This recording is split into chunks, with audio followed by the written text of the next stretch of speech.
Imagine a text that is older than the New Testament, older than most of the Hebrew Bible in its current form. A text that was read and copied and cited by the earliest Christians and by the Jewish communities of the Second Temple period. A text that appears in the Dead Sea Scrolls, that is quoted by name in the letters of the New Testament, that shaped the cosmological imagination of the world in which Jesus of Nazareth was born and lived and died. A text that millions of people over the past 2,000 years grew up reading scripture that was shaped by this text, without knowing the text existed. A text whose fingerprints are on the New Testament they know, on the prayers they say, on the cosmological assumptions they carry without ever having examined them. Imagine that this text was then removed, not destroyed. It survived in 2 languages, preserved by one of the oldest Christian churches in the world, locked in a tradition in the highlands of Ethiopia for more than 1,000 years, while the rest of the Christian world forgot it had ever existed, but removed from the official canon, declared non-canonical, treated as though it did not count, as though it was not, in the specific technical sense that mattered, scripture. The text is the Book of Enoch. And the questions we are going to spend tonight asking are these. What does it actually say? Why was it removed from the canon that shaped 2 of the world's largest religions? And what does the world it describes? The world before the flood, the world of the Watchers, and the Nephilim. Tell us about where the deepest layers of the human religious imagination actually come from. These are not small questions.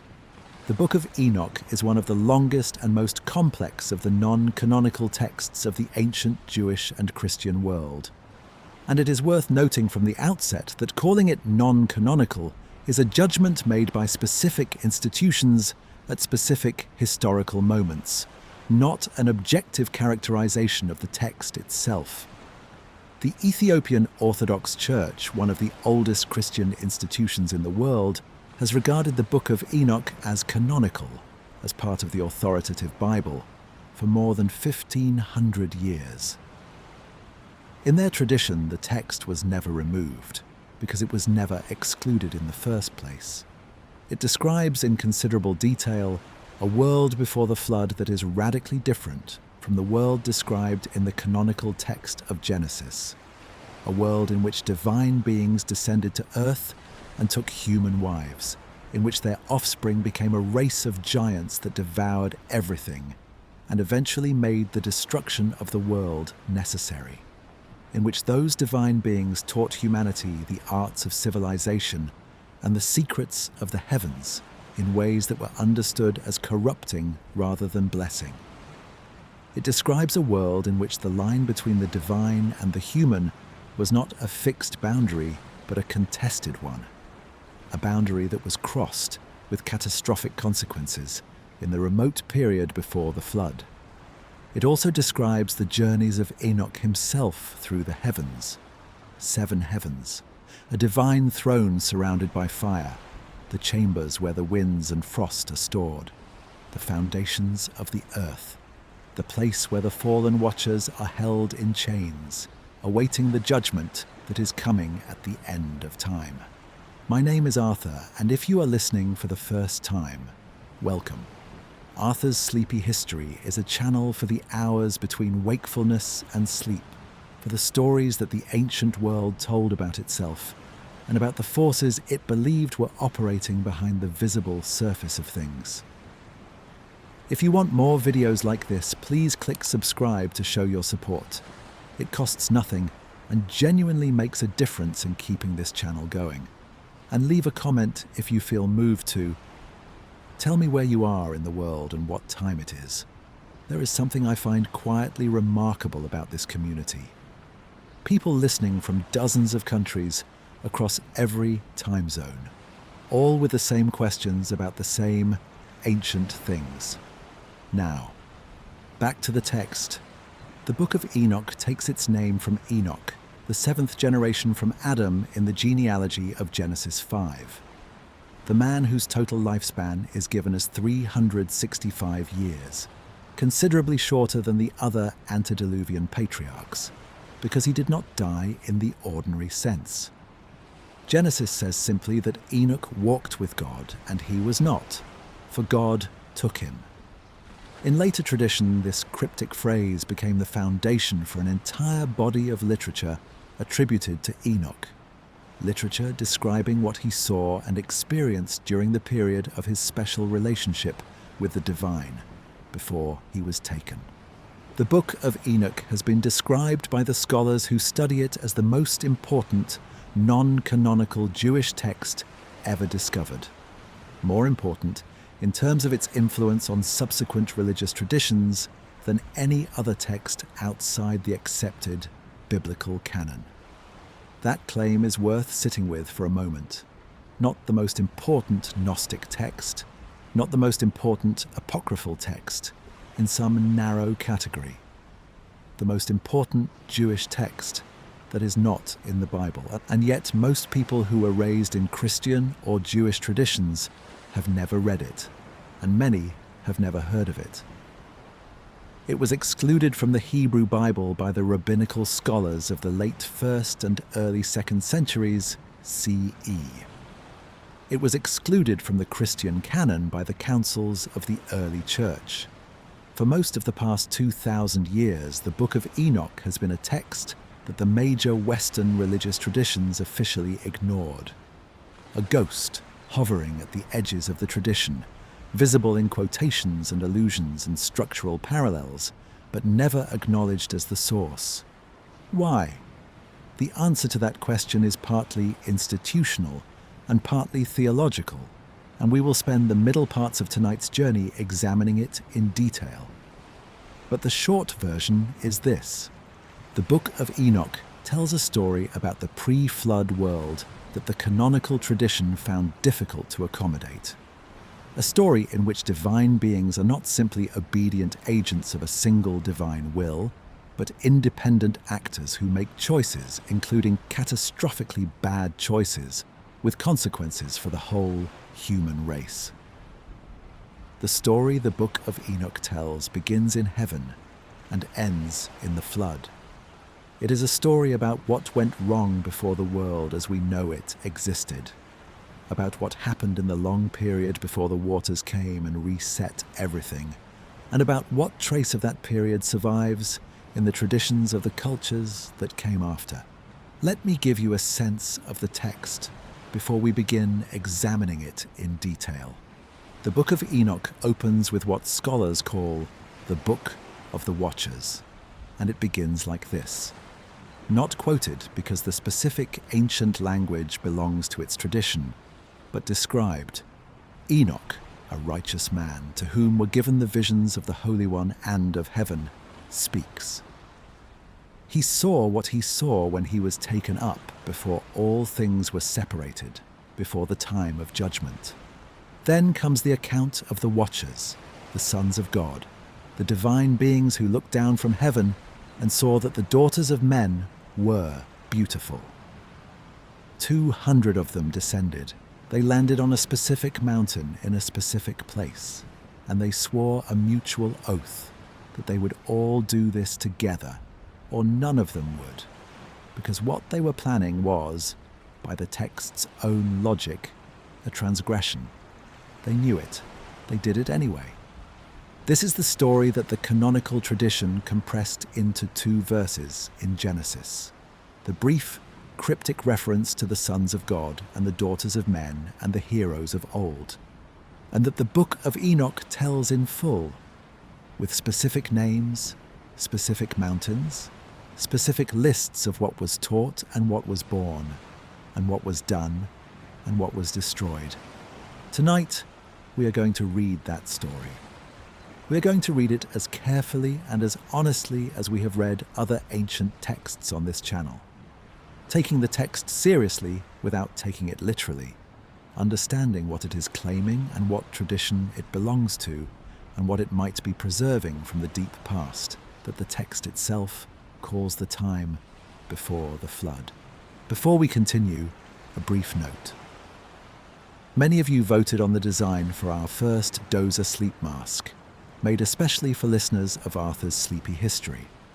Only 100 are available in this first drop, and you can find it beneath the video or through the link in the description.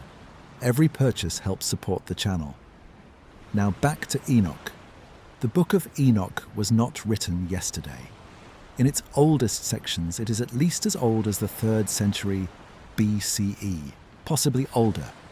It was being copied and read in the centuries just before and just after the beginning of the Common Era. It shaped the world in which the New Testament was written. And then it was removed. We are going to read what was removed. Let us begin. But one more thought before we do, about the specific texture of tonight's investigation. We are going to be reading a religious text, not as believers, not as debunkers, but as people who want to understand what the text actually says, what tradition it belongs to, and what it might preserve from the period before the canonical tradition fixed the boundaries of what was and was not considered authoritative. This is the same approach we take on this channel to every ancient text. Respectful without being credulous, critical without being dismissive. The Book of Enoch is a genuinely strange and genuinely beautiful text. It is also genuinely old, genuinely influential, and genuinely excluded. All of those things are true simultaneously, and understanding the relationship between them is what tonight is about. We are going to spend 18 parts with this text and the questions it raises. By the end, I hope you will understand not just what the Book of Enoch says, but why its removal from the canonical tradition is one of the more consequential editorial decisions in the history of religion, and what we can learn from what was taken out. Let us begin. Let me say something more about the specific claim that the Book of Enoch is among the most important non-canonical texts ever discovered, because the claim deserves substantiation rather than simple assertion. The New Testament contains direct quotations from the Book of Enoch. The letter of Jude, which is part of the accepted Christian canon, quotes the Book of Enoch explicitly and attributes the quotation to Enoch himself, to the 7th from Adam. The second letter of Peter borrows language and imagery from Enoch's description of the fallen angels in chains. The Book of Revelation draws on Enoch's cosmological imagery so extensively that scholars have described the relationship between the two texts as structural rather than incidental. Not occasional borrowings, but a shared architectural vocabulary for describing the divine world and its relationship to the human one. This means that the texts that are in the canon contain explicit references to and quotations from a text that is not in the canon. The canonical tradition, in other words, acknowledges the existence of the Book of Enoch even while refusing to include it. It quotes a ghost. This is one of the features of the Enoch question that makes it genuinely interesting rather than merely arcane. It is not simply a matter of an ancient text that was forgotten or that turned out not to be authoritative. It is a matter of a text that was clearly known, clearly influential, clearly treated as authoritative by at least some of the authors of what became the canonical New Testament, and then removed from the list of texts that were considered authoritative. The question of why something that was clearly known and clearly influential was removed is different from the question of why something that was always peripheral failed to make the cut. The Book of Enoch was not peripheral. It was central. And then it was not. The Dead Sea Scrolls found at Qumran in 1947 and the following years included fragments of the Book of Enoch in Aramaic, the language in which the oldest sections of the text were almost certainly composed. There were multiple copies suggesting that the text was not a marginal curiosity, but a regularly read and studied document in the Jewish community at Qumran. the Qumran community, which flourished roughly from the 2nd century BCE to the 1st century CE, regarded the Book of Enoch as scripture, as one of the authoritative texts that described the nature of the divine world and the history of the human relationship to it. The Qumran discovery placed the Book of Enoch in a specific historical context that had not previously been available to scholars. Before 1947, the only complete text of the Book of Enoch available to Western scholars was an Ethiopian text in the ancient language of Ge'ez, a text that had been brought to Europe in the late 18th century by the explorer James Bruce, who had returned from Ethiopia with 3 copies of what was then an entirely unknown document in the Western scholarly world. The Ge'ez text was translated into English in the early 19th century by Richard Lawrence, and it immediately attracted enormous scholarly attention. But the Ge'ez text was a translation of a translation, in fact, since the Ethiopian version was translated from a Greek text that was itself translated from the original Aramaic. The Dead Sea Scrolls gave scholars access to something much closer to the original and confirmed that the text was genuinely ancient and genuinely significant in the religious world of Second Temple Judaism. Let me also say something about the structure of the Book of Enoch, because it is not a single unified text, but a collection of 5 distinct sections that were composed at different times and may have been brought together gradually. The 5 sections are known by the names scholars have given them: the Book of the Watchers, the Book of Parables, the Book of the Luminaries, the Book of Dream Visions, and the Epistle of Enoch. Each section has its own character, its own focus, and its own relationship to the rest of the text. The Book of the Watchers is probably the oldest and is certainly the most narrative. It tells the story of the descent of the Watchers, the birth of the Nephilim, the transmission of forbidden knowledge, and the decision to send the flood. The Book of Parables contains the most developed theological reflection, including some of the most explicit language about a coming messianic figure that exists in any pre-Christian Jewish text.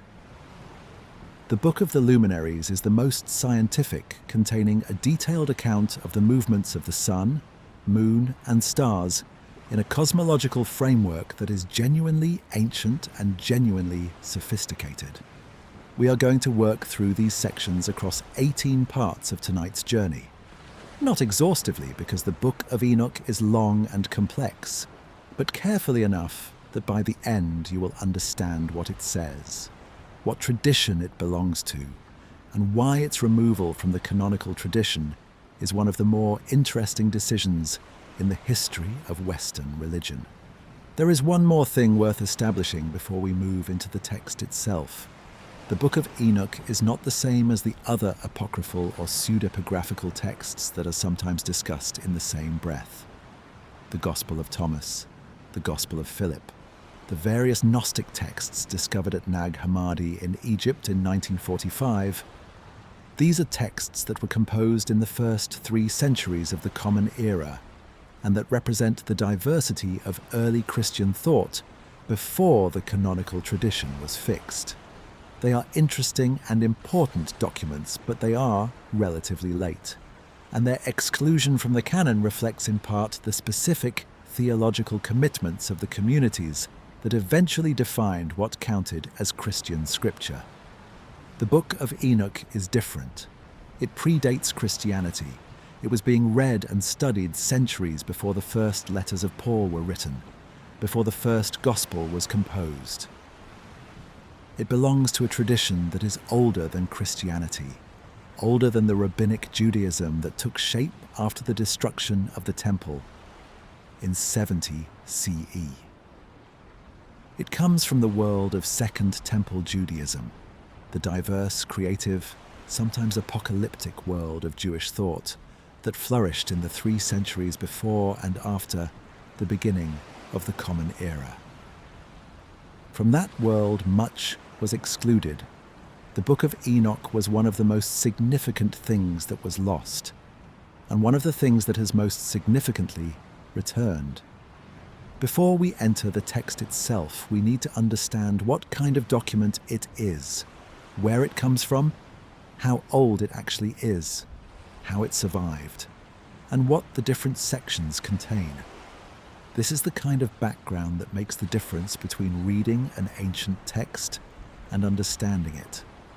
The Book of Enoch is not a single unified composition.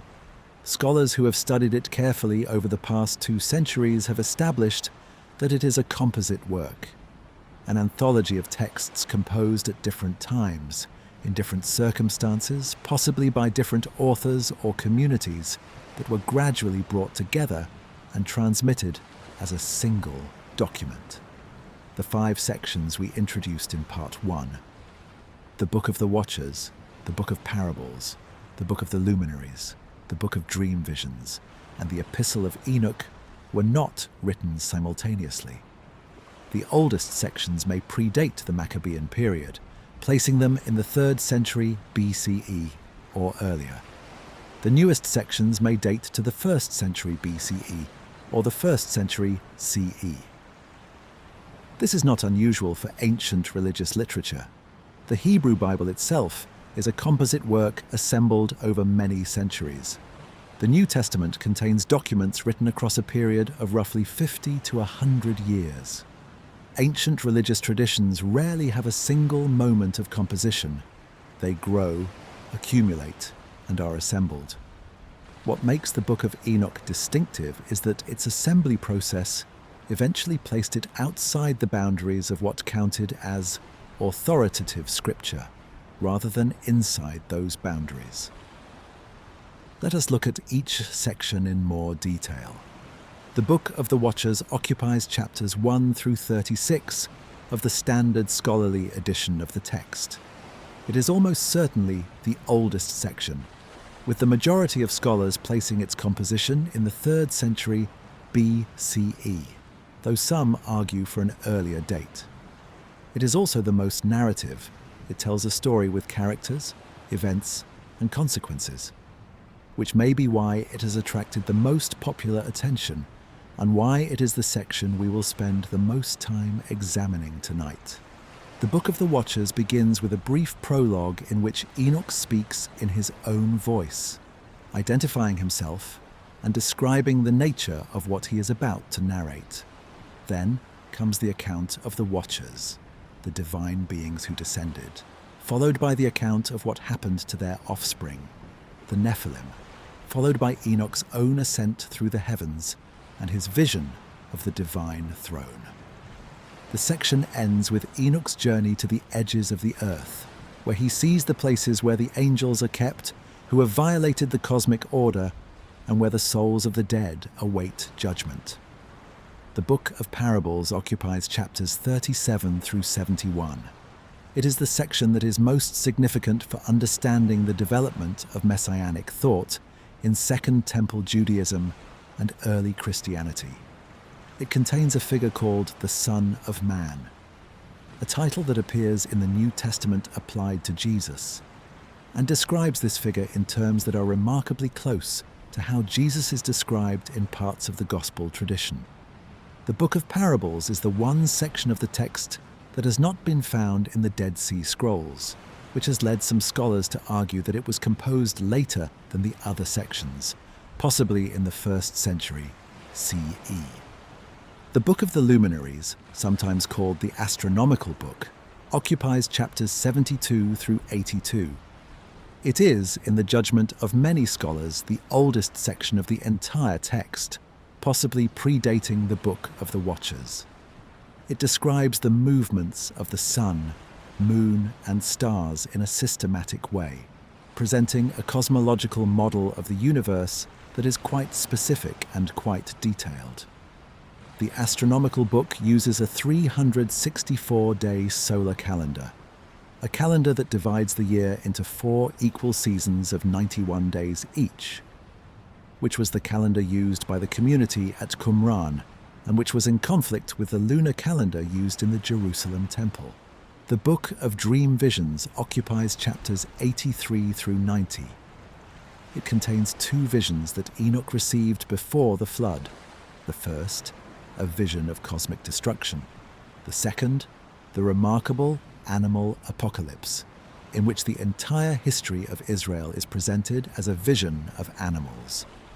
Israel as white sheep, their oppressors as various predators, the watchers as fallen stars, and the final judgment as a scene in which the sheep are transformed into something greater than they were.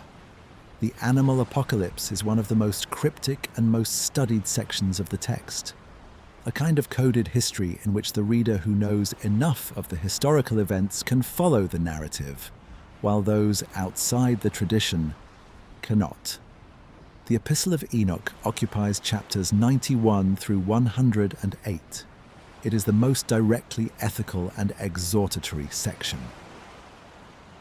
Enoch addressing his descendants, warning them of coming judgment, describing the fate of the righteous and the wicked, and urging faithfulness in the face of persecution. The epistle contains the apocalypse of weeks, a vision of history divided into 10 periods, each called a week, in which the entire course of time from creation to final judgment is laid out in compressed and often symbolic form. Now let us turn to the question of transmission, how this text survived, and how it came to the attention of Western scholarship.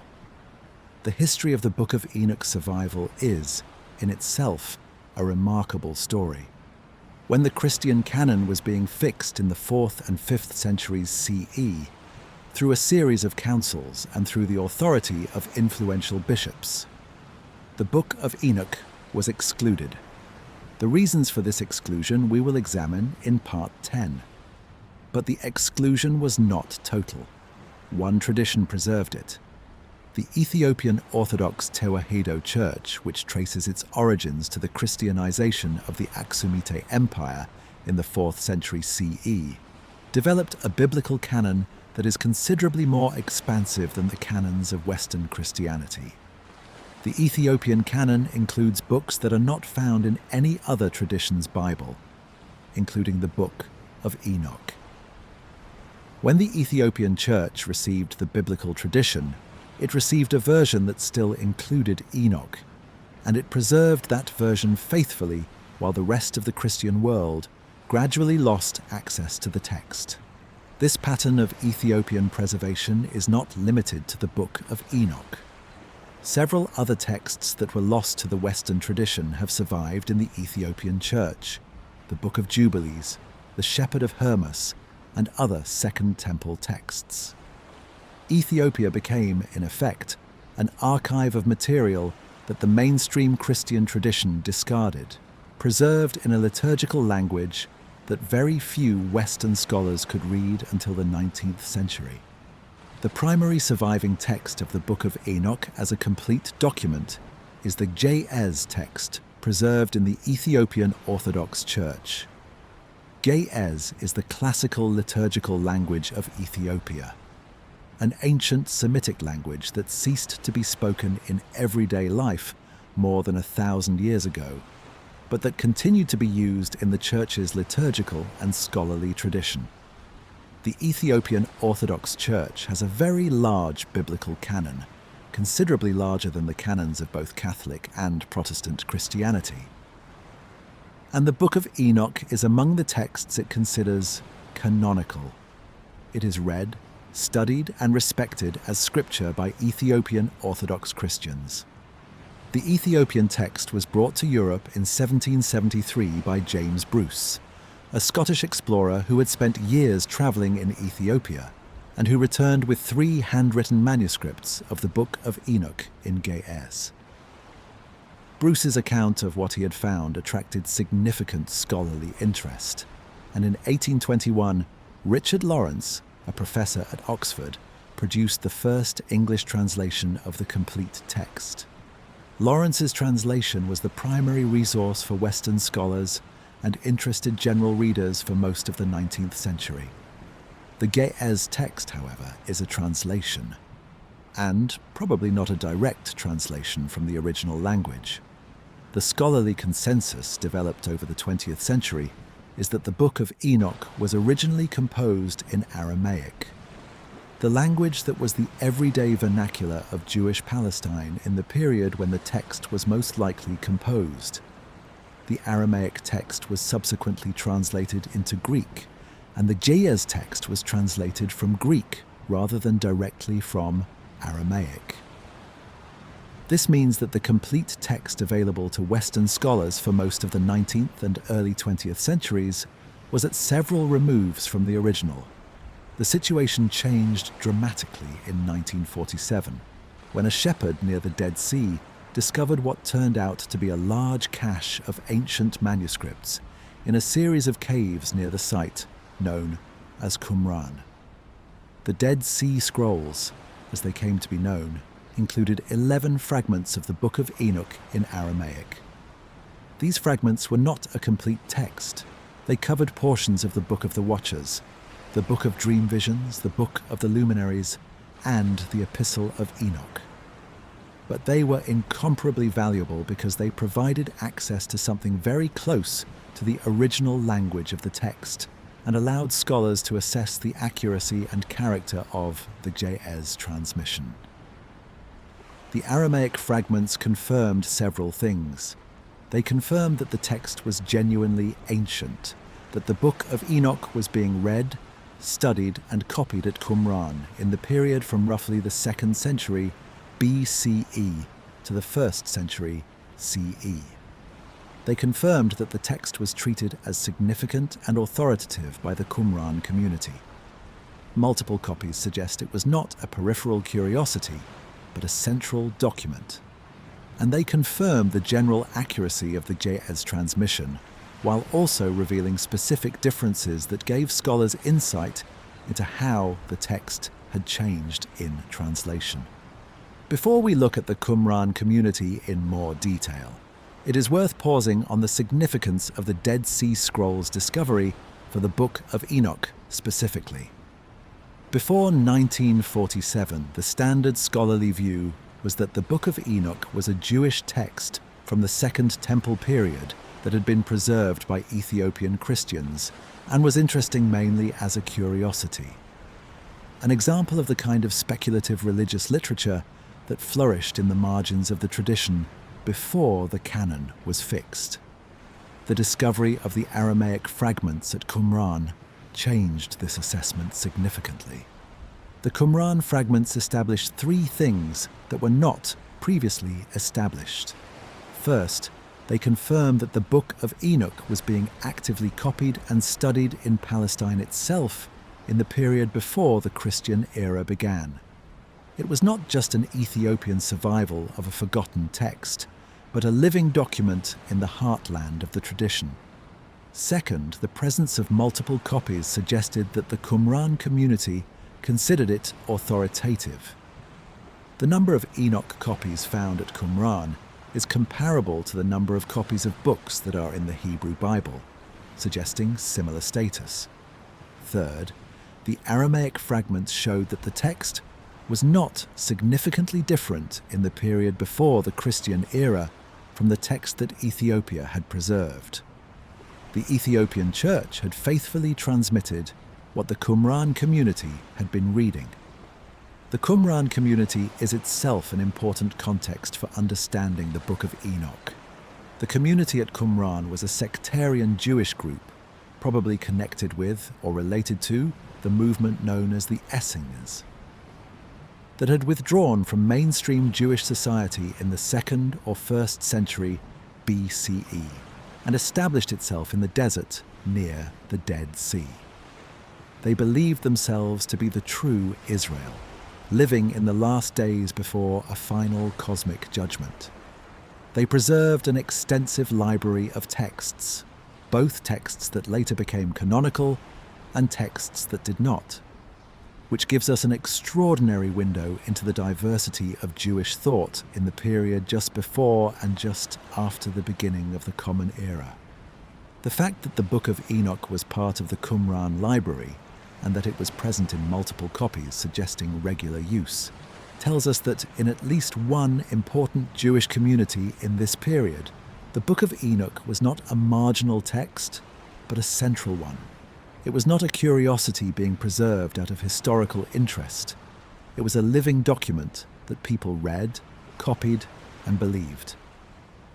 In the next part of tonight's journey, we are going to enter the most dramatic and most famous section of the Book of Enoch. The account of the Watchers themselves. 200 divine beings, a mountain in the north, an oath sworn together, and a descent that changed everything. Let me say more about what the Ge'ez transmission tells us, because it is important for understanding both the text's reliability and its character. The fact that the Ge'ez text is a translation of a translation introduces certain kinds of uncertainty. Specific words and phrases that were precise in Aramaic may have become less precise or differently nuanced in Greek, and the Greek nuances may have shifted further in Ge'ez. There are passages in the text where different manuscripts give different readings, and where scholars disagree about which reading is closer to the original. There are passages where the Aramaic fragments from Qumran differ from the Ge'ez text, in ways that are revealing about how the transmission worked. But the general picture that emerges from comparing the Aramaic fragments with the Ge'ez text is one of substantial reliability. The content of the narrative, the events described, the speeches given, the cosmological framework laid out, is consistent across the Aramaic and Ge'ez traditions. The Ge'ez text is not a radical rewriting or a significantly distorted version of what the Aramaic fragments preserve. It is, in the judgment of the scholars who have worked most closely with both, a genuinely faithful transmission of the original, with the kinds of minor variations and occasional misreadings that you would expect in a long chain of manuscript transmission across multiple languages. This matters because it means that when we read the Book of Enoch in translation today, and the standard modern scholarly translation is by R.H. Charles, first published in 1906 and revised multiple times since, we are reading something that, while several steps removed from the original Aramaic, captures the essential content and character of what was written in the period of the Second Temple. Let me also say something about the scholarly debate over the dating of the individual sections, because it is more complex than the simple statement that the text dates to the 3rd century BCE suggests. The scholarly consensus on the dates of composition is built from a combination of evidence, the language of the Aramaic fragments and what it tells us about the period in which they were written, the historical references embedded in the text, and what events they seem to presuppose, the theological ideas expressed in each section and how they relate to the development of Jewish thought in different periods, and the relationship of the text to other ancient Jewish documents whose dating is better established. The Book of the Watchers is generally dated to the 3rd century BCE, making it roughly contemporary with the beginning of the Hellenistic period in Palestine, and with the translation of the Hebrew scriptures into Greek that is known as the Septuagint. Some scholars argue for a date in the 4th century or earlier, based on features of the text that seem to predate the Hellenistic influence that is visible in later Second Temple literature. The Book of the Luminaries is dated by some scholars to even earlier, possibly the 4th or even 5th century BCE, based on its relationship to Babylonian astronomical traditions. The Book of Parables is the most debated in terms of dating. Its absence from the Dead Sea Scrolls has been interpreted in 2 main ways. Either it was composed after the period when the Qumran library was assembled, placing it in the 1st century CE or later, or it was composed before the Qumran community's main period of activity, but was for some reason not included in their library. The majority scholarly view at present is that the Book of Parables was composed in the 1st century BCE or CE, later than the other sections but still within the general period of Second Temple Judaism. We left off with the shape of the text itself. Its 5 sections, its Ethiopian preservation, its Aramaic fragments at Qumran. Now we turn to the story the text actually tells. Not a summary of a summary, but the account as the Book of the Watchers gives it, in the order it gives it, with the specific details the text insists on including. It begins, as these things tend to begin, with looking. In the days when men had multiplied on the face of the earth, the text says, beautiful and comely daughters were born to them, and the watchers, the sons of heaven, saw them and desired them. This is the same moment that Genesis compresses into a single sentence. The sons of God saw the daughters of men, that they were fair, and they took them wives of all which they chose. The Book of Enoch does not compress it. It slows down, and it names names, and it tells us exactly how many divine beings were involved, exactly where they gathered, and exactly what they said to each other before they acted. The number the text gives is 200. 200 watchers, not a handful, not a single rebellious figure acting alone, but a substantial fraction of the heavenly host, organized enough to have a leadership structure, a meeting place, and a plan. The text names their leader as Semjaza, and it gives a list of the other chief watchers beneath him: Arakiel, Ramiel, Kokabiel, Tamiel, Ramiel, Danel, Ezekiel, Barakijal, Asael, Amaros, Batarel, Ananel, Zachiel, Samsapil, Satarel, Turel, Jomjael, Sariel, and others besides. 19 named leaders, according to most manuscript traditions, each one commanding a company of 10, which gives you the 200. This is not vague poetic language about angels falling. This is something closer to a military roster. And what the text describes next is not a seduction, not an accident, not a single moment of weakness. It is a conspiracy. The word is not too strong because the text presents it as exactly that. Semjaza, according to the account, was afraid. Not afraid of being caught, but afraid of being the only one who bore the guilt. So he gathered the others and said to them, I fear that you will not agree to do this deed, and I alone will have to pay the penalty of a great sin. And they answered him. Let us all swear an oath, they said, and bind ourselves by mutual imprecation not to abandon this plan, but to do this thing. So they swore together and bound themselves by mutual curses. 200 divine beings, standing together, agreeing collectively to break the order of things they had been created to serve, and building into that agreement a mechanism to make sure no one among them could back out.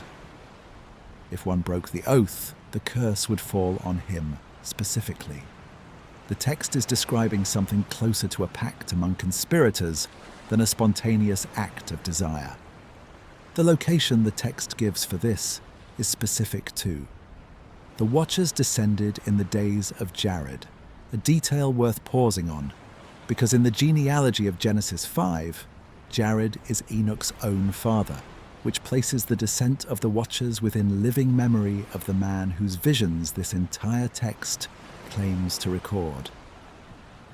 This is not a story set in some vague, undated past. It is set in a specific generation, in a genealogy the text's audience already knew. And they descended, the text says, onto the summit of Mount Hermon. Mount Hermon sits on the border of modern Lebanon, Syria, and Israel.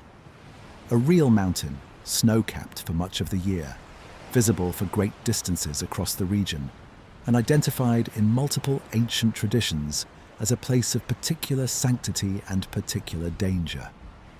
The text tells us that the mountain was called Hermon, specifically because of what happened there, because the watchers swore their oath on its summit, and the name given to the peak came to mean, in the language the tradition remembers, something like the mountain of the oath, or the mountain of cursing.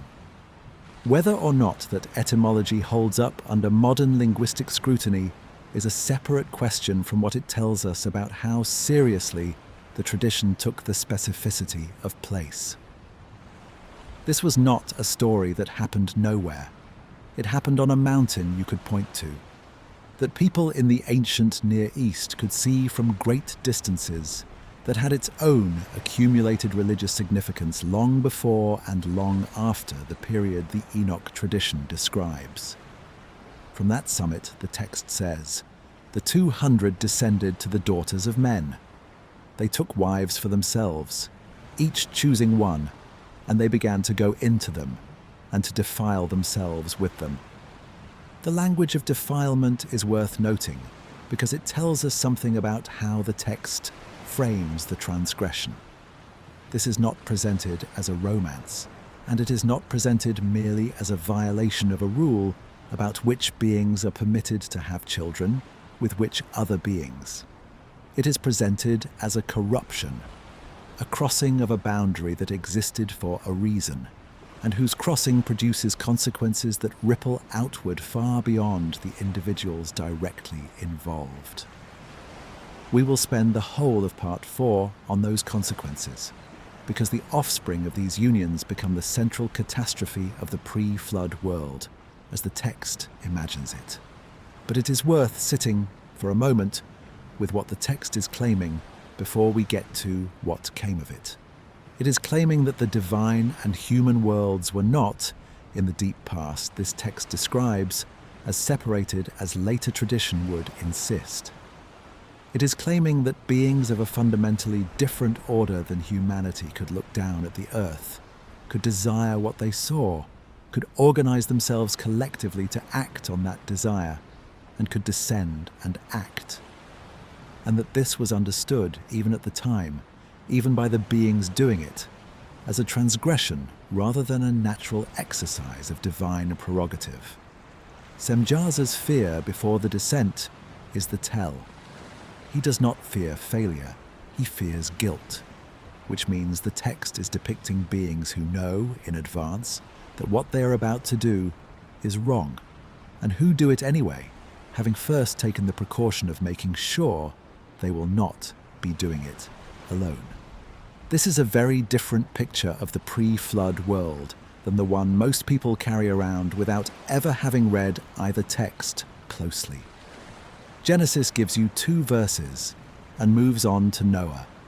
The Book of Enoch gives you a scene, a mountain, a leader, a roster of named subordinates, a spoken oath, a specific act of collective and premeditated boundary crossing, and then spends the following chapters tracing out what grew from it.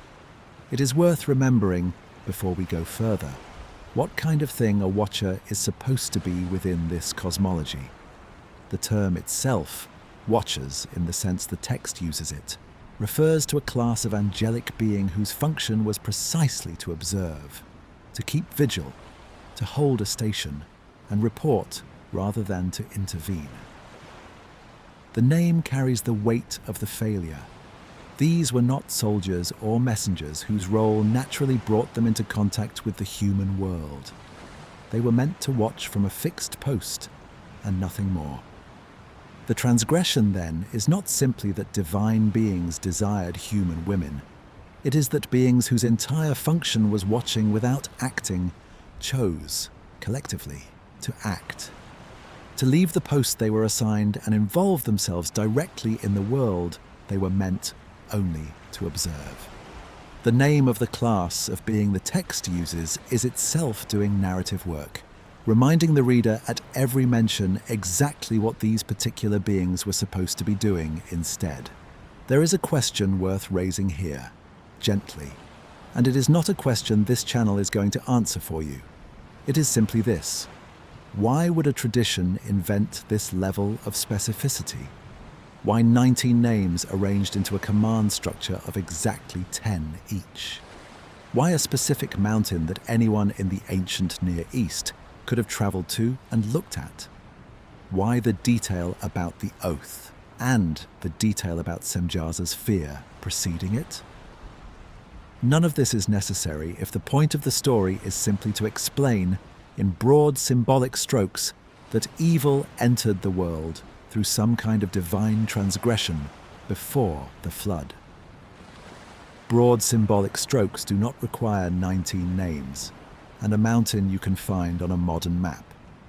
One possibility, and it is only a possibility, is that texts accumulate this kind of specificity over long oral or written transmission simply because storytellers embellish, because later scribes want their audience to be able to place events somewhere real, because specificity is what makes an old story feel remembered rather than invented.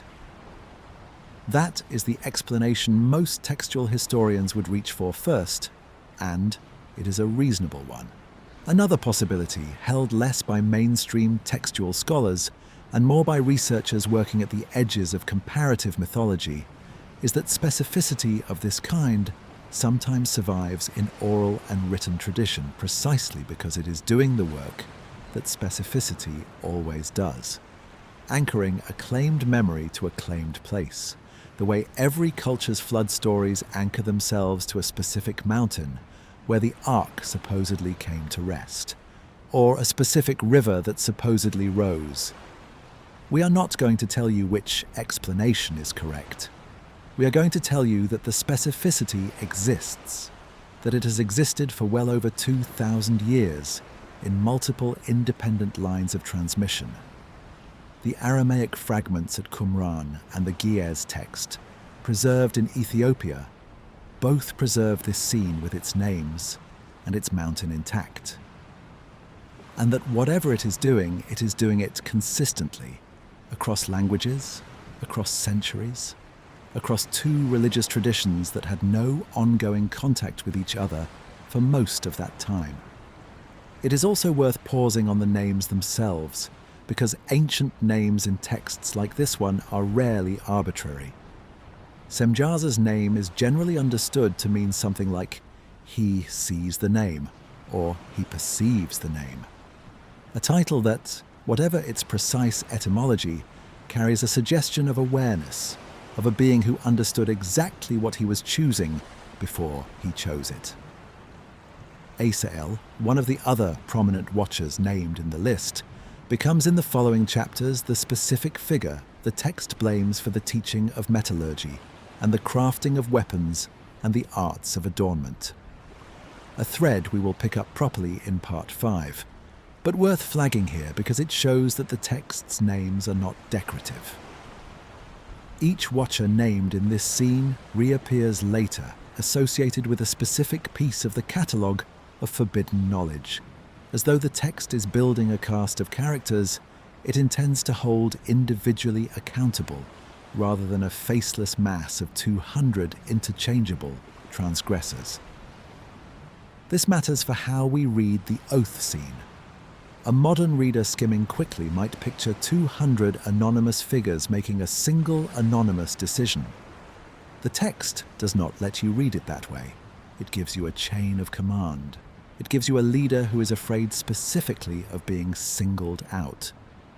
It gives you subordinates who respond not with hesitation, but with a countermeasure.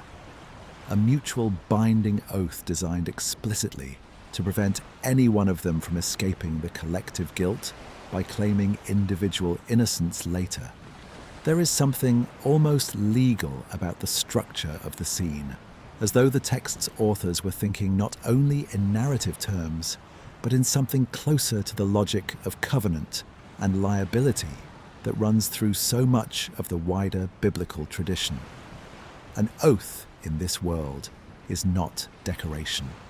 It is a binding mechanism, and the text treats the watcher's oath with the same seriousness it treats the covenants sworn elsewhere between God and the patriarchs. Except that this oath runs in the opposite direction, a pact among created beings to jointly defy the order they were made to uphold. There is a further detail in some manuscript traditions of the text worth noting, though scholars disagree on how much weight to place on it.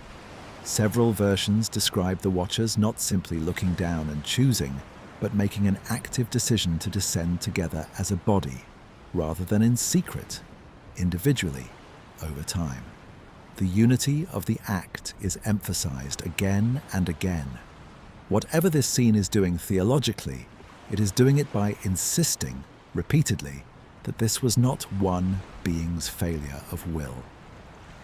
It was an assembly's decision, arrived at collectively, ratified by oath, and executed as a body. If the flood that eventually comes in response to what grows from this decision is meant to answer a crime, the text wants you to understand the crime as having been organized at the scale of an institution, not committed by an individual. There is one more detail from this section of the text worth sitting with before we move on, because it complicates any tidy reading of the Watchers as simply villains in a morality tale.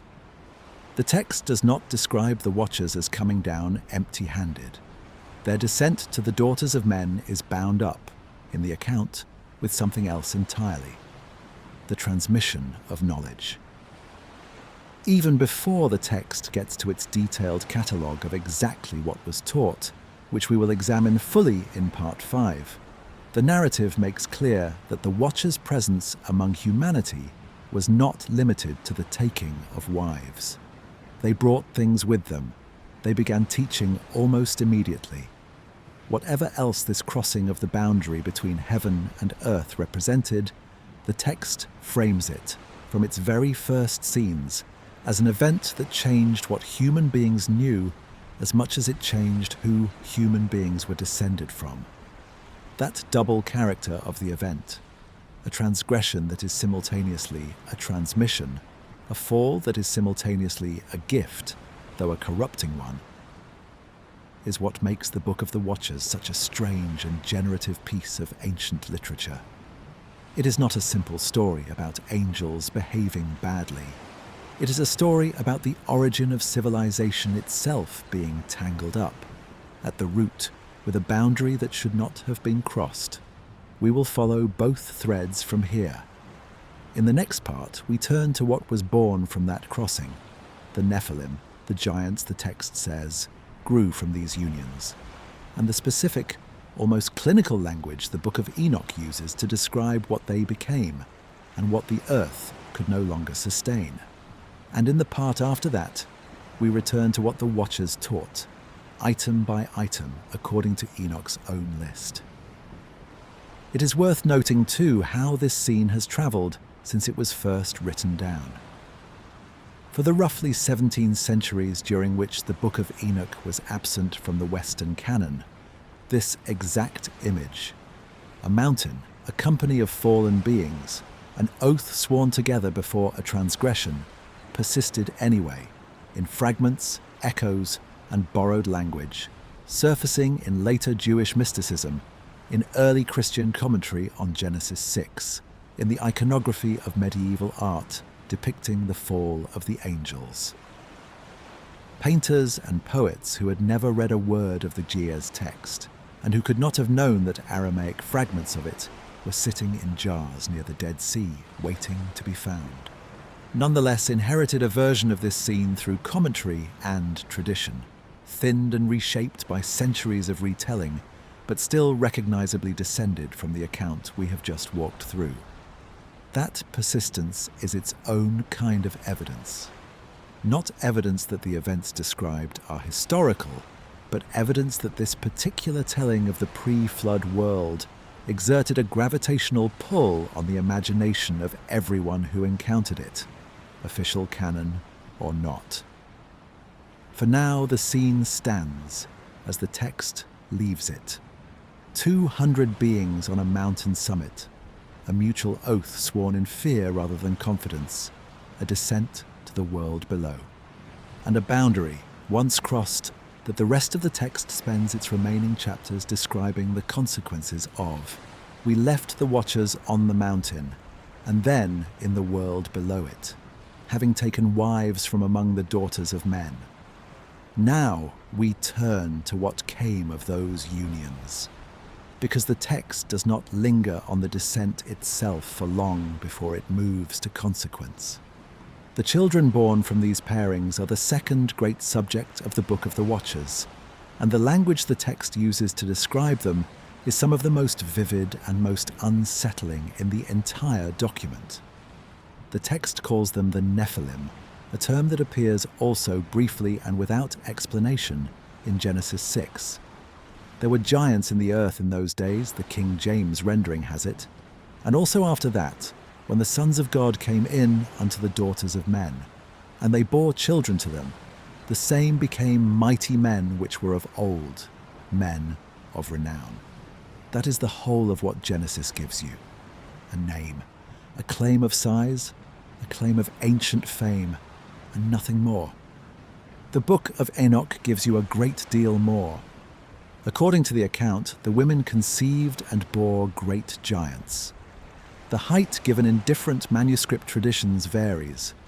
Some versions of the text describe them as 3,000 cubits tall, an obviously symbolic and impossible figure once you do the arithmetic against any known measurement of a cubit, while other manuscript traditions give smaller, though still enormous, figures.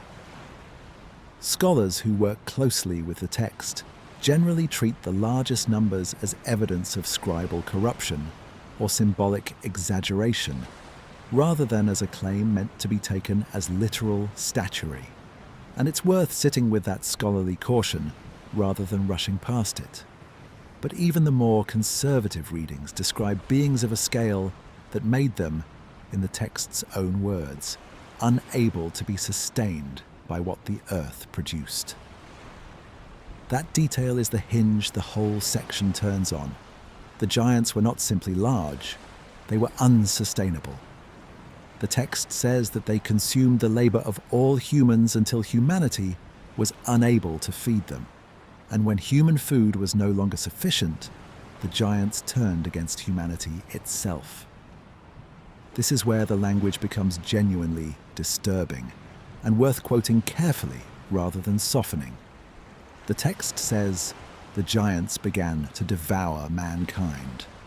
Then, when human flesh and human labor were not enough, they turned to the animals, birds, beasts, reptiles, and fish, the text says, consuming one kind after another in a spiral of escalating hunger. And when the animals were not enough either, the text describes them turning on each other, eating one another's flesh, and drinking blood. It is worth pausing on the structure of that escalation, because it is not incidental. The text is describing a category of being that has broken every boundary a functioning ecosystem depends on.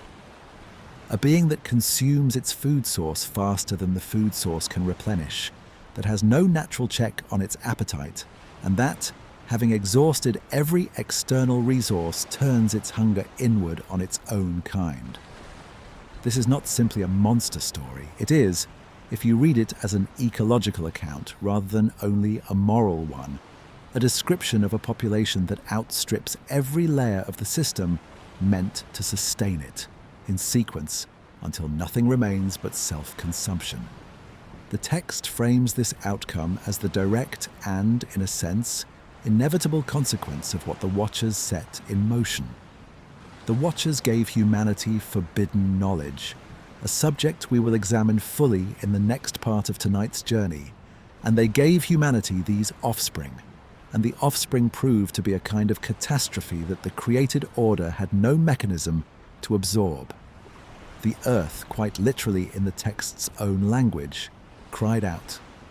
We will spend part 6 on that specific cry and what it set in motion, but it is important to register here at the point where the giant's appetite has become total, that the text presents this as the moment the situation became unbearable. Not merely regrettable, but unbearable in a way that required a response at the scale of the whole created order. There is also a subtler thread running through this section of the text, easy to miss on a first reading. The Nephilim are described not only as consumers, but as a source of ongoing spiritual affliction after their eventual destruction. Later chapters of the Book of the Watchers, and this is a thread the text picks up again much later, in material we will touch on when we reach the Book of Giants in part 12, describe the spirits of the giants as surviving their physical deaths and becoming a distinct category of malevolent spirit, wandering the earth and afflicting the living. The text's logic here is worth following closely, because it is doing something more sophisticated than simply killing off its monsters. It is asking what happens to a being that is neither fully divine, being born of a divine father, nor fully human, being born of a human mother, when that being dies. The text's answer is that such a being does not simply cease. Its physical body, being of flesh, can die and be destroyed, but its spirit, carrying something of its divine paternity, cannot be disposed of so easily and persists as a wandering, hostile presence. The origin, in this tradition's own internal logic, of the demonic afflictions later Jewish and Christian exorcism traditions describe. This is a detail worth sitting with for what it tells us about how thoroughly this text was thinking through the implications of its own premise. If you accept the premise that divine beings fathered children with human women, the text is not content to leave the fate of those children unexamined once the flood arrives to deal with their physical bodies. It follows the logic all the way through into an account of restless spirits that becomes, whether the text's authors intended it this way or not, one of the conceptual foundations for an entire later tradition of demonology.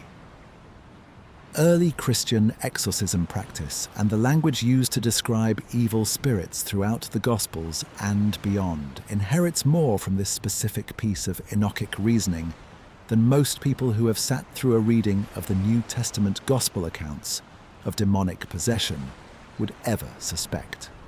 It is worth being specific about what the text actually claims here, rather than leaving it as a vague gesture toward later demonology. The account states that because the giants were born of two natures, a divine father and a human mother, their spirits upon death did not go to the same place human spirits go, nor were they received into whatever place awaited the watchers who fathered them. They are described as occupying a third undefined category. Evil spirits on the earth, and evil spirits shall they be called, is roughly how the relevant passage is usually rendered in translation, a line that later Jewish and Christian tradition would draw on repeatedly whenever it needed a name for the kind of affliction that seemed to come from nowhere and belonged to no clearly defined order of being. Whatever you make of the historical claim underneath it, the text is offering, in effect, an origin story for the entire category of the demonic as later tradition would come to use that word. Not fallen angels themselves, and not human ghosts, but something produced by the collision of the two, left behind once the flood removed their bodies, but with nowhere else to go. It is worth dwelling a moment longer on the specific mechanics of that hunger, because the text's sequencing is doing careful work. It does not simply say the giants were hungry and destructive in a general sense. It gives you an order of operations. First, human agricultural production, the fields, the labour, the produce of ordinary human toil, consumed at a rate that quickly outstripped what human communities could supply even while working at capacity. Second, when that supply failed, humanity itself became the food source, an escalation the text states plainly rather than obliquely. Third, when human populations proved insufficient or perhaps too depleted or too dangerous to continue targeting directly, the giants turned to the animal world in its entirety. Birds first in most manuscript readings, then beasts of the field, then the creatures of the water, an order that suggests the text's authors were thinking in terms of a hierarchy of accessibility rather than simply listing categories at random.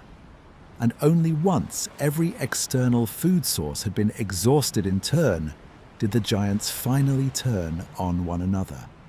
That is 4 distinct stages of ecological collapse, each one following logically from the failure of the one before it, culminating in a self-cannibalizing population that the text describes drinking the blood of its own kind. Very few ancient texts trouble themselves to work out a food chain collapse in this much sequential detail purely for dramatic effect. Whatever else this passage is doing, it is doing it with an internal logic that rewards being read slowly rather than skimmed. There is also a demographic implication buried in this sequence that is easy to miss.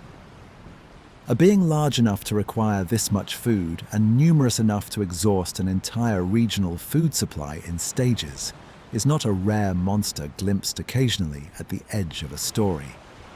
The text is describing something closer to a population, a substantial cohort of giant offspring, born in sufficient numbers from 200 watchers, each taking multiple human wives across what the wider tradition implies was a span of generations, to constitute a genuine ecological pressure on the whole inhabited world of the text's imagined pre-flood setting. This is not a single Goliath.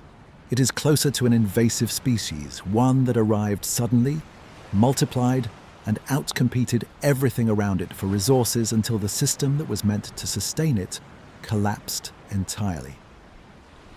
Let us return, though, to the more immediate question the text is asking in this section, the question of scale, and what the giants represent as a category, rather than simply as individual monstrous figures. Every culture that has left behind a written record seems to have preserved, somewhere in its oldest layers, a memory of giants. The heroes of early Greek myth are frequently described in terms that emphasize superhuman size and strength, born of unions between gods and mortal women. Heracles most famously, but a great many others besides, forming an entire category of being the Greeks called simply heroes, distinguished from ordinary mortals precisely by their divine paternity. Mesopotamian tradition preserves its own accounts of beings of enormous size and strength appearing in the deep past, figures whose exploits were remembered long after the civilizations that first told their stories had vanished. We are going to spend the whole of part 13 walking through these parallels properly, because they deserve careful, comparative treatment rather than a passing mention.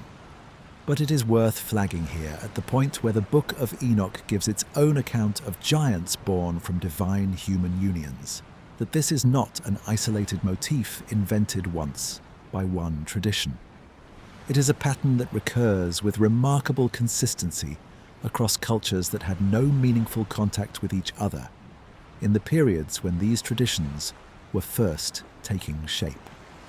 That recurrence does not on its own tell us what actually happened in the deep past these traditions all claim to be describing.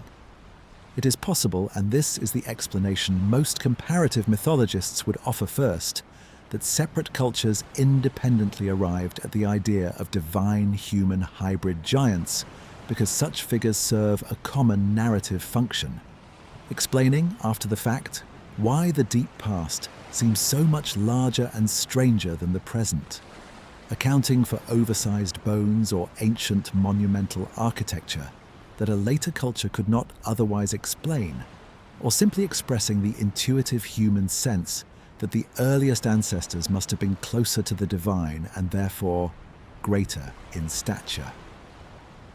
That is a coherent and well-supported explanation, and it deserves to be taken seriously rather than dismissed. But it is also worth noting, honestly and without overclaiming, that the alternative explanation, that these traditions are independently preserving fragments of a genuinely shared memory from a period before recorded history properly begins, is not something that can be simply ruled out on the available evidence either. The Book of Enoch's account of the Nephilim is unusually specific, unusually consistent across its own manuscript tradition, and unusually attentive to consequence rather than simply spectacle. It does not simply tell you that giants existed. It tells you what they ate, what happened when that food ran out, what they turned to next, and what became of them after their bodies were destroyed. That is a level of narrative and even ecological detail that goes well beyond what a culture typically needs in order to explain away an oversized fossil bone. We are not going to resolve that question tonight, and we are not going to pretend that either explanation has been definitively proven. What we can say with confidence is that the Book of Enoch's account of the Nephilim is one of the most detailed treatments of the giant motif that survives from the ancient world, that it treats the subject with a seriousness and an internal consistency that rewards close reading, and that it sits at the root of an idea. Divine human hybrids of enormous size and appetite, whose existence becomes unsustainable and whose destruction leaves behind a lingering spiritual residue that echoes across the ancient Mediterranean and Near Eastern world in ways that are, at minimum, worth noticing. There is a further point worth making about why this particular motif, giants born of divine fathers, destructive beyond the capacity of the world to sustain them, recurs so persistently rather than simply being invented once and copied. Cultures separated by enormous distances with no plausible route of direct transmission between them in the periods when their oldest texts were composed, all seem to reach independently for the same basic shape. A golden or heroic age populated by beings larger and more powerful than the humans who came after, whose disappearance marks the boundary between a mythic past and recordable history. Whether that convergence tells us about a shared inherited memory, about a shared human tendency to imagine the deep past as more extraordinary than the present, or about some combination of both, it is a pattern stable enough across independent traditions that it deserves to be taken seriously as a subject of study, regardless of which explanation for it eventually proves correct. This channel takes the position, as it always does with material like this, that the honest answer is uncertainty held carefully, rather than confidence assumed too quickly in either direction. There is one final detail from this section worth including before we move on, because it bears directly on where we are headed next. The text is explicit that the Nephilim's destructive appetite did not arise in isolation. It arose alongside and was made immeasurably worse by a second gift the Watchers brought down from heaven. Not simply their own physical presence and paternity, but specific bodies of knowledge that had never before existed among humankind. Weapons, the working of metal. The arts that turn a disagreement into a war rather than a quarrel. The text is careful to connect these two threads, the birth of the giants and the transmission of forbidden knowledge. Because in the world the Book of Enoch describes, a population of giants with an uncontrollable appetite would have been catastrophic on its own. Give that same population access to metal weapons, and the catastrophe becomes something closer to what the text goes on to describe. An earth filled, in its own words, with violence. That transmission of knowledge, what specifically was taught, by whom, and what the text says it cost humanity to receive it, is where we are going next, and it is worth remembering as we head there that the text does not treat the giants and the forbidden arts as two separate catastrophes running in parallel. It treats them as a single compounding disaster, an unsustainable population handed, at the same historical moment, the means to turn its hunger into organized violence. We left the giants at the point of their own collapse, a population that had exhausted the crops, then humanity, then the animals, then finally each other, and whose spirits, the text tells us, did not simply vanish when their bodies were destroyed. Now we turn to the second gift the Watchers brought down from Mount Hermon, the one that ran alongside the birth of the Nephilim and made everything that followed immeasurably worse. Not their paternity, their teaching. The Book of the Watchers is unusually specific about this. more specific than almost any other ancient text you could name on the subject of what a fallen divine being actually did once it arrived among humanity. It does not simply say that the Watchers corrupted the earth in some general, unspecified way. It gives you a list. Names are attached to specific items of knowledge, the way we saw names attached to specific commands of 10 in the oath scene back in part 3. This is a text that consistently prefers the concrete to the abstract, and the list of forbidden teachings is where that preference is most fully on display.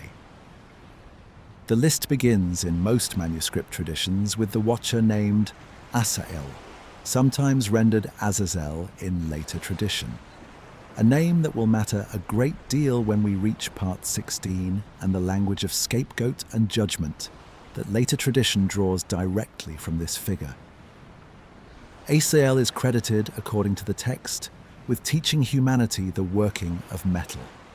He showed them, the text says, how to make swords and knives and shields and breastplates, and he showed them the working of gold and silver, the crafting of bracelets and ornaments, and the use of antimony and the art of beautifying the eyelids, and all manner of precious stones, and all colouring tinctures. It is worth sitting with the structure of that list rather than reading past it, because the text is doing something quite deliberate in placing weapons and cosmetics side by side, as though they belong to the same category of transgression. To a modern reader, the leap from swords to eyeshadow can look almost comic, an ancient text apparently treating personal adornment as morally equivalent to the invention of the sword. But the logic underneath the list is coherent once you follow it. What Asael is being blamed for in the text's own framing is not metallurgy considered narrowly as a craft. It is the broader capacity to reshape the natural world into forms it did not previously take, and to use those reshaped forms to alter human behavior. Weapons that make violence more lethal and more organized. Ornaments and cosmetics that the text associates with vanity, deception, and the corruption of natural human relations between men and women. The unifying thread is not the specific object. It is the idea of unearned power over appearance and over life and death, granted all at once to a species that the text implies was not ready for it. This is where the Book of Enoch offers one of its more striking single lines. Because of this, the text says, there arose much godlessness, and they committed fornication, and they were led astray, and became corrupt in all their ways. The chain of causation the text draws is direct. Knowledge granted before its time leads to godlessness. Godlessness leads to fornication and corruption. And all of it traces back to a specific moment when specific beings taught specific arts to specific people. This is a text that refuses to let corruption remain a vague, ambient moral failing. It insists on tracing it back to an origin, an agent, and a mechanism. The list continues with other named Watchers, each assigned a specific domain of forbidden instruction. Semjaza himself, already established in Part 3 as the leader of the 200, is credited in some traditions with teaching enchantments and the cutting of roots, what we would now call herbalism or pharmacology, but framed here as a corrupting rather than a beneficial art, presumably because of the uses to which such knowledge could be put, whether poisoning, abortion, or manipulation of the body and mind through substances humanity had not previously known how to prepare or administer. Armoros is credited with teaching the resolving of enchantments, a curious detail because it suggests not simply the teaching of magic, but the teaching of counter-magic, the undoing of spells, implying an entire economy of magical practice and counter-practice being introduced into the human world in a single generation, complete with offense and defense, curse and cure. Barakijal is associated with teaching astrology, specifically the observation of the stars for the purposes of divination. Kokabiel, whose name itself contains the element for star, is credited with the teaching of constellations. Ezekiel is linked to the knowledge of the clouds. Arachiel is connected to the signs of the earth. Shamsiel is tied to the signs of the sun, and Sariel to the course of the moon. Read together this second cluster of teachings, the astrological and meteorological knowledge, as distinct from the metallurgical and cosmetic knowledge attributed to Asiel, represents something quite different in character. This is not knowledge of craft, it is knowledge of pattern, knowledge of the movements of the heavens and the signs written into weather and sky. And the text treats this category of knowledge as no less dangerous than the swords and the ornaments, which tells us something important about how the text understands the nature of the transgression as a whole. It is not simply that violent or vain knowledge is dangerous while scientific or astronomical knowledge is neutral.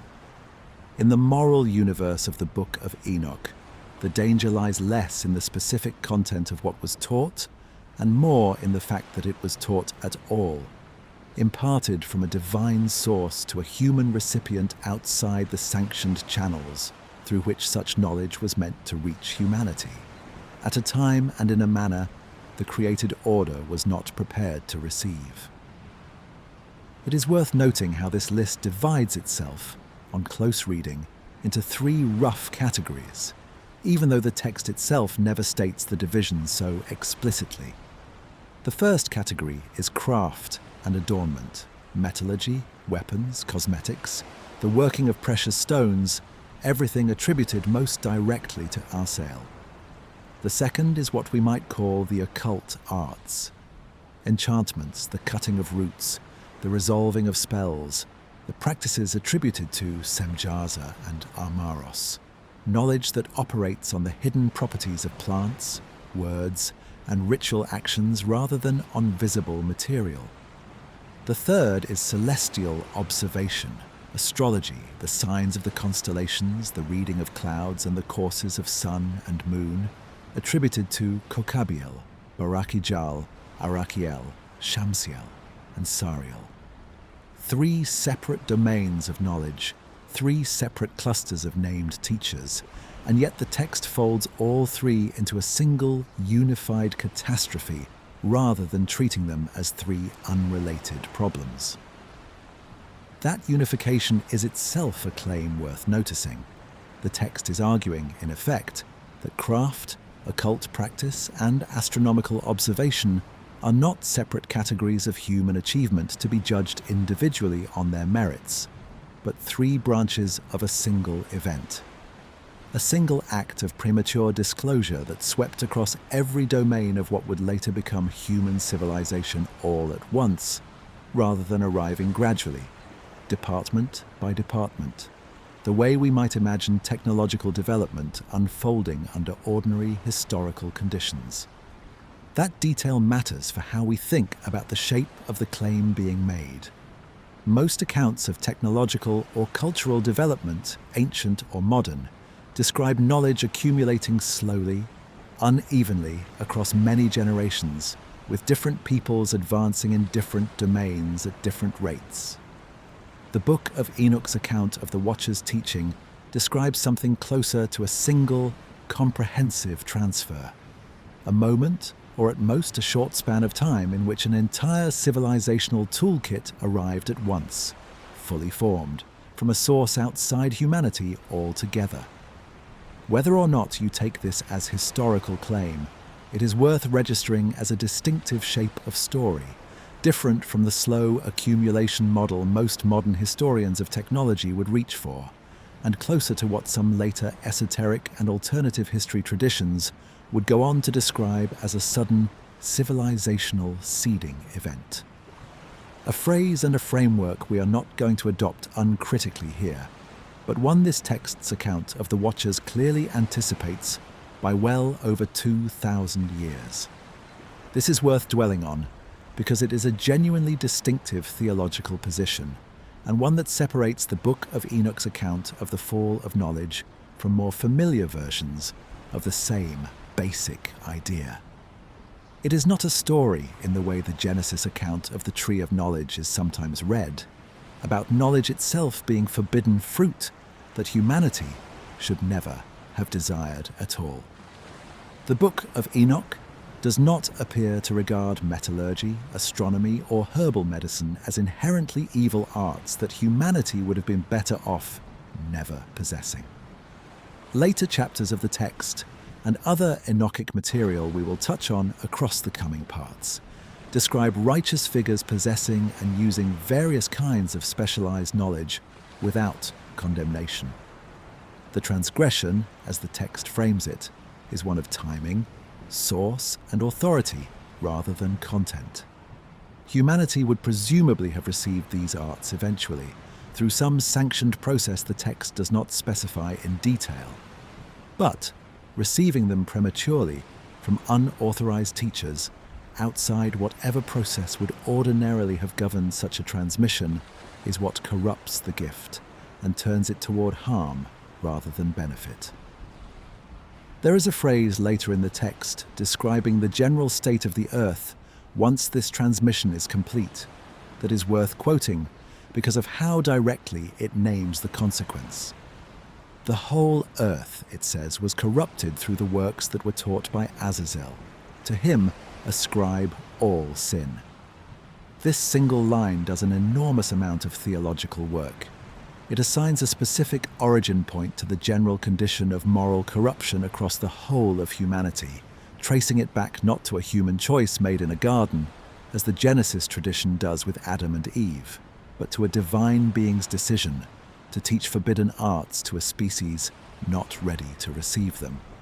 It is, in effect, a second and quite different account of how evil entered the world, one running in parallel with, rather than replacing, the account most people already know. It is worth being precise about what this parallel account does and does not do, because it would be easy to overstate the tension between the two traditions. The Book of Enoch does not deny the Genesis account of Eden, and it does not present its own version as a correction or replacement of the story of Adam and Eve. The two traditions coexist in the world of Second Temple Judaism this text comes from as complementary rather than competing explanations, each addressing a different dimension of the same underlying question. Where Genesis explains how death and toil and the difficulty of human existence entered the world through a single act of disobedience in a garden, the Book of Enoch explains something narrower and more specific. How humanity came to possess the particular tools of civilization: metallurgy, weaponry, cosmetics, astrology, the occult arts, that made large-scale organized violence, deception, and corruption possible on a civilizational scale rather than merely an individual one. Adam's transgression in this reading explains the entry of moral frailty into the human condition in general. The Watcher's transgression explains something more specific: why that frailty, once present, had access to weapons and to power, on a scale sufficient to fill the whole earth with violence, rather than remaining a matter of private sin between individuals. Read this way: the two accounts are not rivals so much as two halves of a single explanation, operating at different scales, and it becomes easier to understand why a Second Temple Jewish reader might have held both simultaneously without feeling any particular need to choose between them. It is worth pausing here on a question this channel likes to sit with, rather than resolve too quickly. What would it mean if a tradition this old and this widely read once held two competing explanations for the origin of human corruption side by side? One centered on a human choice in a garden, the other centered on a divine transgression on a mountain. And then, over the centuries during which the canon was fixed, chose to preserve only one of them as scripture while quietly setting the other aside. We will spend the whole of Part 10 examining the mechanics and the motives of that specific choice. For now, it is enough to notice that the choice was made, and that it was not inevitable. both accounts existed. Both were read, copied, and taken seriously by communities across the Second Temple period. Only one of them made it into the book most people now think of as complete. There is a further layer to the catalogue of forbidden knowledge worth including before we move on, because it bears directly on the flood itself and on Enoch's own role in the unfolding story. The text tells us that once this teaching had spread and the earth had filled with the violence and corruption it produced, 4 archangels, Michael, Sariel, Raphael, and Gabriel, looked down from heaven and saw the state of the world, and were troubled by what they saw. This is the scene we will examine in full in Part 6, the cry that rises to heaven, and the decision that follows it. But it is worth flagging here at the close of the teaching catalogue that the text presents the archangel's intervention as a direct response to 2 things happening simultaneously: the unsustainable violence and hunger of the Nephilim we examined in Part 4, and the specific catalogued list of forbidden arts we have just walked through. Neither catastrophe alone would have been sufficient in the text's own narrative logic to prompt the response that follows. It is the combination, an unsustainable population equipped with weapons, cosmetics, enchantments, and a working knowledge of the secrets of the heavens, that finally makes the situation, in the text's own words, no longer bearable. There is one more figure worth naming before we close this part, because the tradition around him grew to be so significant in its own right that later Jewish and Christian material treats him almost as a category of his own, rather than simply one watcher among 200. That figure is Asael, whose name we have already encountered as the teacher of metallurgy and adornment. In later chapters of the Book of the Watchers, Asael is singled out for a specific and severe punishment, distinct from the general judgment applied to the other watchers. Bound hand and foot, the text says, and cast into darkness, and made to dwell there in a pit of rough and jagged rocks, covered with darkness until the day of the great judgment, when he will be led away to the burning conflagration. The specificity and severity of Asael's individual sentence, set apart from the collective judgment applied to Semjaza and the rest, suggests that within the text's own internal moral accounting, the teaching of forbidden arts was regarded as, if anything, a graver transgression than the act of descending to take human wives in the first place. The corruption of knowledge, in other words, outweighs even the corruption of lineage. That detail is worth carrying forward because it reframes the entire episode we have been tracing across these first parts of tonight's journey. It would be easy to read the Book of the Watchers as fundamentally a story about forbidden desire. Divine beings wanting what they should not have wanted, and the world paying the price for it. But the severity of Asael's specific punishment suggests the text's own authors regarded the teaching of civilization's arts, granted too early and through the wrong channel, as the deeper and more consequential crime. Desire produced the Nephilim, and the Nephilim produced a catastrophe that could, in principle, have been contained by famine and time. Knowledge, once transmitted, cannot be recalled. Swords, once forged, remain forged. Constellations, once charted, remain charted. The text seems to understand, with a clarity that feels startlingly modern, that the transmission of technology and technique is the irreversible half of the catastrophe, the half that persists long after the beings responsible for it have been bound in darkness to await judgment. That irreversibility is precisely what makes the Earth's cry, which we turn to next, so absolute. It is not simply a cry against violence that might, given time, subside on its own.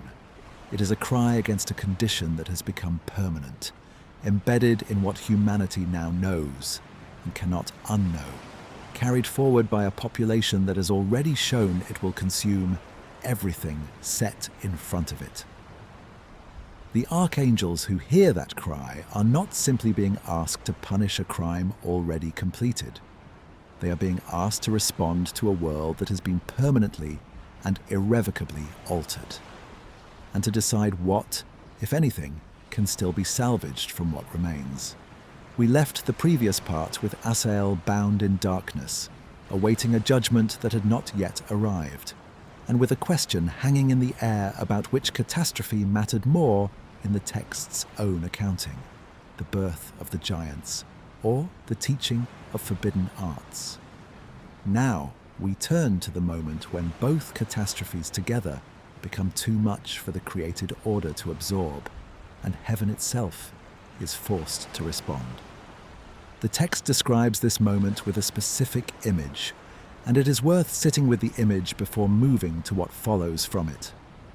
The earth, the text says, made suit to those who dwelled in heaven, because the whole world had been filled with blood and with wrongdoing, and it was no longer possible for the earth to bear what was being done upon it. This is not a metaphor deployed loosely. The text treats the earth as something closer to a party to the covenant, a participant capable of registering complaint and bringing that complaint before the divine court, in much the same way a human plaintiff might bring a case before a judge. The earth cries out, and the cry is heard, and the hearing sets in motion everything that follows. It is worth noting how unusual this personification is within the wider context of ancient Near Eastern religious literature, and how much theological weight it is being asked to carry. In most ancient cosmologies, the earth is a setting, the stage upon which divine and human actors perform, acted upon rather than acting.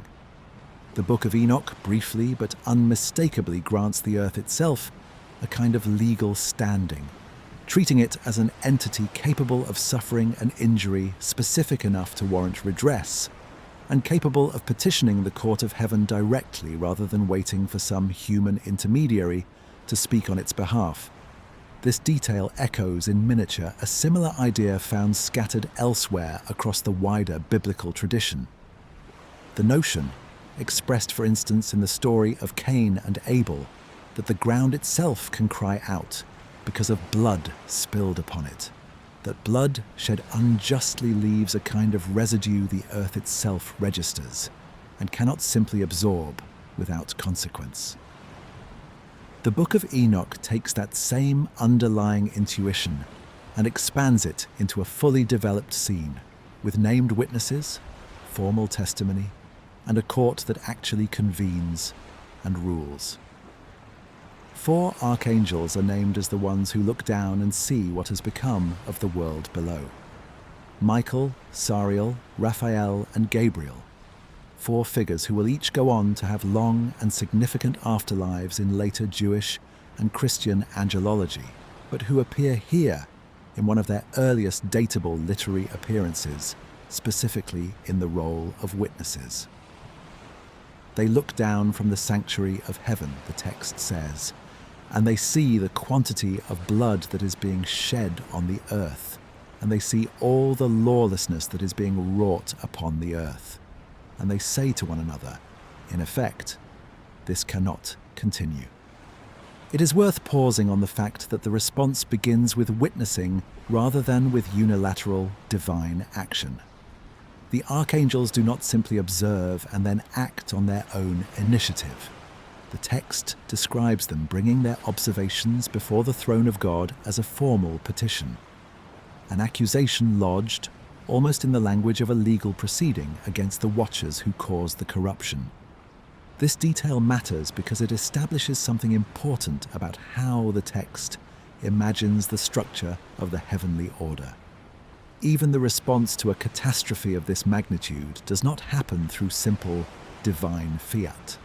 It happens through a process, observation, testimony, petition, and only then judgment, that mirrors, in its own way, the kind of procedural formality that runs through so much of the wider biblical legal tradition. The flood, when it comes, is not depicted as an impulsive act of divine anger. It is depicted as the outcome of due process, however abbreviated, conducted by the highest court that exists. The Archangel Michael's petition, as the text records it, is unusually direct in laying blame. He addresses God and says, in effect, "You see what Asael has done, how he has taught all iniquity on earth and revealed the eternal secrets that were preserved in heaven, secrets which men were striving to learn. And Semjaza, to whom you gave authority to bear rule over his associates. They went in unto the daughters of men, and defiled themselves, and revealed to them every kind of sin." This is a striking passage because Michael's language does not treat the Watcher's guilt as a single, undifferentiated fall. He separates Asael's crime, the teaching of secrets, from Semjaza's crime, the union with human women, exactly the distinction we traced in Part 5 between the corruption of knowledge and the corruption of lineage. The Archangel, in other words, is drawing precisely the same distinction the narrator has been drawing across the last two parts, which suggests the text's own internal logic is consistent all the way through, from the narrator's commentary to the words it places in the mouths of its heavenly characters. There is another detail in Michael's petition worth dwelling on, because it complicates the picture in an interesting way. He notes that women have borne giants, and the whole earth has been filled with blood and unrighteousness. And then he adds a further specific complaint. The women, he says, have borne children, and through this the whole earth has been filled with blood and unrighteousness. But he goes further still, describing the earth as crying out because of the destruction wrought upon it, not simply because of the moral corruption, but because of the physical devastation the giants have caused. This is worth holding alongside what we established in Part 4 about the ecological collapse the Nephilim triggered, the crops consumed, the animals hunted to extinction in sequence, the eventual cannibalism. Michael's petition is not simply a complaint about sin in the abstract. It is closer to an environmental impact report, delivered to the highest possible authority, describing a planet that has been rendered unable to sustain the population currently living on it. The fact that the text bothers to include this specific, almost bureaucratic dimension of the petition, not simply an appeal to abstract justice, but a documented account of measurable ecological harm, tells us something about the seriousness with which the text's authors approach the mechanics of catastrophe. This is not a text content to gesture vaguely at wickedness and move on to punishment. It wants the reader to understand precisely what has gone wrong, catalogued and specific, before it allows the narrative to move to judgment. The Archangels are not simply horrified observers reacting emotionally to a vague sense that things have gone badly. They are witnesses building a case, item by item, corrupted knowledge, corrupted lineage, and now a corrupted and depleted earth. And it is only once all three strands of the case have been laid out that the text allows the verdict to be handed down. God's response, as the text records it, comes in stages, and it is worth walking through each stage in turn, because the text is careful to specify a different task for each of the four archangels, matching the punishment to the specific crime each is addressing. Sariel is sent first, and his task concerns Noah specifically rather than the Watchers. He is instructed to go to Noah and tell him what is coming, that the whole earth will be destroyed, that a deluge is about to come upon the whole earth, and that Noah should hide himself and reveal to his descendants how they may escape, so that all flesh may not be destroyed. This is worth noting because it establishes, within the Enochic tradition, that the warning to Noah originates specifically with this archangel, in this scene, as a direct consequence of the archangel's petition, a detail that has no equivalent in the brief Genesis account, which simply states that Noah found favor in the eyes of the Lord without describing any angelic messenger or any specific mechanism by which the warning was delivered. Raphael is given the task of dealing with Asael specifically.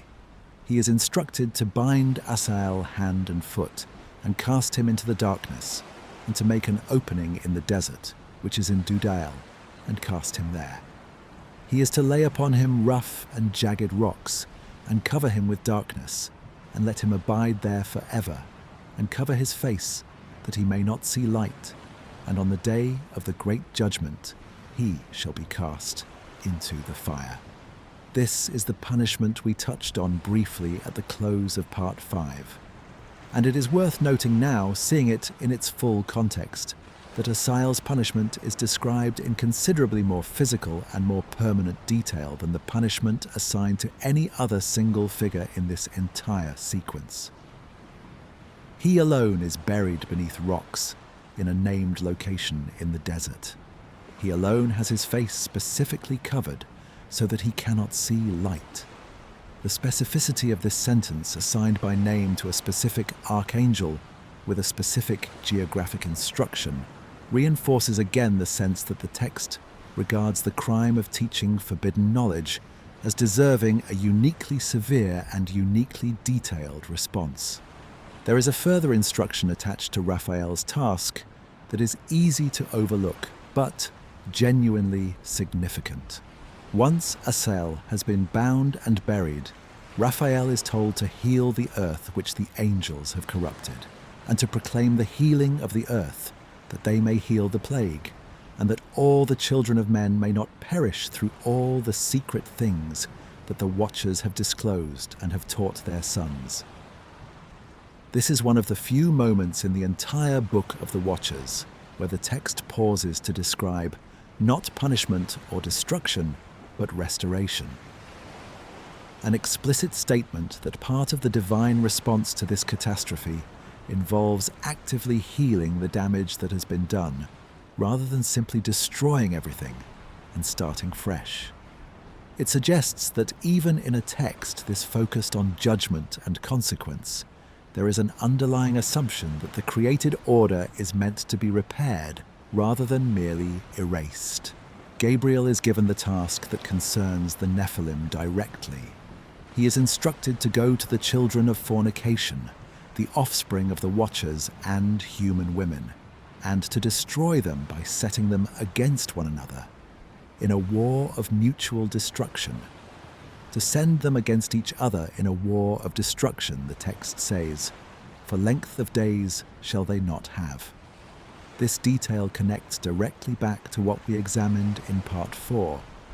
The giants, having already begun consuming one another once every other food source was exhausted, are now formally set upon this path by direct angelic intervention, turned against each other as an instrument of their own destruction rather than being destroyed by some external force alone.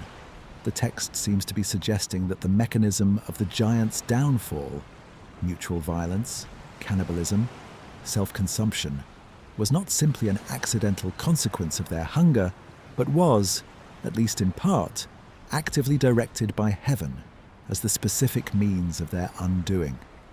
Their own appetite becomes the instrument of their punishment. Michael, finally, is given the task that concerns Semjaza and the remaining Watchers as a body. He is instructed to bind them for 70 generations in the valleys of the earth, until the day of their judgment and of their consummation, till the judgment that is for all eternity is accomplished. 70 generations is a striking figure, long enough to function within the text's own symbolic numerology. As something close to the full span of history, the text imagines unfolding before the final judgment arrives. The Watchers are not simply punished and removed from the story. They are bound and held present, but immobilized, for the entire remaining duration of the narrative the Book of Enoch is interested in telling, which means that by the time we reach the closing chapters of the whole document, chapters we will not arrive at for many parts yet, the Watchers are still there, still bound, still awaiting the specific day the text keeps deferring to. It is worth noting how the number 70 functions elsewhere in the wider tradition this text belongs to, because the choice is unlikely to be accidental.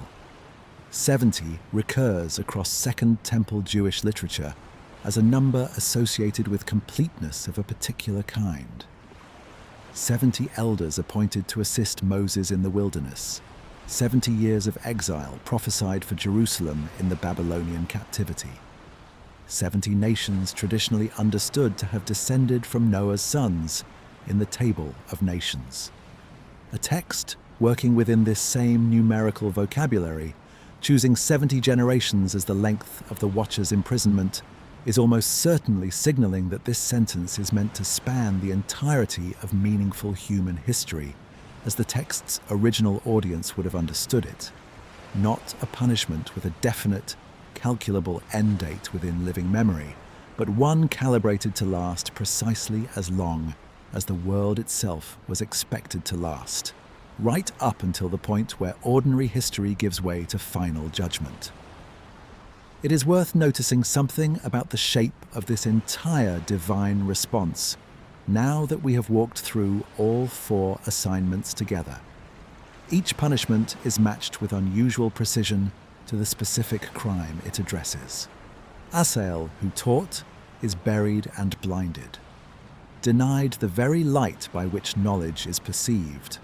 Semjaza and the Watchers, who conspired collectively and swore a mutual oath, are bound collectively for a span of time long enough to feel, within the text's imagination, close to permanent.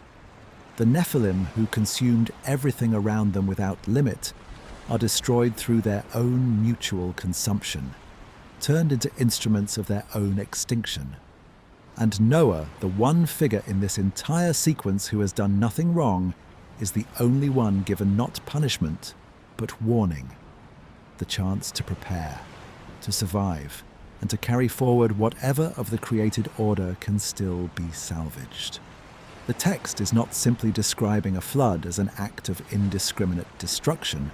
It is describing a carefully calibrated response addressed individually to each source of the corruption, with survival reserved specifically for the one party in the entire drama who bears no responsibility for what has happened. There is one more dimension of this scene worth including before we close, because it returns us to a thread from part 1 that is easy to lose sight of amid all this detail about archangels and named punishments. This entire sequence, the Earth's cry, the Archangel's petition, the specific instructions given to Sariel, Raphael, Gabriel, and Michael, takes place, according to the text's own internal chronology, within the lifetime of Enoch himself, the man whose visions this entire document claims to record. Enoch does not merely hear about these events secondhand, in the way we are hearing about them tonight, through a narrator summarizing a text written millennia ago.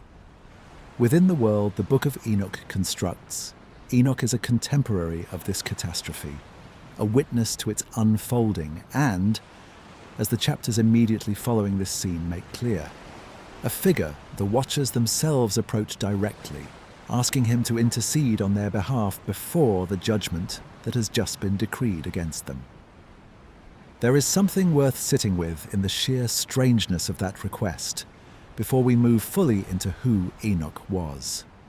Beings who had, on the text's own account, deliberately conspired together on a mountain, sworn a mutual oath, descended, taken human wives, taught forbidden arts across the whole earth, and fathered a race of giants that devoured everything in reach. These same beings, once bound and sentenced, do not turn to one another for comfort, and do not appeal directly to the God who has just ruled against them. They turn instead to a human being. A single righteous man, still living, still walking the earth in the ordinary way, is treated by 200 fallen divine beings as their best remaining hope of mercy. That choice tells us something about how the text understands Enoch's standing in this world. not simply as a passive recipient of visions handed down to him, but as a figure whose voice was understood, even by beings vastly greater than himself in power and origin, to carry weight before the throne of heaven. That request, the bound watchers turning to a human being of all possible intercessors and asking him to plead their case before the God who has already ruled against them, is one of the strangest and most theologically loaded moments in the entire text. It is also where Enoch himself, the seventh generation from Adam, the man taken up without dying, finally steps fully into the story as more than simply a name attached to a set of visions. Who Enoch was, what qualified him to be approached by the very beings whose punishment had just been sealed, and what his own extraordinary journey through the heavens actually contained. That is where we are headed next. We left the Watchers bound, sentenced, and turning in their desperation to a single human being, asking him to plead their case before a court that had already ruled against them. Now we turn to that human being himself. Who he was before the text ever mentions him, what made him the kind of man 200 fallen divine beings would approach as their last hope, and what the text says happened when he was finally taken up to see, for himself, the world they had fallen from. The starting point has to be Genesis, because that is where Enoch's name first appears. And the passage is worth reading in full because of how little it actually says.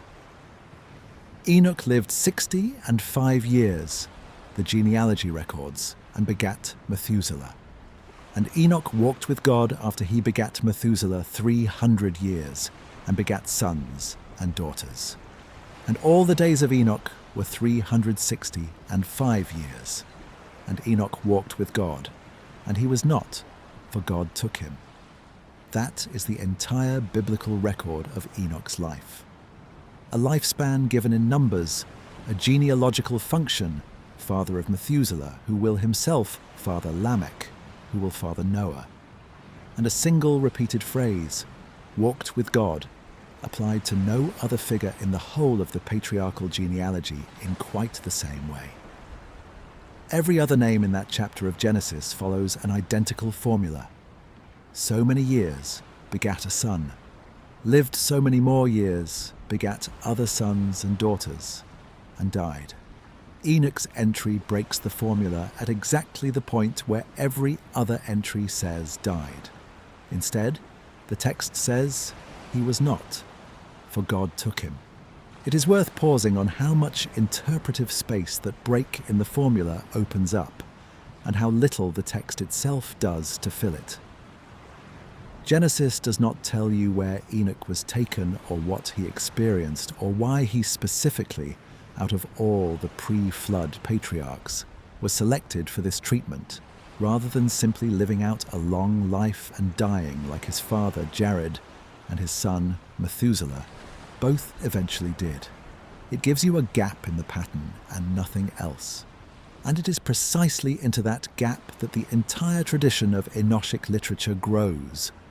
A body of texts of which the Book of the Watchers is the oldest and most influential, that exists to answer the question Genesis raises and then declines to answer.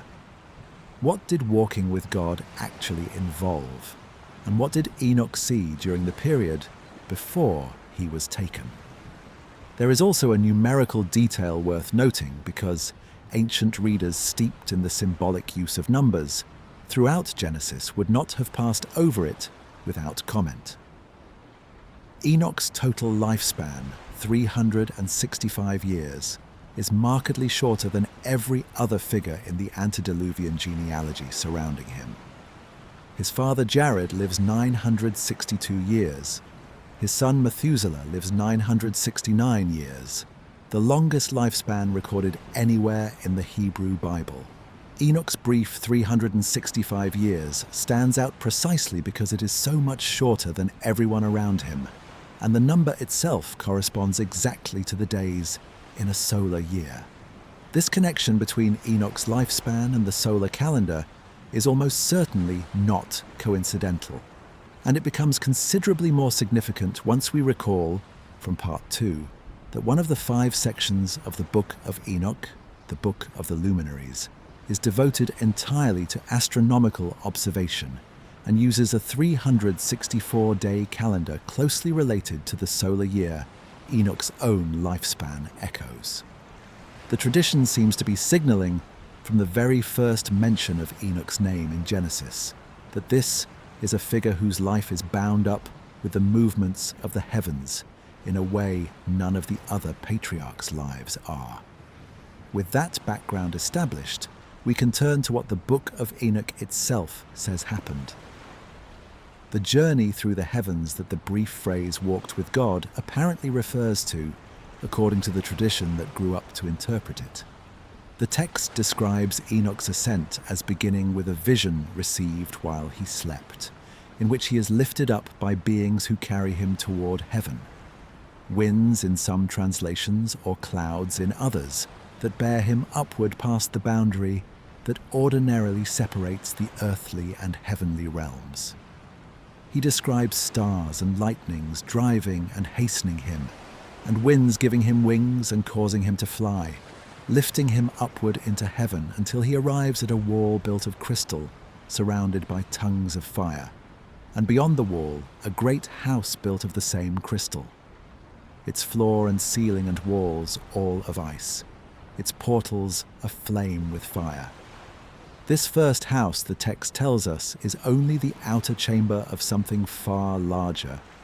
Enoch enters it and finds it hot as fire and cold as ice, with no pleasure of life in it, a description that captures something important about the character of this vision throughout.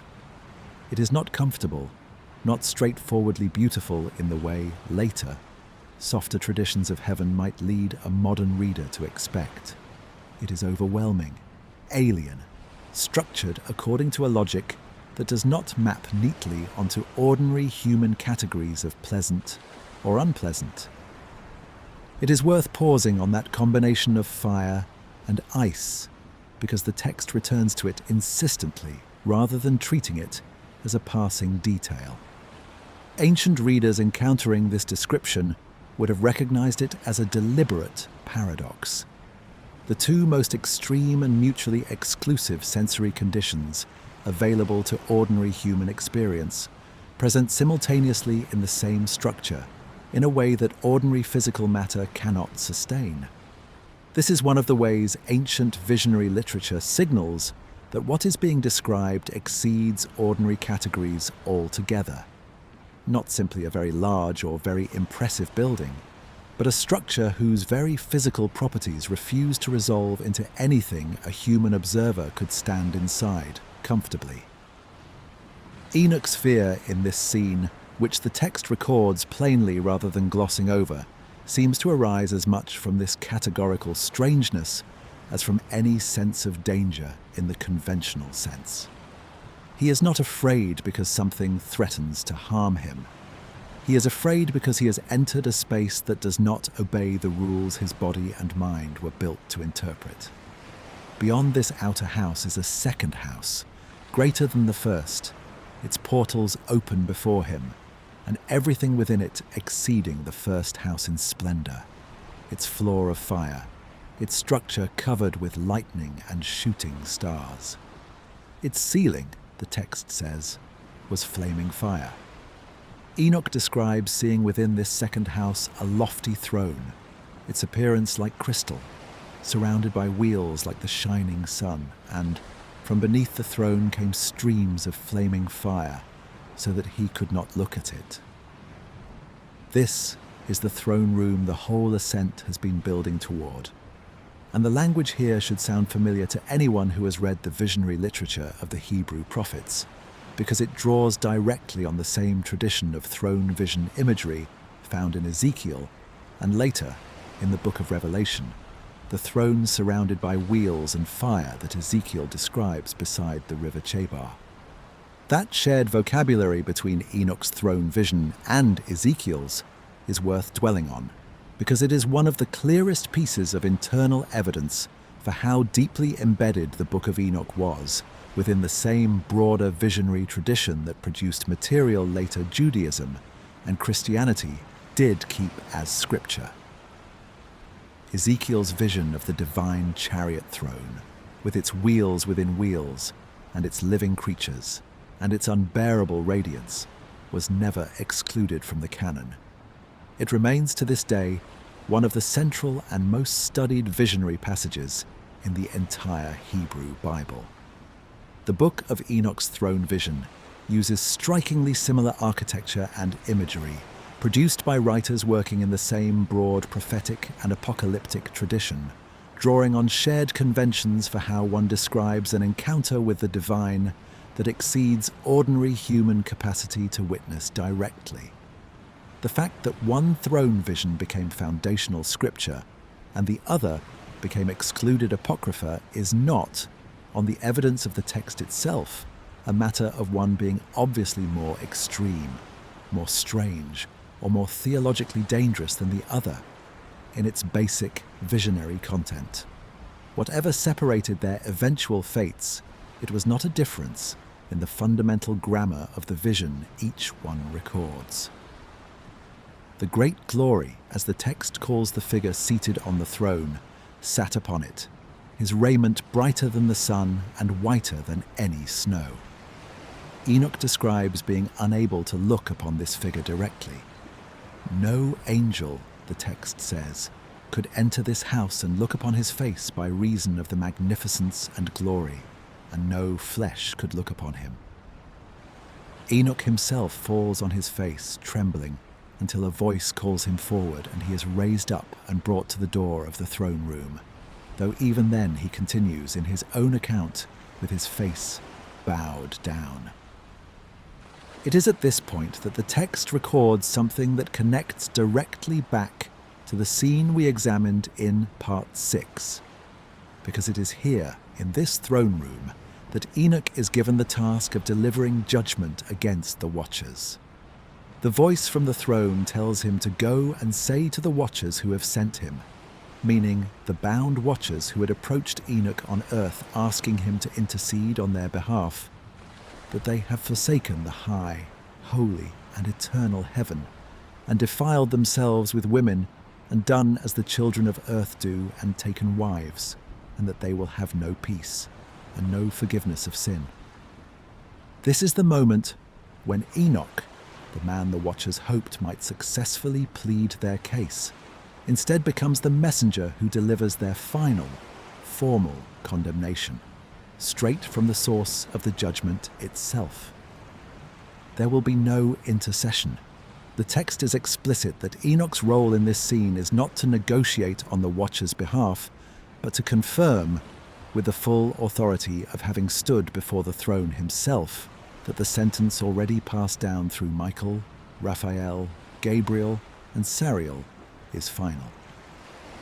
Beyond the throne room vision, other Enochic material, some of it from later or supplementary sections of the wider Enoch tradition, rather than the Book of the Watchers proper, describes Enoch's journey continuing through what later tradition would systematize into 7 distinct heavens, each with its own inhabitants and its own function within the architecture of the cosmos.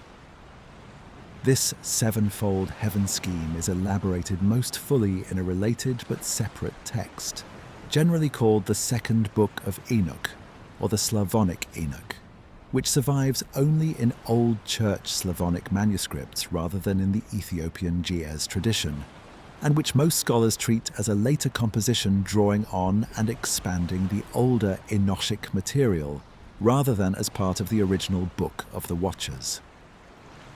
It is worth being precise about this distinction, because popular accounts of Enoch's journey through the heavens often blend material from several different Enochic texts, composed centuries apart, into a single seamless narrative that the ancient sources themselves never actually present as one continuous account. Within the Book of the Watchers proper, the text describes Enoch's journeys in somewhat different terms, not so much an ascent through numbered heavenly levels, as a series of journeys to the far edges of the earth, guided by named angels who show him specific features of the cosmic architecture. He is shown the chambers where the winds are stored, and the chamber where the treasures of hail and snow and clouds are kept, and the chamber where the treasury of dew and rain is kept. He is shown the mouths of the rivers of the earth and the mouth of the great sea. He is shown the pillars of heaven and the pillars of the earth, at the very corners of the world, bearing the weight of the whole earth upon them. He is shown 7 mountains and a great forest and a deep abyss with columns of heavenly fire. He is also shown, and this connects most directly back to everything we have been tracing across the last several parts, the place prepared for the fallen watchers themselves, a desolate and terrible place in the west, at the edge of the great earth, containing a burning fire that never ceases, and beyond it a great chasm, described as a prison for the stars and the host of heaven. This is one of several places in the Book of the Watchers where the text uses stars as a symbol for the fallen angelic beings, a piece of symbolic language that becomes central to the animal apocalypse we will examine much later in Part 15, where the Watchers are represented explicitly as stars that fell from heaven. There is a natural question worth raising at this point in the journey, and it is one this channel has asked about other ancient cosmological visions before. What do we make of a text this specific about geography that does not map in any straightforward way onto the physical geography we know from direct observation? Pillars holding up the corners of a flat earth, chambers where weather phenomena are physically stored and dispensed, mountains and forests and rivers arranged according to a cosmic rather than a terrestrial logic. None of this corresponds to the world as later astronomy and geography came to describe it. One perfectly reasonable response is to read all of this as ancient cosmological imagination working within the conceptual limits of its own period, no different in kind from the flat Earth cosmology assumed elsewhere across the ancient Near East. Another response, less commonly held among mainstream scholars but not entirely absent from more speculative corners of comparative religious study, is to ask whether visionary experiences like the one this text claims to record might be attempting to describe something genuinely encountered, however imperfectly, in language and imagery borrowed from the only conceptual toolkit available to describe it. We are not going to settle that question tonight. What we can say is that the text itself treats every detail of this journey with the same careful specificity we have seen it apply to the names of the Watchers, the geography of Mount Hermon, and the precise catalogue of forbidden arts. This is a tradition that consistently prefers detail to vagueness wherever the subject matter takes it. Enoch's status within this entire drama is worth drawing together as we close this part, because it sets up something crucial for what follows. He is not a passive visionary, merely shown things and then sent home. He is treated, by the very beings whose fall we have spent the last 4 parts tracing, as someone whose testimony and whose access to the divine throne room carry weight that their own petitions apparently do not. And he is treated, by the voice from the throne itself, as a fit messenger to carry the most consequential verdict in this entire pre-flood drama, back down to the beings it concerns. That combination, human enough to be approached by desperate watchers, and yet trusted enough to stand in the throne room and be handed the final word of judgment, places Enoch in a genuinely unusual category within the wider architecture of ancient religious literature, neither ordinary man nor angelic being, but something that moves between both worlds in a way very few other human figures in ancient literature are ever permitted to do. It is worth naming plainly what this makes Enoch within the internal logic of his own tradition. A mediating figure standing at the hinge point between the human and the divine, trusted by both sides even as those two sides are actively at war with one another over the fate of the earth. Very few figures anywhere in ancient literature occupy that particular position with this degree of narrative weight resting on them. Moses speaks with God face to face, according to the tradition that grew up around him.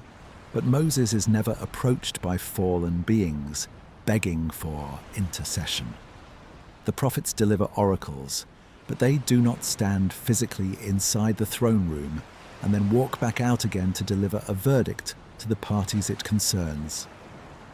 Enoch's specific role, witness, intercessor who fails to intercede, and finally messenger of an unappealable sentence, is close to unique, and it is worth carrying that uniqueness forward as we turn, next, to how thoroughly the canonical tradition compressed this same figure and this same drama down into 2 verses that most readers of Genesis pass over without a second thought. That unusual status is exactly what makes the comparison we turn to next so revealing. Because everything we have walked through across these 6 parts, the Watchers, the Oath, the Descent, the Nephilim, the Forbidden Knowledge, the Earth's Cry, the Archangels' Verdict, and now Enoch's own extraordinary journey through the throne room of heaven. All of it is compressed in the version of this story that made it into the canonical Bible, into 2 brief and famously cryptic verses. What Genesis says and does not say about the sons of God and the daughters of men, and why that compression matters as much as anything the Book of Enoch actually tells us, is where we turn next. We left Enoch standing at the threshold between 2 worlds, human enough to be approached by desperate watchers, trusted enough to carry the verdict of the throne room back down to them. Everything we have walked through across the last 5 parts, all of it, comes down in the canonical Bible to 2 verses. Tonight, we are going to read those 2 verses slowly, alongside everything the Book of Enoch tells us they are compressing, and ask what that compression itself tells us. Here is the passage from the 6th chapter of Genesis in its entirety, as it appears in the text that has shaped Western religious imagination for 2,000 years. And it came to pass, when men began to multiply on the face of the earth, and daughters were born unto them, that the sons of God saw the daughters of men that they were fair, and they took them wives of all which they chose. And the Lord said, My spirit shall not always strive with man, for that he also is flesh, yet his days shall be 120 years. There were giants in the earth in those days, and also after that, when the sons of God came in unto the daughters of men, and they bore children to them. The same became mighty men which were of old, men of renown. That is the entirety of it. 4 verses, not even 2 if we are being precise, though the 2 verses containing the actual narrative content, the sons of God, the daughters of men, the giants, are the ones scholars typically refer to when they discuss this passage, since the surrounding material about the 120 years functions as a separate, somewhat disconnected divine pronouncement, rather than part of the same narrative thread. 4 sentences describing an event that the Book of Enoch spends what amounts to roughly 1/3 of its longest and oldest section unpacking in exhaustive, specific, name-by-name detail. Let us go through the compression itself, phrase by phrase, and set what Genesis gives us against what we have already learned from the Book of Enoch across the previous 5 parts of tonight's journey. Genesis says the sons of God saw the daughters of men, that they were fair. The Book of Enoch gives us Semjaza's fear of bearing sole responsibility, his gathering of the other watchers, the mutual oath sworn to bind 200 beings together in a shared and irrevocable transgression, and the specific location, Mount Hermon, where that oath was sworn. Genesis compresses an entire scene of conspiracy, deliberation, and collective commitment into a single clause about seeing and finding fair. It is worth noting too what the phrase sons of God itself is doing, or rather not doing, in the Genesis account. The term appears elsewhere in the Hebrew Bible, most notably in the opening chapters of the Book of Job, where the sons of God present themselves before the Lord, and Satan comes among them.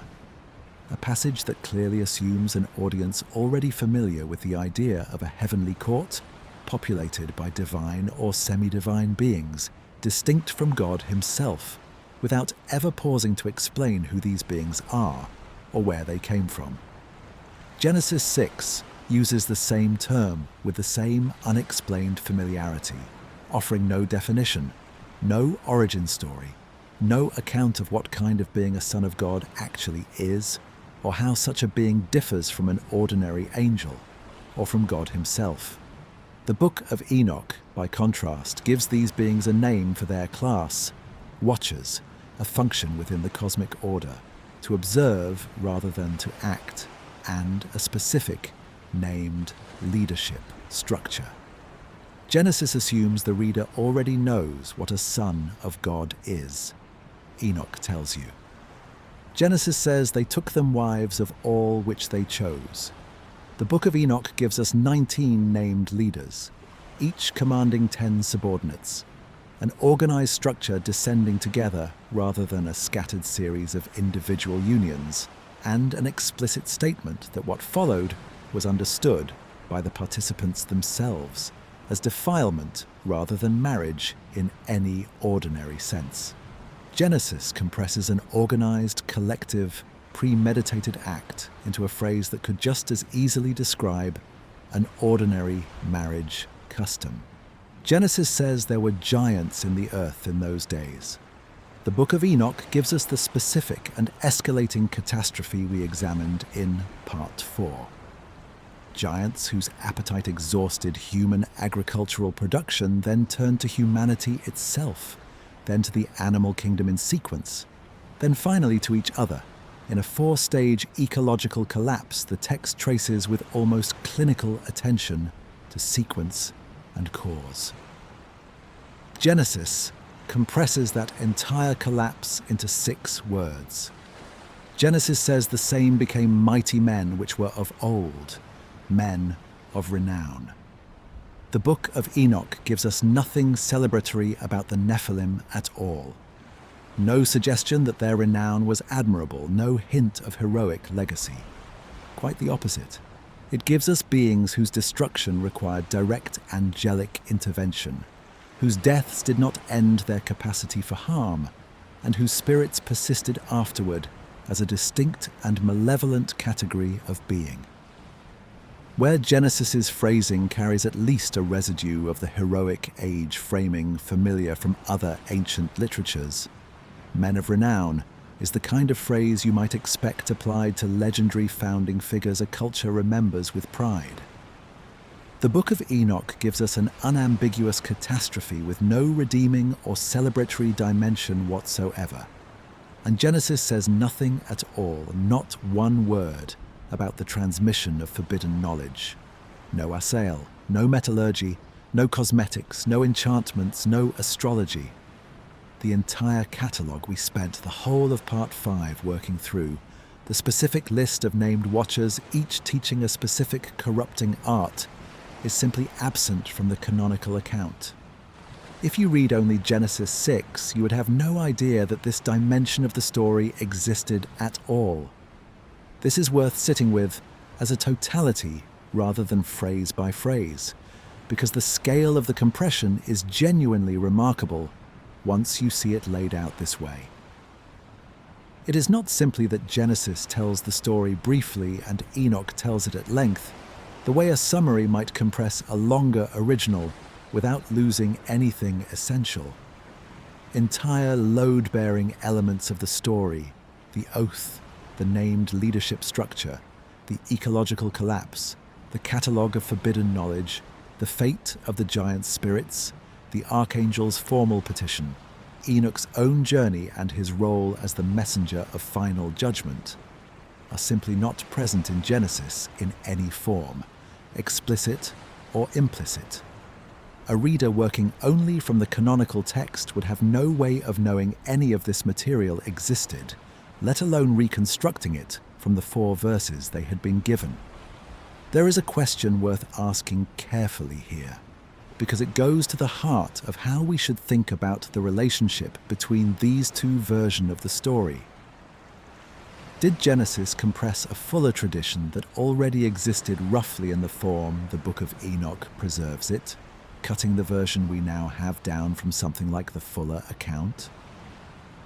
Or did the Book of Enoch expand a much sparser original tradition, closer to what Genesis actually preserves, elaborating it outward over subsequent centuries into the extensive narrative we have been examining?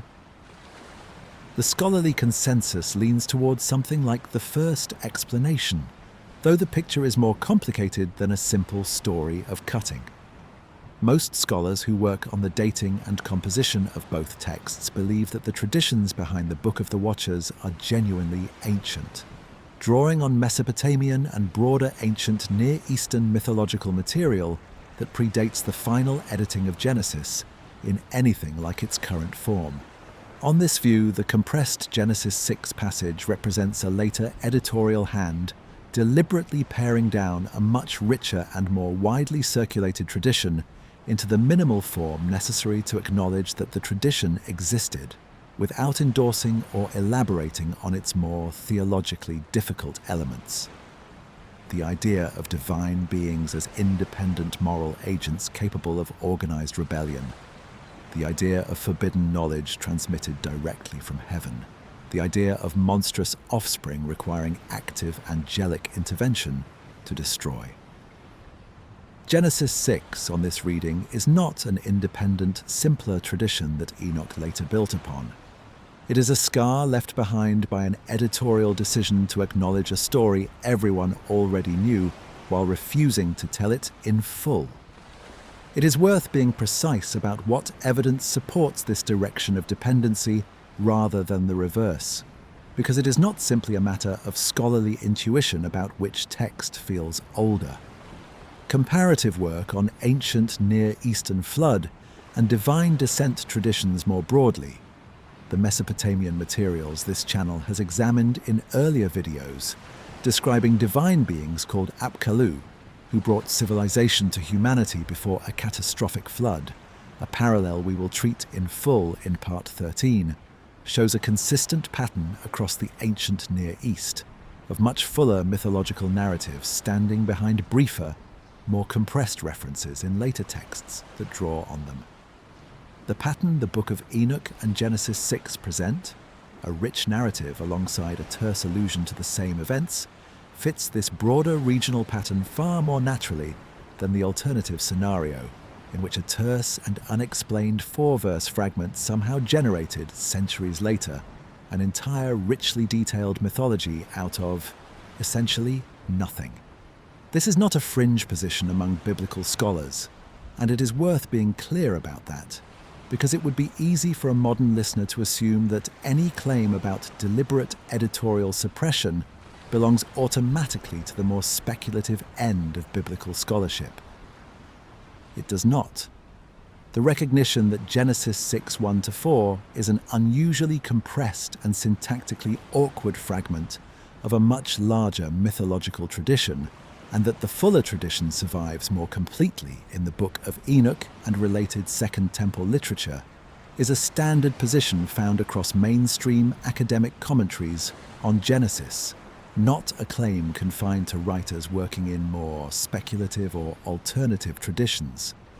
The scholarly disagreement tends to concern not whether this compression happened, but exactly how much of the fuller Enochic tradition predates Genesis in its current form, how much developed afterward in dialogue with the brief Genesis text, and how the two traditions influenced each other across the centuries during which both were still actively circulating and being copied.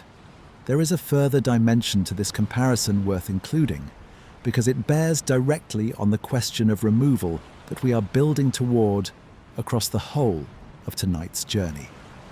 the brevity and syntactical awkwardness of Genesis 6, 1-4, has troubled biblical scholars and translators for centuries, independent of any question about the Book of Enoch. The passage sits oddly within its immediate context, interrupting the flow between the genealogy that precedes it and the flood narrative that follows, introducing characters, the sons of God, who are never clearly identified, addressing an event whose relevance to the flood that follows is never explicitly stated within the passage itself, and then simply moving on without further comment. Readers across the history of both Jewish and Christian interpretation have long recognized that something does not quite fit here, that this passage reads less like a complete unit and more like a fragment, a compressed reference to something the original audience was assumed already to know in fuller detail. The awkwardness is visible even at the level of basic grammar and word choice, a detail that rarely comes through in translation, but that scholars working directly with the Hebrew text have long noted. The word rendered giants, Nephilim, appears elsewhere in the Hebrew Bible only once more, in the Book of Numbers, in the report the spies bring back from Canaan, describing enormous inhabitants of the land they were sent to survey.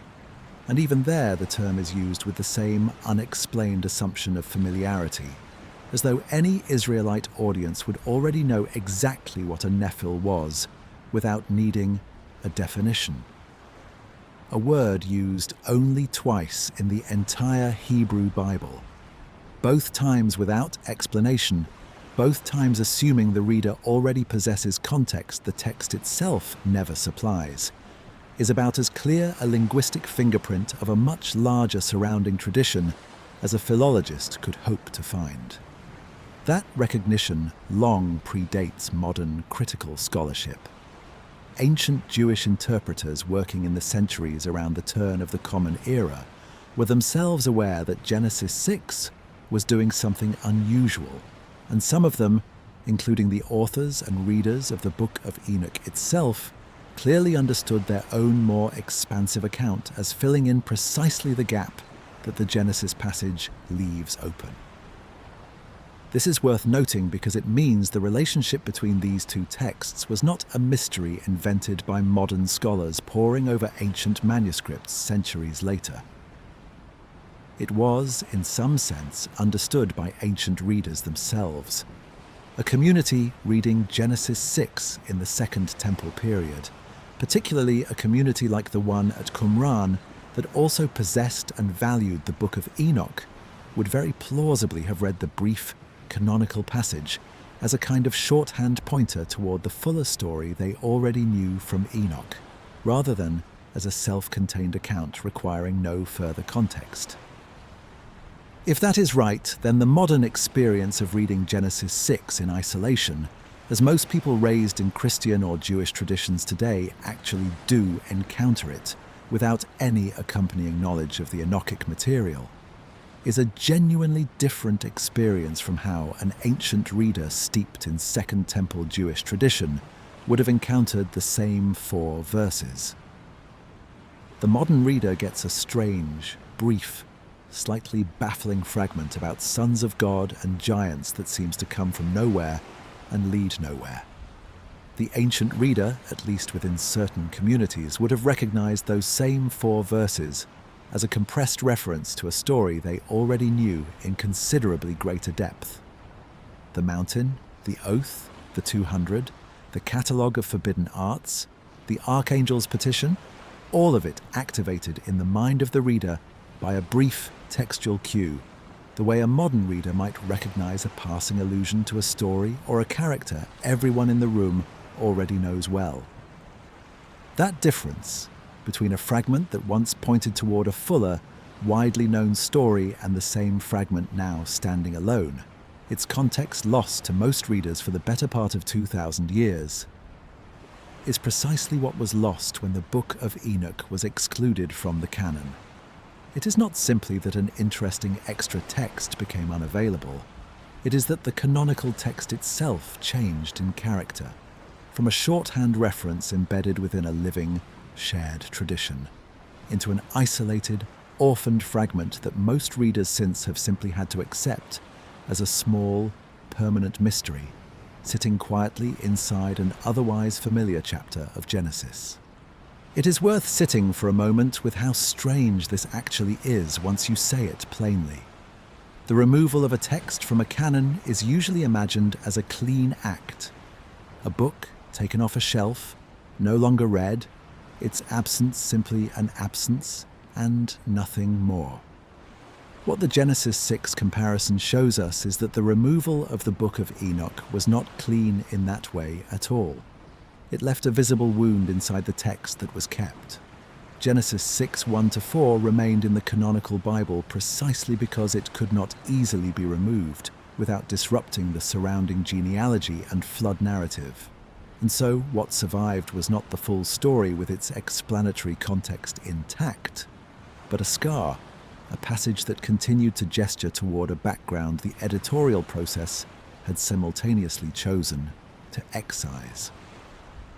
Every reader who has ever paused over those 4 strange verses and wondered what exactly a son of God is supposed to be, or why giants suddenly appear with no introduction, has been experiencing that scar directly, whether or not they knew there was once a fuller text that would have answered the question.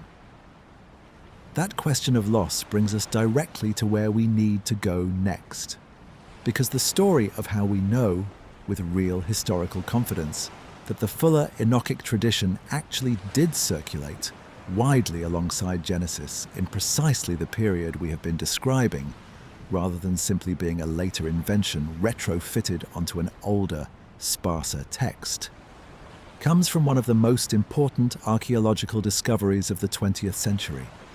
Fragments of the Book of Enoch, in Aramaic, buried in jars in caves near the Dead Sea for nearly 2,000 years, waiting to tell us exactly how old this fuller tradition really is, and waiting to settle as far as physical evidence can settle anything about a text this old, the question of which version of this story came first. We left the previous part with a promise that the discovery of Enoch fragments at Qumran would let us settle as far as physical evidence can settle anything about a text this old. Which version of the story came first? Tonight, we go into that discovery in real detail, because what was found in those caves does more than simply confirm the Book of Enoch is ancient.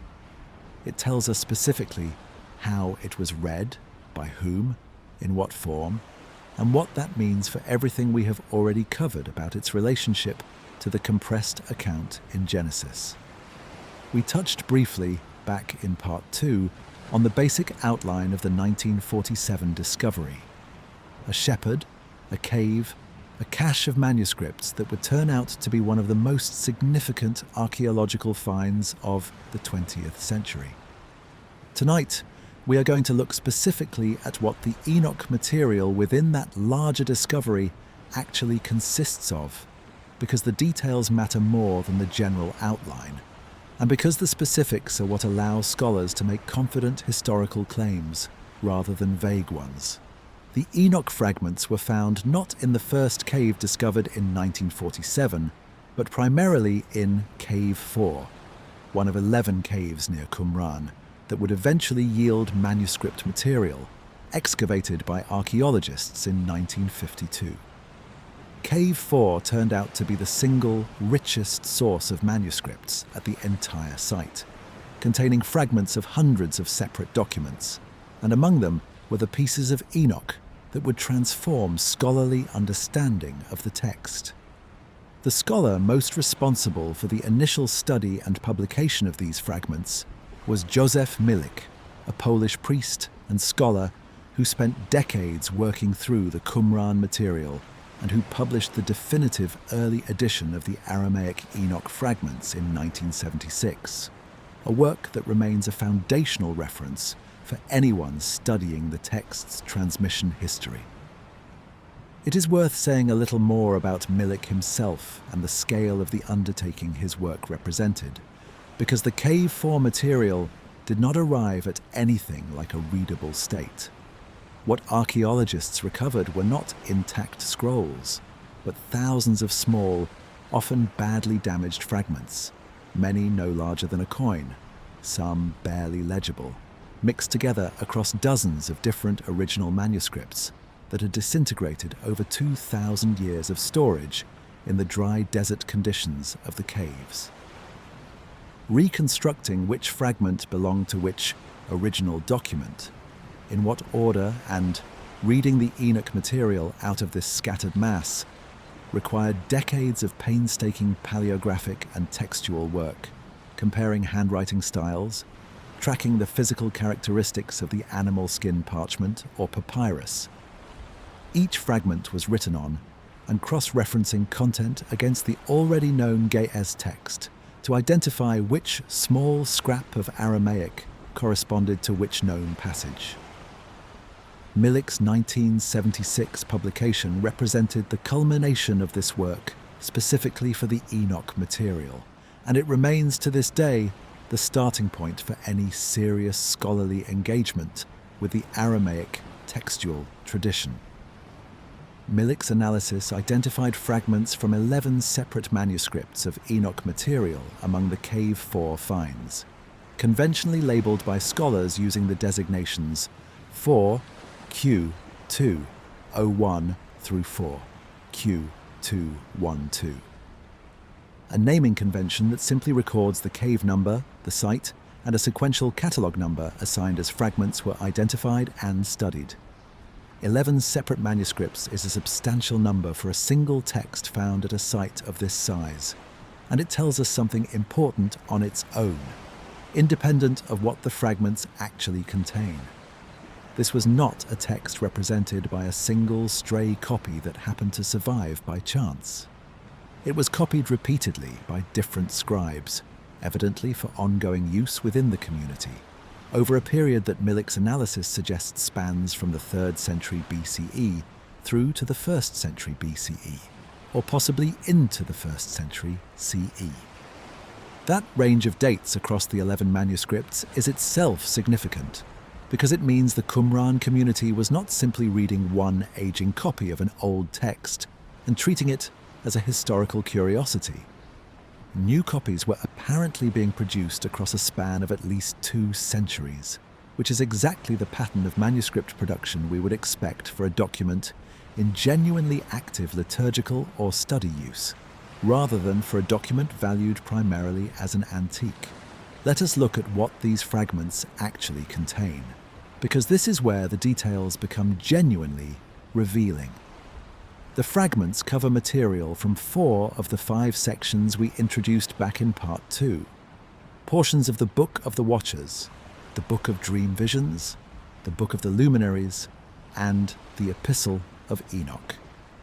The oldest of the fragments on paleographic grounds, meaning the style and form of the handwriting itself, which specialists can date with reasonable precision based on how letter forms changed over the centuries, are generally dated to around 200 BCE, placing the copying of this particular manuscript well within the 3rd century BCE at the very latest for the underlying text it was copied from, and confirming that the Book of the Watchers, or at least substantial portions of it, was already circulating in something close to its familiar form by that period. The one section conspicuously absent from the entire Qumran collection is the Book of Parables. The section, as we noted in Part 2, containing the most developed messianic material in the whole of the Enochic corpus, including the Son of Man figure that would go on to have such significant resonance in the Gospel tradition. Its complete absence from 11 separate manuscripts spanning multiple centuries of active copying at this one site is a genuinely striking negative result. And it is the primary piece of evidence scholars point to when arguing that the Book of Parables was composed later than the other 4 sections, quite possibly after the main period of Qumran's manuscript production had already concluded. This is worth flagging because it means the Book of Enoch, as a 5-part composite text, may never have existed in its complete current form at Qumran at all. The community there very likely knew and used 4 of the 5 sections we discussed in Part 2, without necessarily possessing or even being aware of the 5th. It is worth being careful about how much weight this absence can bear, because an argument from silence is always more fragile than an argument from positive evidence, and scholars who work on this material are generally careful to say so. It remains possible, in principle, that the Book of Parables existed during the Qumran period, but simply happened not to survive in the specific manuscripts that were preserved and eventually found. The desert caves preserved an extraordinary amount of material, but not everything that once existed there, and the survival of any given document owes as much to accident as to original importance. Even accounting for that caution, though, the consistency of the absence across 11 separate manuscripts, copied across multiple centuries by what were clearly different scribes working at different times, makes the later composition explanation considerably more probable than the alternative. If the Book of Parables had been circulating at Qumran throughout the community's active period in the way the other 4 sections demonstrably were, the complete absence of even a single fragment across such an extensive and well-preserved collection would be a genuinely unusual coincidence. This detail is worth sitting with for what it tells us about how ancient composite texts actually functioned, because it complicates any simple picture of the Book of Enoch as a single, stable, unchanging document handed down whole from its earliest composition. What we are looking at, based on the Qumran evidence, is closer to a living textual tradition. Sections composed at different times, some of them combined into what became larger multi-section manuscripts, others apparently still circulating somewhat independently, even in a community that clearly valued the material highly. The idea of the Book of Enoch as a single finished book, bound and complete, is itself something of a retrospective imposition, more true of the later Ethiopian manuscript tradition that eventually stabilized the 5 sections together than of the more fluid, evolving textual situation the Qumran fragments actually document. That distinction between a fixed, finished scripture and a still developing body of tradition is itself worth remembering as we move toward the question of canon formation. Since one of the underlying anxieties any ancient community faced when deciding what to include as authoritative scripture was precisely this kind of instability. A text still visibly in motion is a harder text to formally canonize than one that has already settled into a fixed and final form. Now, what does all of this tell us about the status the text held within the Qumran community specifically? Here, the evidence is more than simply the raw fact of multiple copies. Several of the Enoch fragments were found alongside, and in some cases physically combined within the same manuscript as Fragments of the Book of Jubilees, another text that argues explicitly for the authority and antiquity of Enochic tradition, and that itself was clearly treated as authoritative scripture at Qumran.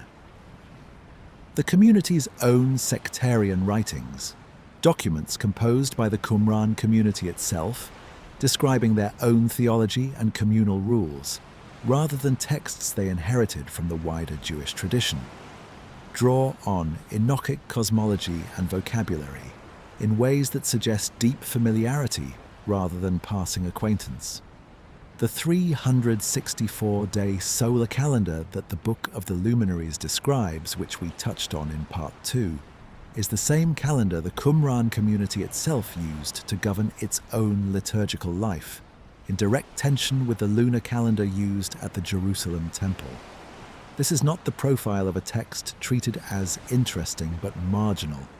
It is the profile of a text whose cosmology and calendrical system had been substantially absorbed into how an entire religious community organized its own devotional life. The calendar dispute in particular deserves a little more unpacking because it shows how deeply practical, rather than merely intellectual, the community's relationship to Enochic material actually was. The lunar calendar used at the Jerusalem temple determined the dates of every major festival in the Jewish liturgical year. When Passover fell, when the Day of Atonement fell, when the harvest festivals were to be observed. A community that adopted instead the 364-day solar calendar, described in the Book of the Luminaries, was not making an abstract scholarly choice about which astronomical model was more elegant. It was making a decision that put its entire festival calendar out of alignment with the temple establishment in Jerusalem, a decision with real and significant social and religious consequences, effectively separating the Qumran community's observance of sacred time from that of mainstream Second Temple Judaism. That the community was willing to make and maintain such a consequential break, specifically on the authority of the astronomical section of the Book of Enoch, tells us that this text was not simply read with interest.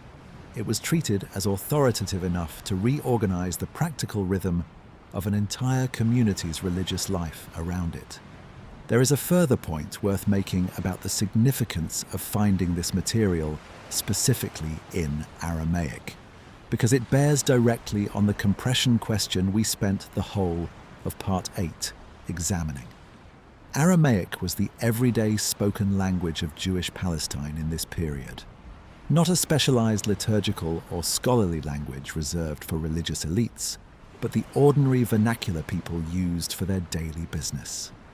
A text composed and copied in Aramaic, as opposed to the more formal Hebrew used for much of the canonical scripture, tells us something about the audience the Book of Enoch was originally reaching. This was not an obscure text confined to a small circle of specialists working in a scholarly register. It was written in the language ordinary people spoke, which is consistent with everything else the manuscript evidence tells us about a text that was widely copied, widely read, and evidently expected to reach an audience broader than a narrow priestly or scribal elite. Let us bring this back now to the specific question that has been running underneath the last several parts of tonight's journey: the relationship between the fuller Enochic tradition and the compressed 4 verses in Genesis 6. Before 1947, it was possible, at least in principle, to argue that the elaborate Enochic material describing the Watchers, the Oath, the catalogue of forbidden knowledge, and everything else we traced through parts 3 through 7, was a later theological elaboration, developed by communities working centuries after Genesis had already been fixed in something like its final form, expanding a terse original passage into an increasingly baroque secondary tradition. The Qumran fragments make that argument very difficult to sustain. If sections of the Book of the Watchers were already being copied by around 200 BCE, on paleographic evidence independent of any argument about content, then the fuller tradition was circulating at essentially the same time that the final editorial shaping of the Pentateuch, including the Book of Genesis in close to its current form, was itself still underway or only recently completed, depending on which scholarly dating scheme for the Pentateuch's composition history you adopt. The fuller story and the compressed story were, at minimum, contemporaries. The claim that Genesis represents the original, simple tradition, and Enoch represents a later embellishment becomes very hard to defend once you have physical manuscript evidence placing the elaborate version this early. This does not, on its own, settle every question about which specific details originated where, or resolve every scholarly disagreement about the exact compositional history of either text. Textual history across this period is genuinely complicated, and reasonable scholars continue to debate the fine details.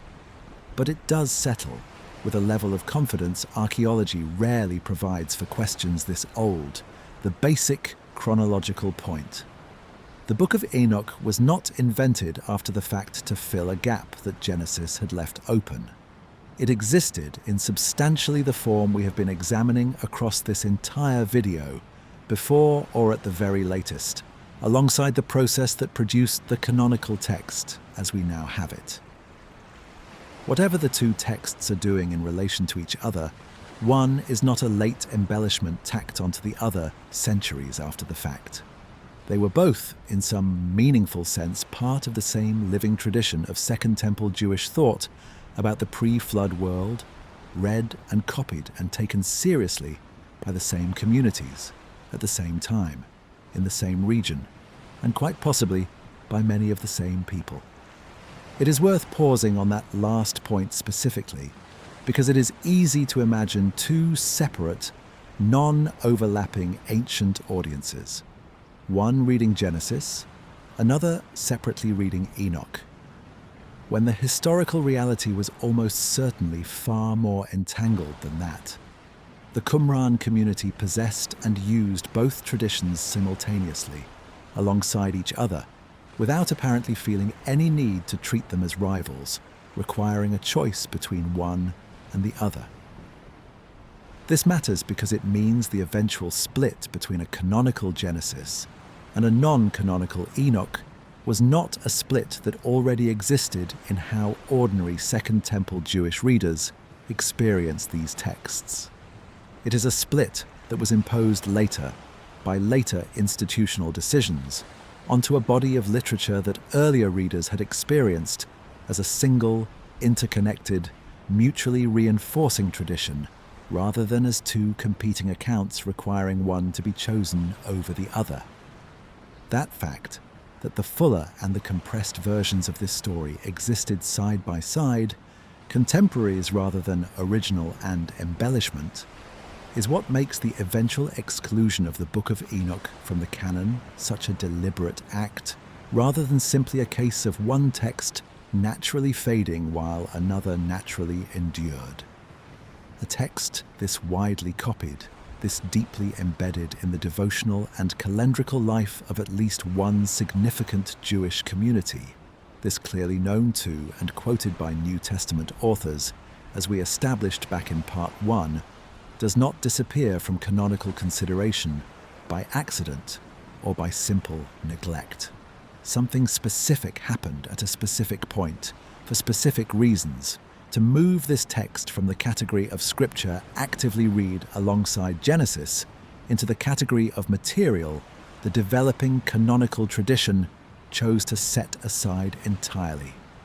What that something was, the specific counsels, the specific theological anxieties, the specific features of the text that made it, in the judgment of the communities eventually responsible for fixing the canon, too dangerous or too difficult to include, is where we turn next. And it is worth carrying the Qumran evidence with us as we go, because it means the removal we are about to examine cannot be explained away as the simple, natural fading of a marginal text. It requires an actual explanation because the text being removed was, by every measure the manuscript evidence gives us, anything but marginal. We left the previous part with a text that was anything but marginal, copied repeatedly across centuries, embedded in the calendrical life of at least one major Jewish community, quoted by name in letters that would themselves become scripture. Tonight, we ask the question that has been building since the very first part of this journey. Why, given all of that, was the Book of Enoch left out? The honest answer requires some care because it would be easy to reach for a single dramatic moment. One council, one decree, one specific afternoon on which the Book of Enoch was formally struck from the record. And the actual history does not hand us anything quite that clean. What we have instead is a slower, more diffuse process, unfolding across several centuries and across two separate religious traditions, Jewish and Christian, each arriving at exclusion through somewhat different routes and for somewhat different reasons. Tonight, we are going to walk through both routes carefully, because the honest complexity of this history is, if anything, more interesting than a single, tidy villain would be. Let us start with the Jewish side of the story, because it happened first.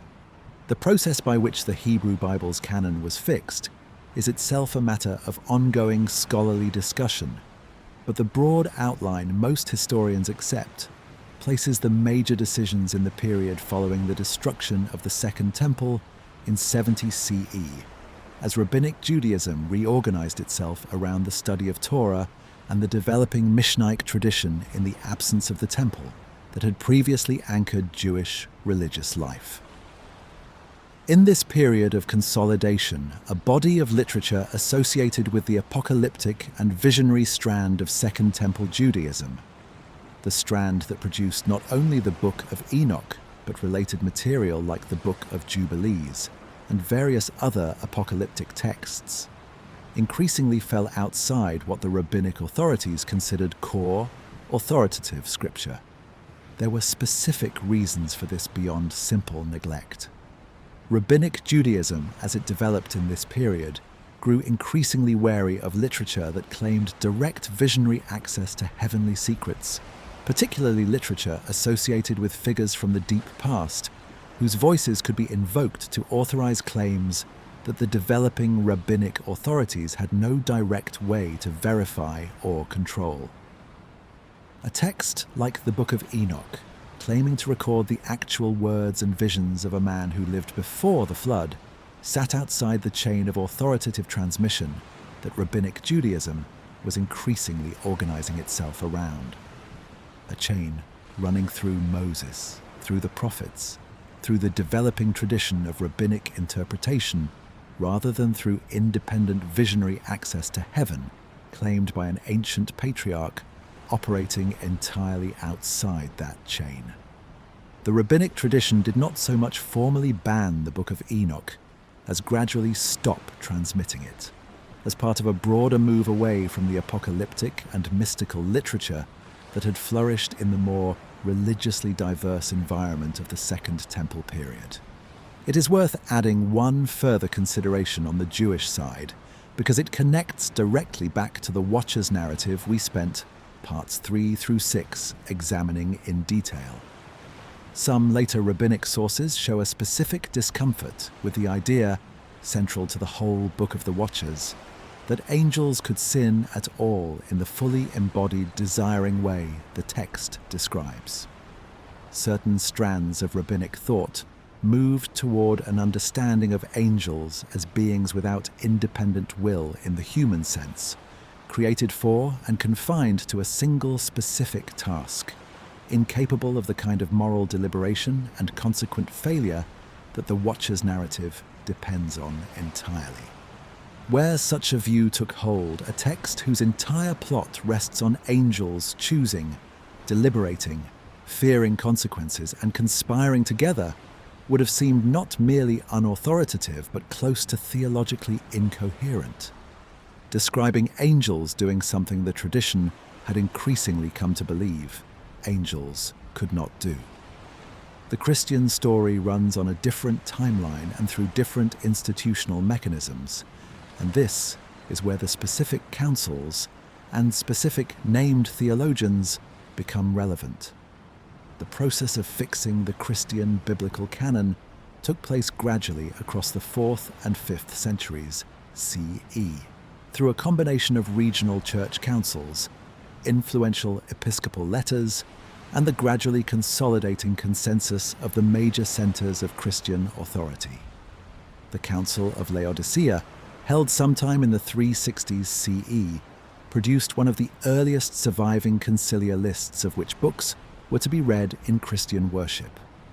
Though it is worth being precise here because the Laodicean canon list is itself a matter of some manuscript uncertainty, appearing as an appendix in some but not all surviving versions of the Council's decisions, and it did not single out the Book of Enoch by name for exclusion, so much as simply present a positive list of approved books that did not include it. This is an important distinction to hold on to, because popular accounts of the Book of Enoch's exclusion sometimes describe it as though a specific council convened specifically to condemn the text by name, in the way later councils would specifically condemn particular heresies. the actual historical process was less dramatic and, in a way, more revealing.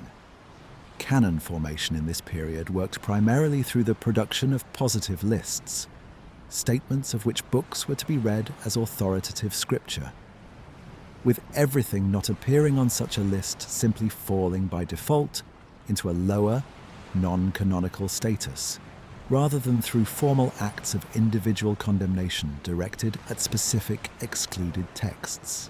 The single most important piece of direct evidence we have for how the 4th century Christian world was actually arguing about Enoch specifically, rather than simply omitting it from lists, comes from Augustine of Hippo, writing in the early 5th century in his major work, The City of God. Augustine addresses the Book of Enoch directly, and his reasoning is worth walking through carefully, because it gives us actual argued positions rather than simply a silent omission.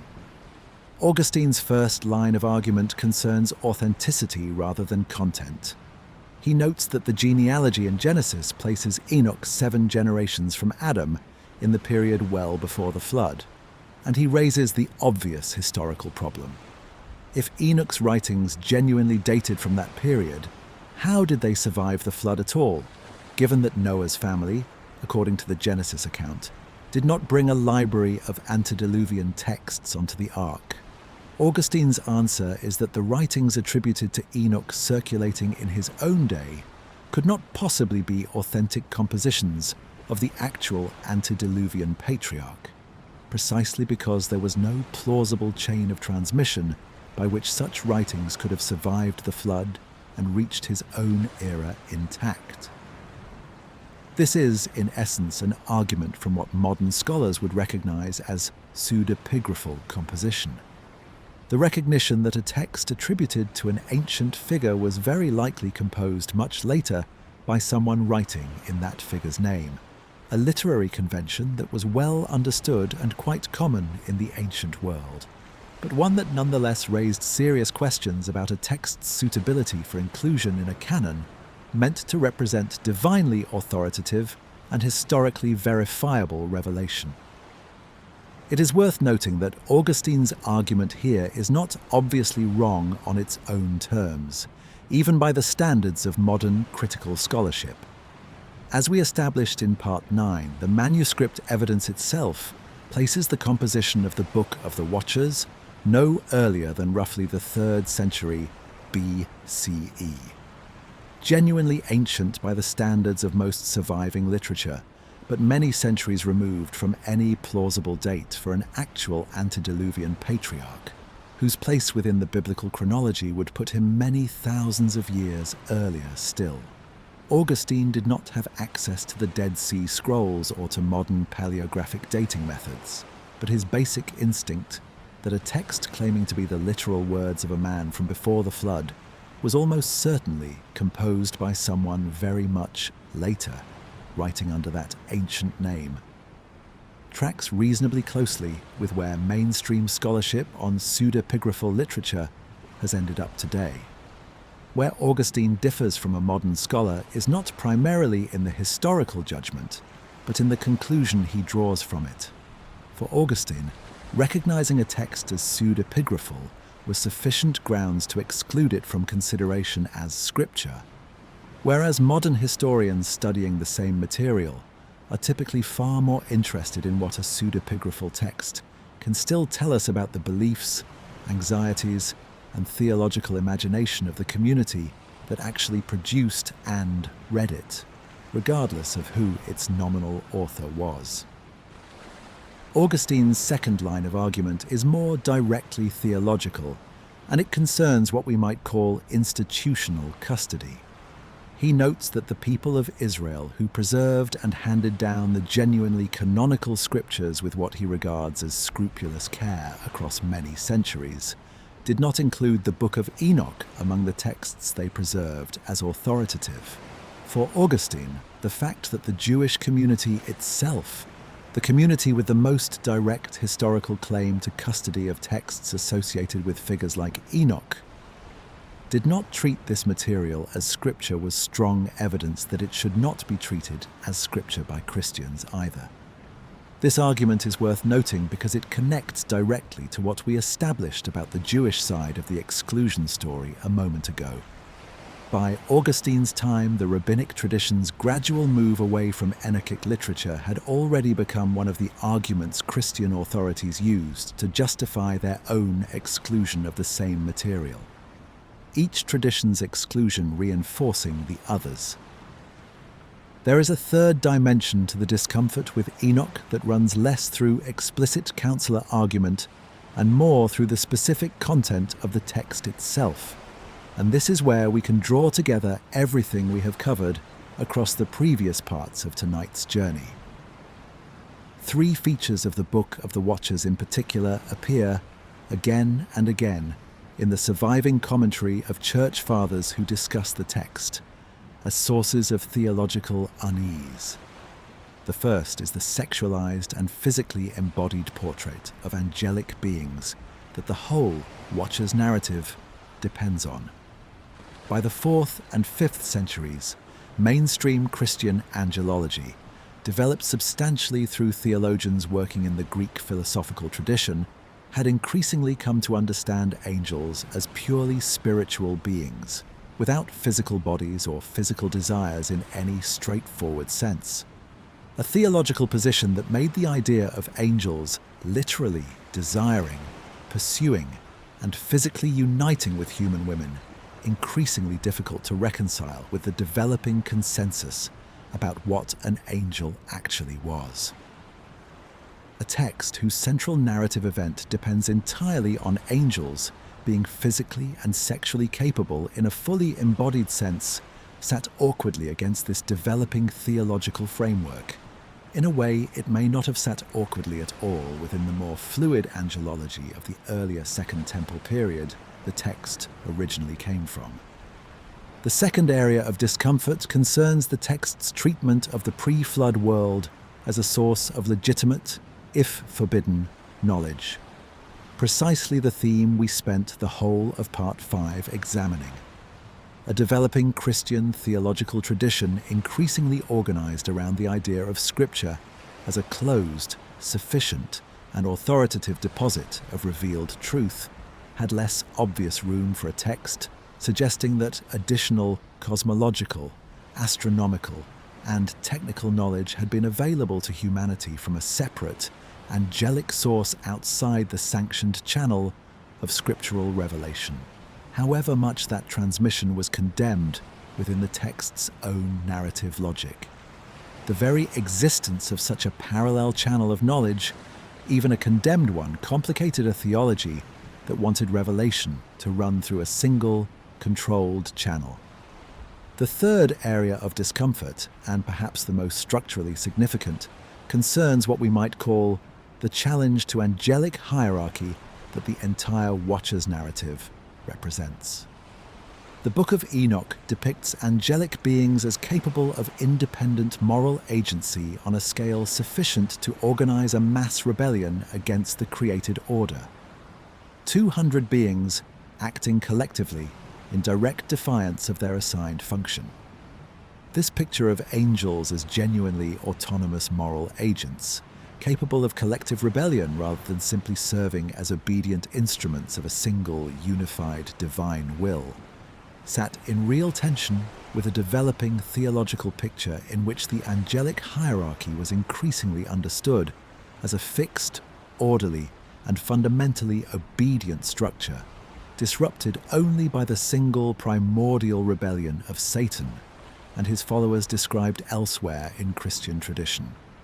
A text describing an entirely separate mass angelic rebellion, on a completely different scale and for different reasons, sitting awkwardly alongside the developing Satan narrative rather than folded neatly into it, introduced a complication that an increasingly systematized theological worldview had less and less room to accommodate comfortably.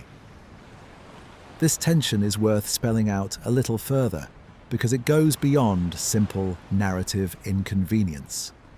Christian theology, across the very centuries when the canon was being fixed, was also working through foundational questions about the nature and origin of evil. questions that would eventually crystallize into the developed doctrine of a single, primordial fall of Satan and his angels, understood as the definitive account of how evil first entered the angelic realm. A rival account in which evil entered not through one archangel's singular act of pride, but through 200 separate beings independently choosing lust and the desire to teach forbidden knowledge, offered a genuinely different theological anthropology of angelic evil, one rooted in desire and transmission rather than pride and singular defiance. Reconciling these two pictures into a single coherent doctrine of the angelic fall was not straightforward, and it was considerably simpler from the point of view of a developing and increasingly systematic theology. To set the more complicated and differently structured account quietly aside than to labor to integrate two competing origin stories for angelic evil into a single unified doctrine. It is worth being honest about how these three threads relate to each other, because none of them operates entirely in isolation from the other two. Taken together, they describe a text whose picture of the divine world, embodied sexually capable angels, a parallel and dangerous channel of extra-scriptural knowledge, and a fully autonomous angelic capacity for collective rebellion, increasingly diverged from the picture of the divine world that mainstream Christian theology was converging on across exactly the centuries when the canon was being fixed. This divergence does not require us to imagine a conspiracy or a single dramatic act of suppression. It is entirely consistent with a slower, more organic process in which a text, whose theology had once fit comfortably within the more diverse and fluid religious environment of Second Temple Judaism, increasingly stood out as anomalous against a Christian theological consensus that was, across these same centuries, becoming considerably more systematic, more precisely defined and less tolerant of loose ends. That process of narrowing consensus is worth sitting with honestly, because it cuts against a simpler story in which some single authority looked at the Book of Enoch, judged it dangerous, and struck it from the record in one decisive act. The actual picture is one of gradual divergence. A text that had once belonged comfortably within its own tradition slowly finding itself increasingly foreign to a theology that had moved on without it, until formal exclusion from official reading lists simply confirmed a distance that had already opened up gradually, over generations, through arguments like Augustine's about authenticity and custody, and through the quieter, less documented discomfort that theologians felt with its specific content. It is worth being honest, too, about what this more diffuse account of exclusion does and does not let us claim. It does not let us claim that some small group of bishops sat in a room and consciously decided to hide a dangerous truth from the wider faithful, in the way a more dramatic conspiratorial account of this history sometimes wants to suggest. But it also does not let us treat the exclusion as theologically neutral or historically inevitable, as though the Book of Enoch simply failed some objective test of scriptural worthiness that Genesis and the other canonical books passed cleanly.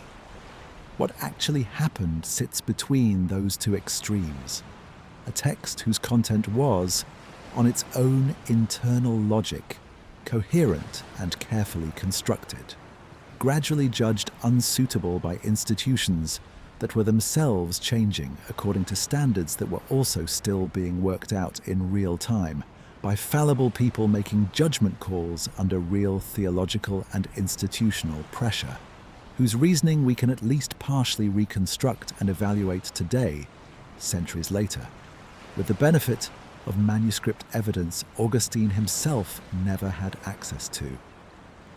But not every corner of the Christian world underwent this same narrowing.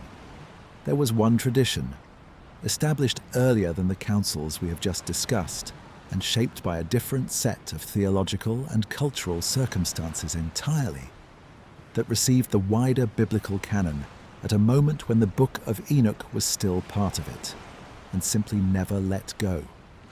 What the Ethiopian Orthodox Church preserved, and why its relationship to this text turned out so differently from everywhere else in the Christian world, is where we turn next. We left the previous part with a fracture, a text gradually judged unsuitable by two separate religious traditions, each moving away from it through its own institutional logic, across roughly the same span of centuries. Tonight, we turn to the one place where that fracture never happened, not because the Book of Enoch went unnoticed there, and not because the theological pressures we spent the whole of Part 10 examining were somehow absent. It survived in Ethiopia for a more specific and, in some ways, more interesting reason than simple isolation.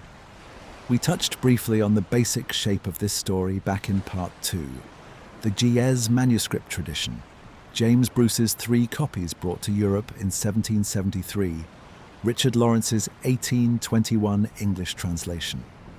Tonight, we go underneath that outline because the question worth asking is not simply that Ethiopia preserved the text, but why the Ethiopian Church's relationship to Scripture developed in a way that made preserving it the natural outcome rather than an unusual exception, requiring special explanation.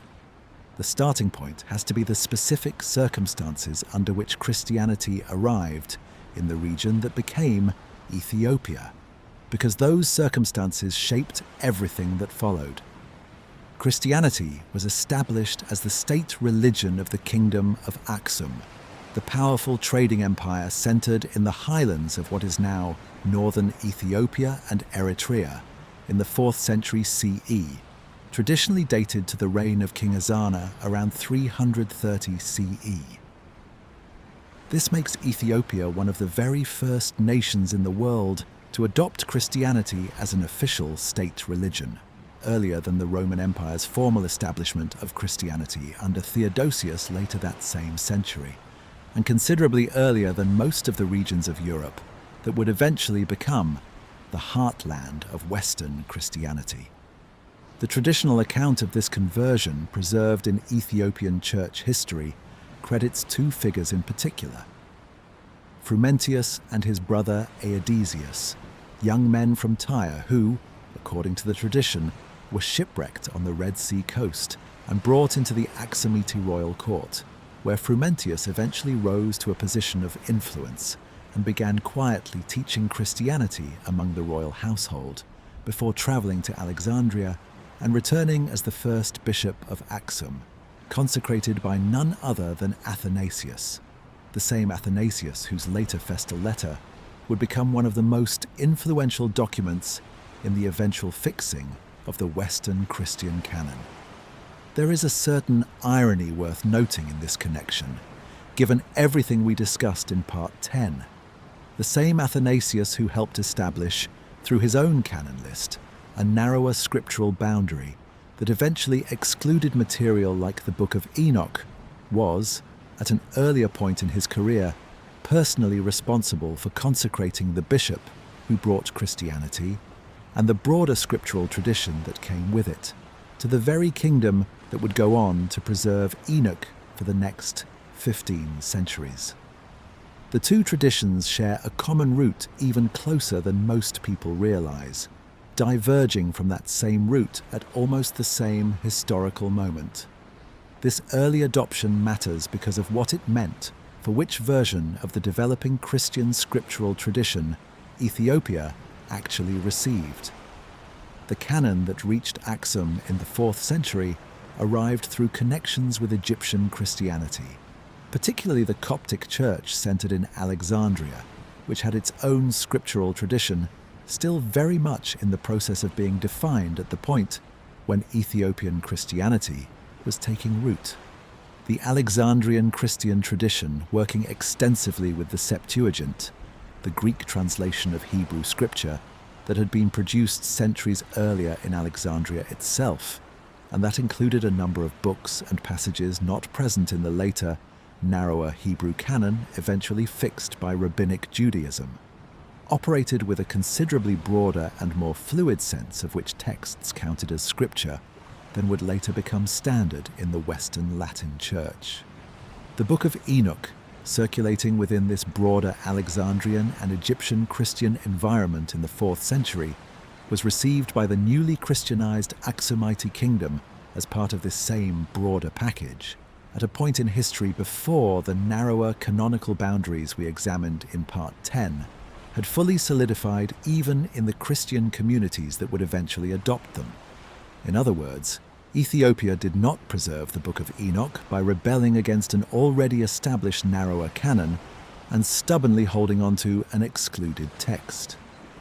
It received a wider canon at the outset before the narrowing process had run its course elsewhere, and then simply continued transmitting what it had already received, largely undisturbed by the later theological and institutional developments that reshaped canon boundaries across the Mediterranean Christian world in the centuries that followed. This distinction matters enormously for how we should understand what happened next, because Ethiopia's geographic and political position from roughly the 7th century onward increasingly insulated it from the currents of theological debate that were reshaping Christianity elsewhere. The rise of Islam across the Arabian Peninsula and North Africa in the 7th century effectively cut Ethiopian Christianity off from regular, easy contact with the rest of the Christian world, surrounding the Ethiopian highlands with territories that had become predominantly Muslim. Ethiopia became, in a very real geographic sense, an isolated Christian island, maintaining connections with the wider Christian world primarily through the Coptic Church in Egypt, which itself remained a religious minority within an increasingly Muslim-majority Egypt after the Arab conquest. This isolation is usually described in general historical accounts of Ethiopian Christianity in terms of what it did to Ethiopian political and economic development, its relative separation from the Mediterranean world, its distinctive and largely independent trajectory across many centuries. But the isolation had a specific and important consequence for Scripture too. The councils, debates, and gradually narrowing consensus we walked through in Part 10. Augustine's arguments, the Laodicean canon lists, the centuries of theological refinement that increasingly excluded material like the Book of Enoch from the Western and Byzantine Christian traditions, largely did not reach Ethiopia, or reached it only faintly and belatedly, filtered through an already limited channel of contact with Coptic Egypt. Ethiopian Christianity simply continued using the scriptural collection it had received in the 4th century, because there was no sustained pressure from a wider, increasingly centralized Christian institutional authority, requiring it to revise that collection to match a narrowing Mediterranean consensus it had little regular contact with in the first place. It is worth being clear that this was not simple stagnation, as though Ethiopian Christianity had somehow frozen in place while the rest of the Christian world moved forward. Ethiopian Christian thought, liturgy, and theology continued to develop vigorously across these centuries in their own right, producing a rich and distinctive body of hymnody, biblical commentary, and monastic literature entirely its own, much of it never translated into any Western language even today. What did not happen was a specific, targeted revision of the inherited scriptural canon to bring it into line with decisions being made in councils. An isolated Ethiopian church had no representatives at, no direct knowledge of, and no particular reason to consider binding on a tradition that had received its own scripture through an entirely separate channel from Alexandria, a full generation or more before those later Mediterranean debates had even fully begun. It is worth being precise about what the Ethiopian Orthodox Tewahedo Church's biblical canon actually contains, because the popular shorthand, that Ethiopia simply has a bigger Bible, undersells how specific and internally coherent this broader canon actually is. The Ethiopian Old Testament canon includes, alongside material found in the Hebrew Bible and material found in the wider Catholic and Eastern Orthodox canons, several texts found nowhere else as canonical scripture in any other living Christian tradition. The Book of Enoch itself, the Book of Jubilees, which we mentioned briefly in Part 9 in connection with its presence at Qumran, alongside Enoch material, and several other texts belonging to what scholars call the broader Second Temple pseudepigraphal literature. The Ethiopian tradition sometimes describes its scriptural collection using the number 81 for the combined Old and New Testament books, though the exact count varies somewhat between different reckonings and different periods of Ethiopian ecclesiastical history. A variation that itself reflects the same kind of ongoing textual fluidity we discussed regarding the Qumran manuscripts back in Part 9. The manuscript culture that preserved this material deserves its own attention, because the physical survival of these texts across more than a millennium and a half was not automatic or passive. Ethiopian monasteries, particularly ancient centers of learning and manuscript production, such as those in the historic region around Aksum and later at sites across the northern Ethiopian highlands, maintained active scribal traditions across many centuries, producing and reproducing manuscripts by hand in Ge'ez, the classical liturgical language we discussed in Part 2. This was not a passive act of simply not throwing something away. It required generations of monks and scribes actively choosing to copy, recopy, and preserve these texts as part of their ongoing religious practice, treating the Book of Enoch with the same careful scribal attention given to books that Western Christianity would have recognized as canonical scripture, because within the Ethiopian tradition, that is precisely the status the Book of Enoch held.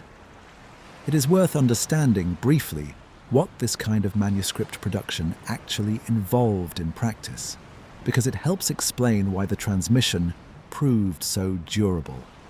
Ge'ez manuscripts were traditionally produced on parchment made from the skins of goats or sheep, prepared through a long and skilled process, bound and often illustrated by monastic scribes who dedicated years of their lives to the careful, painstaking work of biblical and liturgical copying. This was expensive, labor-intensive work undertaken by religious communities who considered the accurate preservation of their scriptural tradition to be one of the central purposes of monastic life. The survival of the Book of Enoch through this process was not an accident of a text happening to sit forgotten in a dusty corner somewhere. It survived because it was repeatedly judged, generation after generation, by working scribes and the religious authorities who directed their labor, to be worth the very significant investment of time and material resources that producing a new manuscript copy required. There is a liturgical dimension to this preservation worth including as well, because a text that is only preserved on a shelf is a fundamentally different kind of survival than a text that continues to be actively read, cited, and incorporated into ongoing worship. Within Ethiopian Orthodox tradition, the Book of Enoch is not treated as an antiquarian curiosity set apart from ordinary religious life.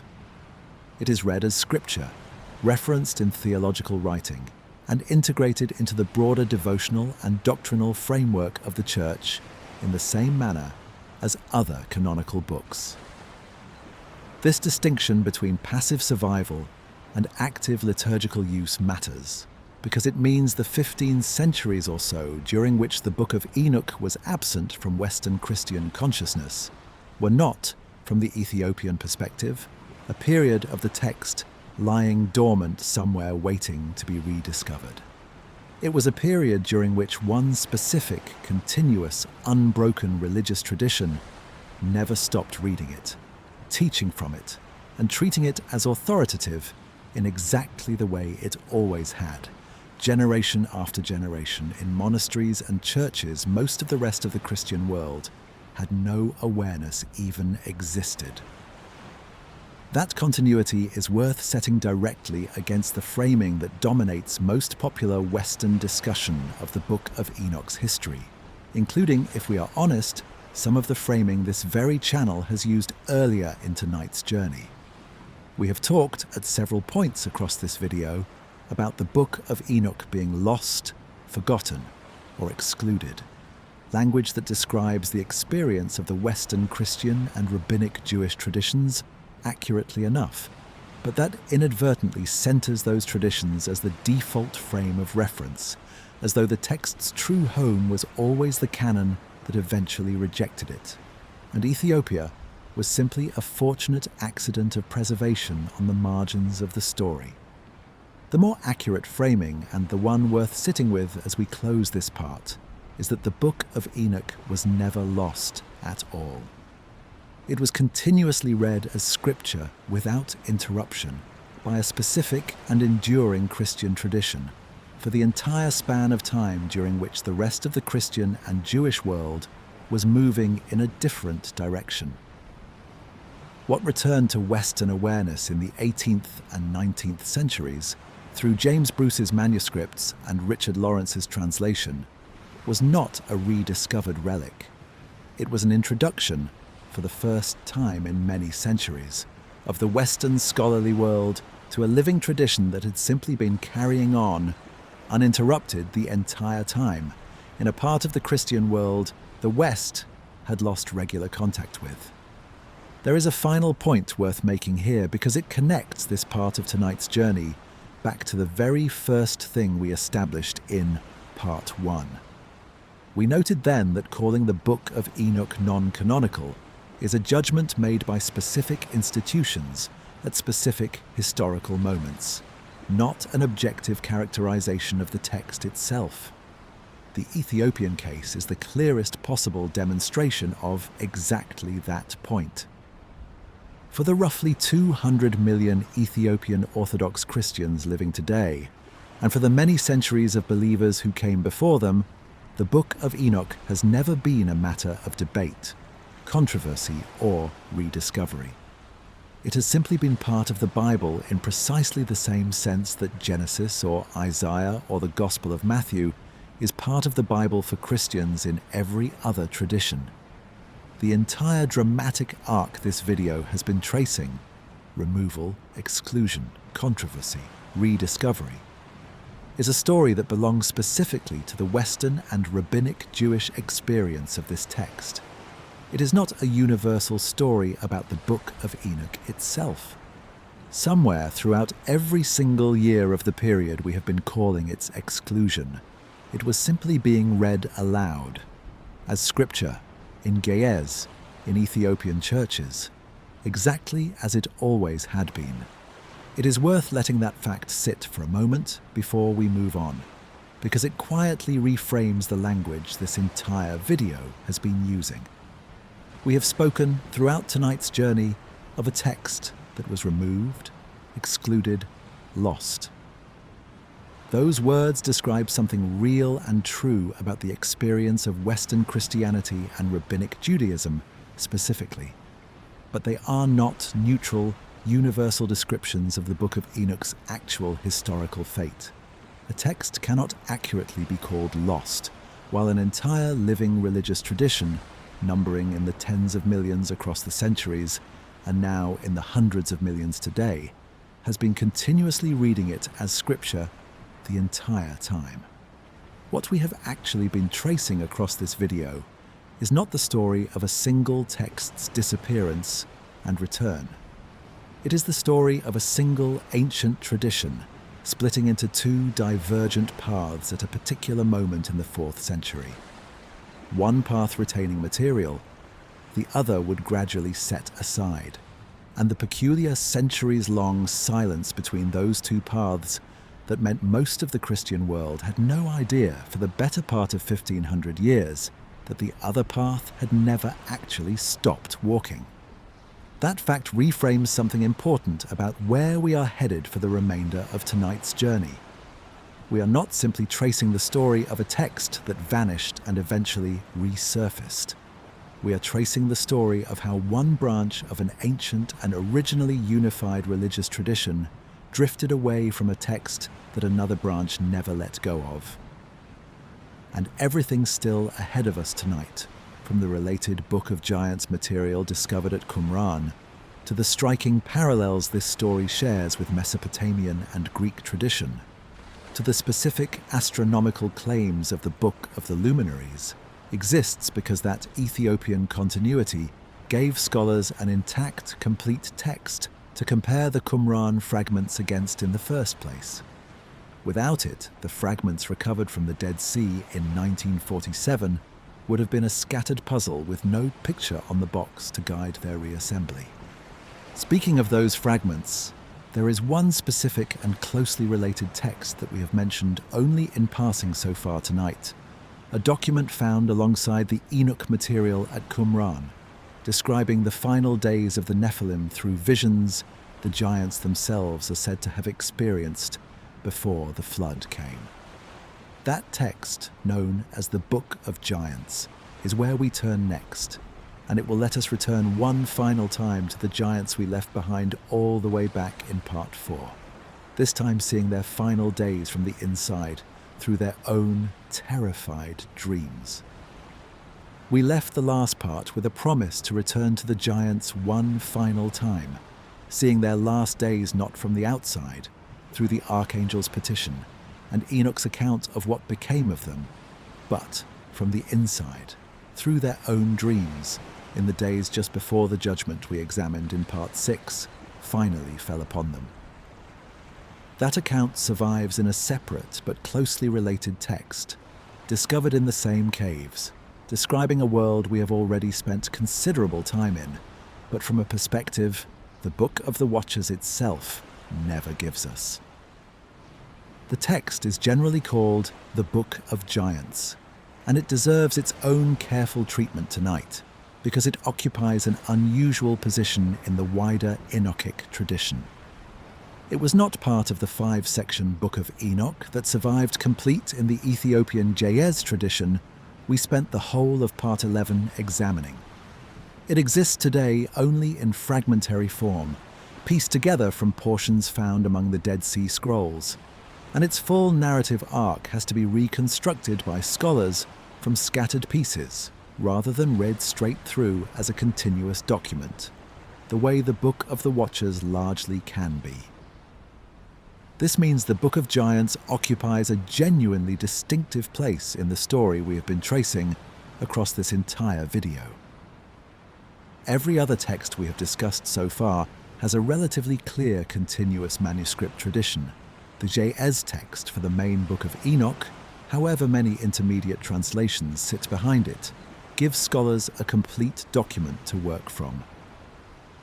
The Book of Giants has no equivalent complete surviving version in any language, in any tradition, anywhere in the world. What survives are 7 or 8 separate Aramaic manuscripts from Qumran, none complete, some consisting of only a handful of words, requiring the kind of painstaking reconstruction work we described Joseph Milik undertaking with the Enoch fragments back in Part 9, except in this case without an existing complete text in any other language to check the reconstruction against. That fragmentary condition alone tells us something worth noting before we get into the content itself. This was a text evidently valued enough, at Qumran specifically, to be copied across multiple separate manuscripts.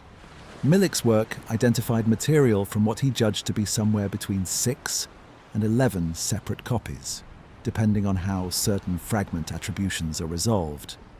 But it did not survive the subsequent centuries anywhere near as completely as the main Book of Enoch did in Ethiopia. Its survival is a genuinely close call, a text that came within a hair's breadth of being entirely lost to history rather than merely excluded from a canon, saved only by the specific accident of a handful of scraps surviving in the dry conditions of the Qumran caves for 2,000 years. It is worth dwelling for a moment on how differently the Book of Giants and the main Book of Enoch fared, given that both were evidently valued by the very same community at the very same site. The difference in their eventual fates was not, so far as we can tell, a matter of the Qumran community valuing one more than the other during the period of active use. Both were copied repeatedly. Both appear to have circulated as living texts rather than dusty curiosities.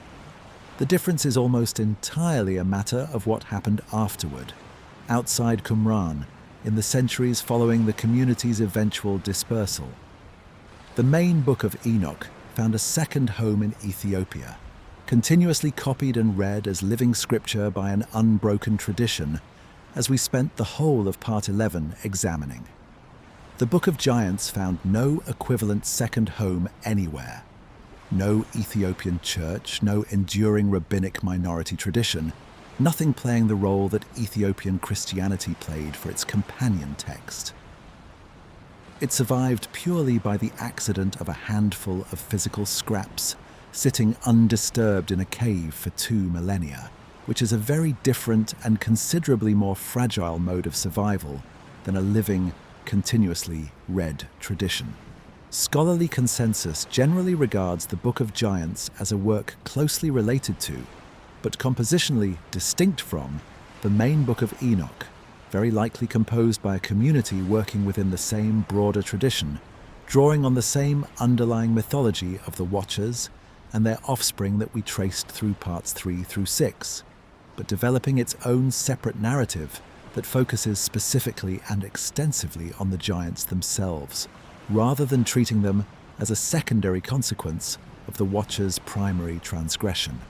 Where the Book of the Watchers gives the Nephilim perhaps 2 or 3 chapters of attention, within a much longer text devoted primarily to Enoch's own visions and journeys, the Book of Giants appears to have given the Nephilim the central role in an entire separate composition of their own. Let us turn to what the surviving fragments actually contain, because the content itself is genuinely striking, and it develops the giants as characters in a way the Book of the Watchers never attempts. The fragments name several of the giants individually. Ohia and Haya appear to be brothers, sons of Semjaza, the same Watcher leader we spent the whole of Part 3 examining in detail. Another giant named Mahwe appears prominently in several fragments. This is worth pausing on because it represents a significant expansion of the Watcher's narrative as we have known it up to this point in tonight's journey. The Book of the Watchers treats the Nephilim largely as a category, a population, a collective catastrophe, described through the ecological collapse we traced in Part 4.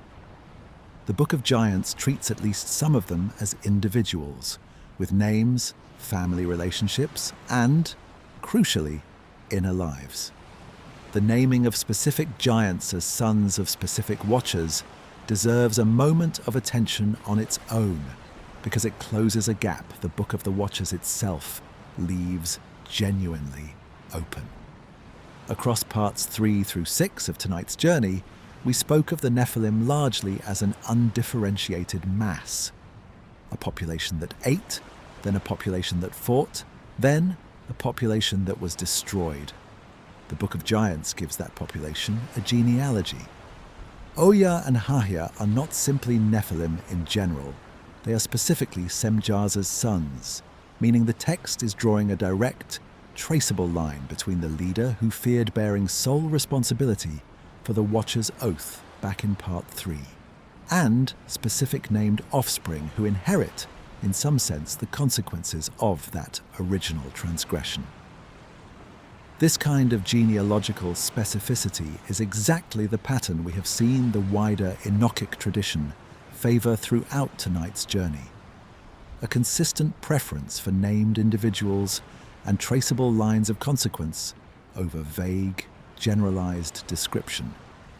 That inner life is where the text's most distinctive material lies, and it centers on dreams. According to the surviving fragments, the giants begin to experience terrifying visions in their sleep as the judgment against the Watchers and their offspring draws near. Premonitions, in effect, of the destruction that parts 4 and 6 of tonight's journey have already described from the outside. Ohia, in one of the better preserved fragments, describes a dream in which he sees a tablet that is dipped in water, and when it emerges, all the writing on it, except for a small remnant, has been washed away. An image scholars generally read as a symbolic premonition of the flood itself, erasing almost everything, leaving only a fragment behind. Given that we know from Genesis and from the Enochic tradition alike that the flood is indeed coming, and that almost everything will indeed be erased, this dream functions within the text as an accurate prophecy the giant himself does not know how to interpret. That inability to interpret their own visions is, in some ways, the emotional center of the whole surviving text. And it is worth sitting with because of what it adds to the moral picture the Book of the Watchers already gave us. The giants in this account are not depicted as simply monstrous or simply oblivious to what is coming. They are depicted as frightened, waking from these visions disturbed and confused, and in at least one significant fragment, turning to seek an interpretation of what they have seen. This is where the narrative connects most directly back to the wider Enochic tradition we have already spent so much of tonight's journey exploring, because the giants, according to the fragments, send one of their number, apparently Marway, based on how the surviving pieces fit together, to seek out Enoch himself, the same figure we spent the whole of Part 7 examining, and ask him to interpret their dreams. This detail deserves real attention, because it mirrors and extends something we already established back in Part 6. The moment when the bound watchers themselves approached Enoch, hoping he might successfully intercede on their behalf before the judgment already decreed against them. Here, in the Book of Giants, it is not the watchers, but their own children who seek Enoch out, similarly hoping for some word of comfort, clarification, or reprieve regarding the visions that are tormenting them. The pattern repeats itself across a second generation. Beings who know, on some level, that catastrophe is approaching, turning to the one human figure in this entire drama who has genuine access to the divine throne room, hoping he can tell them something other than what they already suspect to be true. It is worth noting how deliberately this repetition seems constructed, given everything we already know about how carefully this wider tradition tracks lines of consequence and responsibility across generations. First the fathers, condemned and pleading, then the sons, terrified and pleading in turn, both generations converging on the same solitary human intermediary, because there is, within the logic of this entire cosmos, simply nowhere else left for either of them to turn. Enoch's response, so far as the fragmentary state of the text allows us to reconstruct it, offers no comfort. He interprets the dreams as confirming exactly what the giants feared. That destruction is indeed coming, that it cannot be averted, and that the visions themselves are not vague or ambiguous premonitions requiring careful decoding, but essentially accurate previews of a judgment already finalized. This is consistent with everything we have already learned about Enoch's role in this wider narrative. Just as he arrived in the throne room in Part 7, hoping perhaps to intercede for the Watchers, and instead became the messenger of their unappealable sentence. Here too, he functions not as an advocate seeking to soften or delay what is coming, but as a confirming witness, someone whose access to genuine divine knowledge makes him incapable of offering false comfort even to beings who come to him in evident distress. There is a further and genuinely striking element in the surviving fragments worth including, because it develops the giant's characterization even further beyond what the Book of the Watchers gives us. Several fragments describe the giants engaging in what appears to be a kind of martial posturing or boasting, even as their doom approaches. language describing their own strength, their capacity for violence, seemingly at odds with the fear and confusion the dream sequences elsewhere in the text convey. Scholars who work on this material generally read this apparent tension not as a contradiction, but as a deliberate characterization choice. Beings who possess genuine, terrifying premonitions of their own destruction, and who nonetheless respond to that knowledge partly through continued displays of the very violence and strength that has defined them throughout the wider Watcher's tradition, unable or unwilling to change course even once they have been shown, with reasonable clarity, exactly where that course leads. This is, in its own way, a more psychologically complex portrait of the Nephilim than anything the Book of the Watchers itself offers. Beings caught between genuine terror and an inability to abandon the very behaviors their terror is warning them against. There is a particular fragment, badly damaged but partially reconstructible, that appears to describe some of the giants debating among themselves what response their visions actually call for. Whether to prepare for battle against whatever force is coming, whether to seek further clarification, whether the destruction shown to them might yet be avoided through some actions still available to them. This internal deliberation, however fragmentary our access to it remains, adds a dimension of genuine dramatic tension that the more compressed treatment in the Book of the Watchers simply does not have room for. Where the Book of the Watchers tells us in a handful of sentences that the giants turned on each other and were destroyed, the Book of Giants appears to have given its audience an extended multi-stage drama of a doomed population grappling in something closer to real time with the knowledge of its own approaching end. Closer in spirit to a tragedy than to a brief, cautionary anecdote. It is worth noting, before we move on, an unusual and genuinely interesting afterlife this specific text has had, quite separate from its own ancient transmission history. Because the Book of Giants survives only in scattered Aramaic fragments from Qumran, it was essentially unknown to later religious tradition in anything like a complete form, with one striking exception.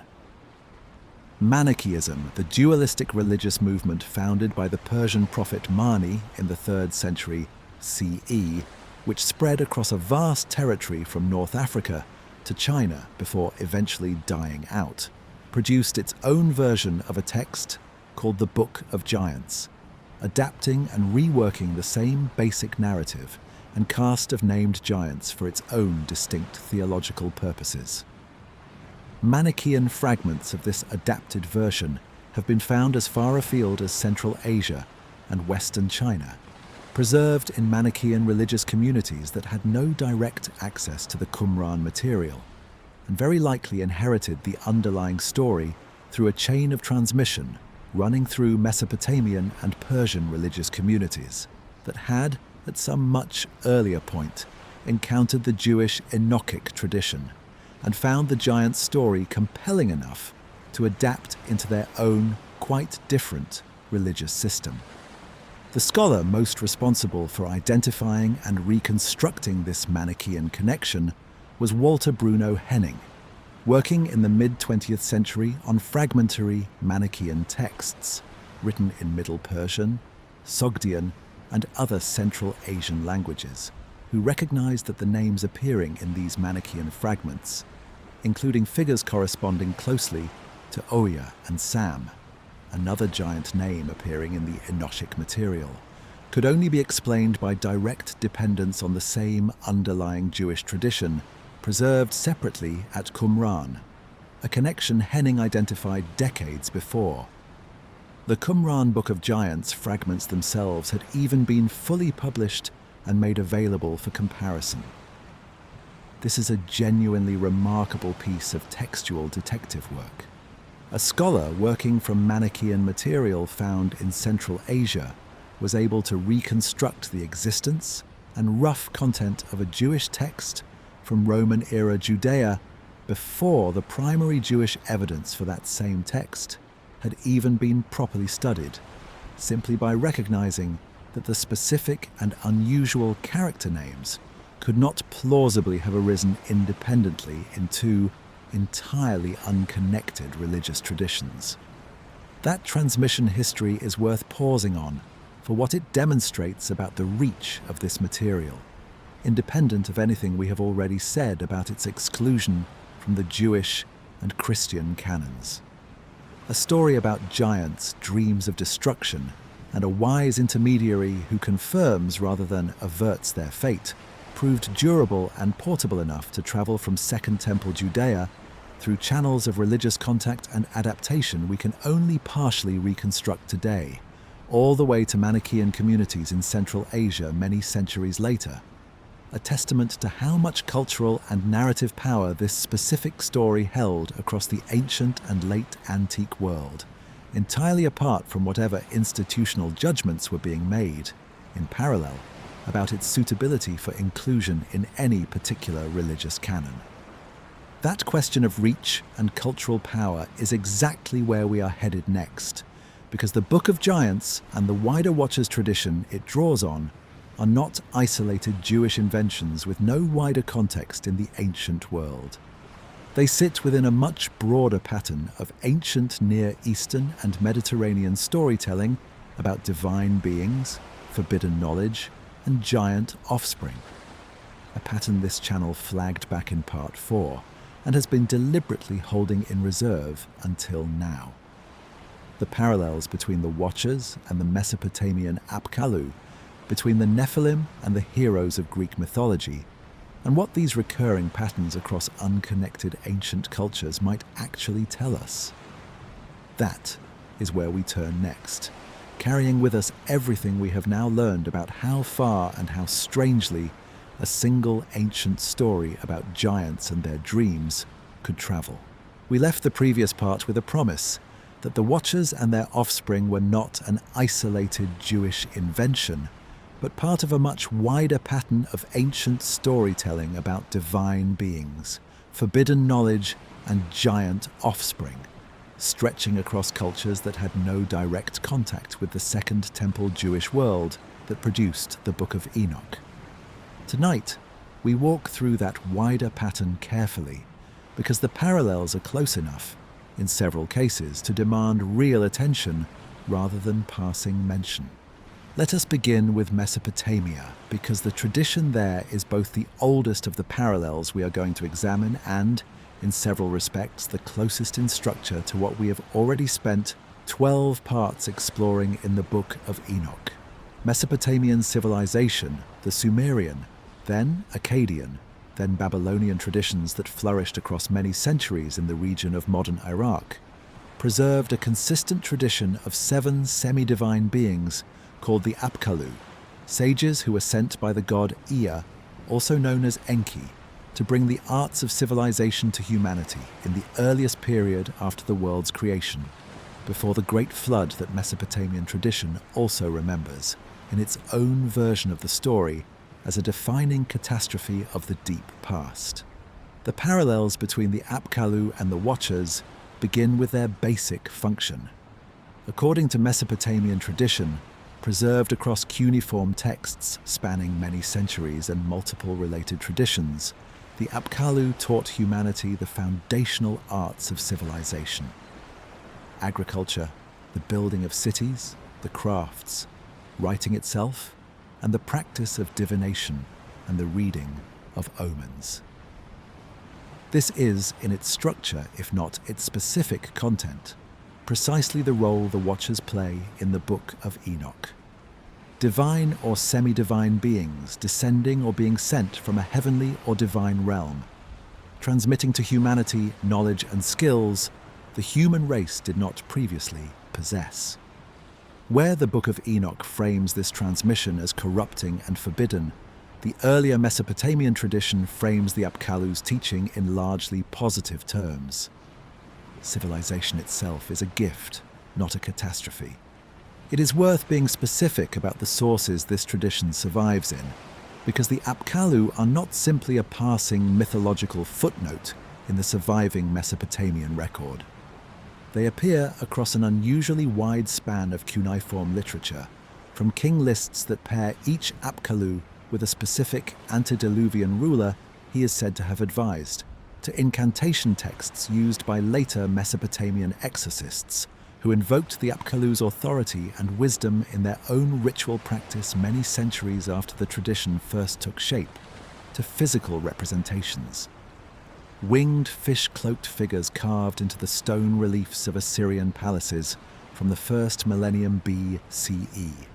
Images that archaeologists have recovered from sites across the Assyrian heartland, and that are generally identified by scholars as depictions of these same 7 sages. The Apkallu tradition, in other words, was not a marginal or quickly forgotten story.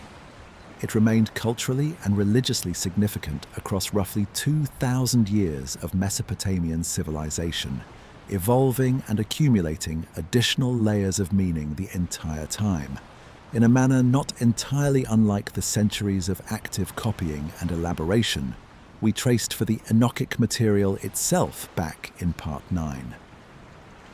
That difference in moral framing is worth dwelling on before we go further, because it is not a minor detail. The Mesopotamian tradition does not appear to regard the Apkallu's teaching as a transgression against a divine order. The Apkallu in most surviving Mesopotamian sources act with the sanction and at the direction of Ea himself, one of the chief gods of the Mesopotamian pantheon, rather than in defiance of divine authority. This is a genuinely different moral architecture from the one we spent Part 5 examining in detail, where Asael's teaching of civilization's arts is presented as a corrupting act specifically because it circumvented proper divine authorization. Where the Book of Enoch tells a story about knowledge stolen or improperly transmitted, the older Mesopotamian tradition tells a story about knowledge properly given. And yet, there is a specific strand within the Mesopotamian tradition that complicates this straightforwardly positive picture, and it is the strand most directly relevant to our purposes tonight. Later Mesopotamian texts, particularly material associated with the scholar and exorcist tradition of the first millennium BCE, describe a 7th, later Apkallu, sometimes given the name Adapa, though the tradition around this figure is complex and not entirely consistent across sources, whose conduct is regarded less favorably than that of the earlier 6, and whose story involves a kind of transgression against divine order, an overreach that results in a loss of some privilege or status he might otherwise have held.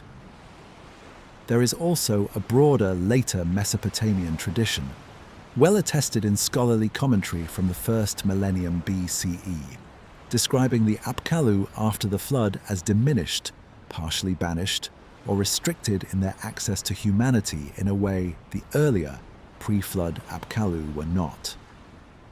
A shift in status connected specifically to the flood itself, in a manner that at least echoes, however loosely, the flood-triggered binding and restriction of the Watchers we examined in Part 6. There is also the matter of the flood itself, and its relationship to both these divine teachers and to a race of oversized or exceptional pre-flood humans.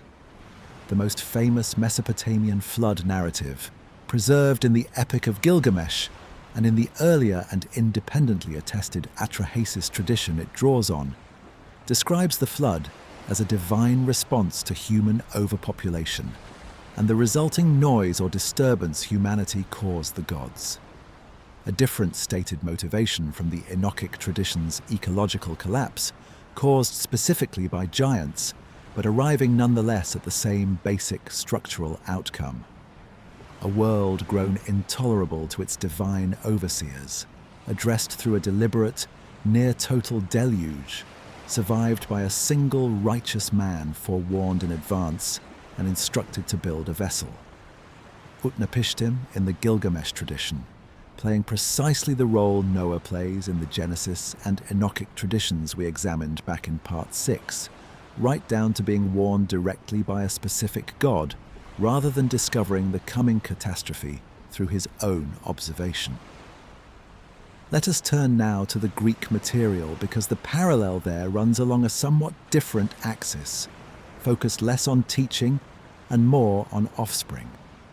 Greek mythology preserves an extensive and well-documented tradition of divine human unions, producing a distinct category of being the Greeks called heroes, a term that, in its original ancient usage, did not simply mean an admirable person, but specifically designated someone of mixed divine and mortal parentage, occupying a status between ordinary humanity and the full gods.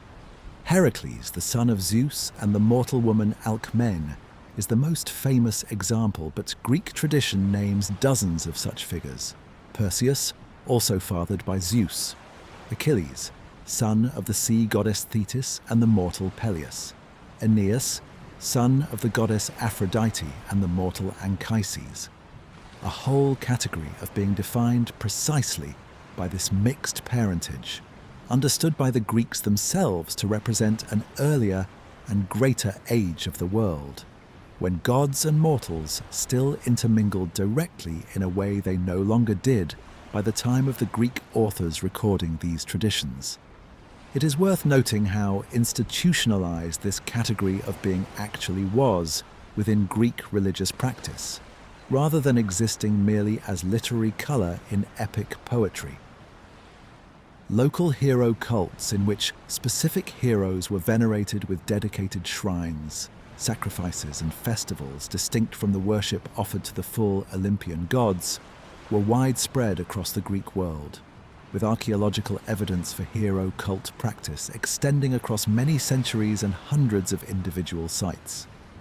A hero within actual lived Greek religious practice rather than simply within poetic narrative occupied a genuinely intermediate category, dead, unlike the gods, and yet possessing power and requiring reverence beyond what an ordinary deceased mortal received. This institutionalized cultic dimension of the hero category gives the Greek material a depth of lived religious reality that goes well beyond simple storytelling, and it makes the parallel to the Nephilim considerably more than a surface resemblance between two unrelated literary traditions. Both cultures, independently, built entire structures of belief and practice around the idea of a category of being produced by the crossing of the divine-human boundary. This is worth setting directly against the Nephilim material we spent the whole of Part 4 examining, because the structural parallel is strikingly close. Both traditions describe a distinct category of being, Nephilim, heroes, produced specifically through divine human sexual union. Both traditions locate this category of being in a remote, semi-legendary past, understood by the culture recording the tradition as qualitatively different from and greater than the ordinary present. And in both traditions, this category of being is eventually removed from the world through some form of large-scale catastrophe or transition. The Nephilim, through the destruction we traced in Part 4 and Part 6. The Greek heroic age through the Trojan War and its aftermath, which Greek tradition frequently describes, particularly in the poet Hesiod's account of the successive ages of humanity, as the deliberate closing of an entire era, after which the gods withdrew from direct interbreeding with mortals, and the current, lesser age of ordinary humanity began. Hesiod's account deserves specific attention here because it is the most systematic ancient articulation of this pattern, and because the parallel to the Enochic framework becomes even more precise once we look at his specific sequence of ages. In his poem, Works and Days, Hesiod describes 5 successive races of humanity: golden, silver, bronze, heroic, and iron, the Iron Age being his own present. The heroic age, positioned specifically between the violent bronze race and Hesiod's own diminished Iron Age, is populated by demigods, precisely the offspring of divine human unions we have been discussing, who fought at Thebes and at Troy, and who were, upon their deaths in Hesiod's account, granted a special dwelling apart from ordinary human souls in the Isles of the Blessed, at the ends of the earth. This detail is worth pausing on because it represents a genuinely different fate than the one the Book of Enoch gives its own giants. Where the Nephilim spirits become malevolent wandering demons, as we examined in Part 4, Hesiod's heroic dead are granted a blessed, honoured afterlife. A difference in moral evaluation exactly parallel to the difference we already noted between the positively framed Apkallu and the negatively framed Watchers. That contrast is worth sitting with directly because it tells us something important about what actually varies across these parallel traditions and what stays remarkably constant. What varies consistently is moral evaluation. Whether the divine human crossing and its resulting offspring are framed as a blessing, a neutral fact of the deep past, or a catastrophe. What stays remarkably constant across Mesopotamian, Greek, and Second Temple Jewish tradition alike, despite these cultures having no direct, documented line of transmission connecting them at the point these specific traditions took shape, is the underlying structural pattern itself. A remote past in which the boundary between divine and human was more porous than it is now. Beings resulting from the crossing of that boundary who possessed abilities or a stature beyond ordinary humanity. And some decisive event, a flood, a war, a divine withdrawal, that closes off that porous period and establishes the more restricted world of ordinary human experience that the culture telling the story actually inhabits. There is a question worth raising honestly here in keeping with how this channel has approached every comparative parallel we have examined across other videos. One explanation for this recurring pattern is that separate ancient cultures, thinking through broadly similar questions about why the present feels smaller and more limited than an imagined heroic past, independently arrived at broadly similar narrative solutions. Divine ancestry explaining extraordinary capability, a great catastrophe explaining the transition to ordinary scale. This is the explanation most comparative mythologists and historians of religion would reach for first, and it does not require us to imagine any actual historical connection or any literally shared memory between these cultures. Human minds facing structurally similar problems across different cultures and eras quite plausibly produce structurally similar stories, simply as a matter of how narrative logic tends to solve certain kinds of explanatory problems. It is worth adding, in fairness to this explanation, that Mesopotamia, the Levant, and the eastern Mediterranean world of early Greece were not, in point of historical fact, cultures without any contact whatsoever. Trade routes, migration, and cultural exchange connected these regions across many centuries well before the Second Temple period that produced the Book of Enoch. And scholars of comparative ancient Near Eastern literature have long identified specific instances of demonstrable textual and mythological borrowing flowing between Mesopotamia and early Greek tradition. The flood narrative itself being one of the clearest and most widely accepted examples, given the close structural parallels between the Gilgamesh flood account and the later Greek flood tradition associated with Deucalion. This means the explanatory choice we are weighing tonight is not simply between independent invention and some vague, unprovable notion of shared primordial memory. There is a well-documented middle position in which specific narrative motifs did travel between these cultures through ordinary, traceable channels of ancient contact and trade, arriving in each new cultural context, and then being reshaped according to that culture's own particular theological and narrative priorities.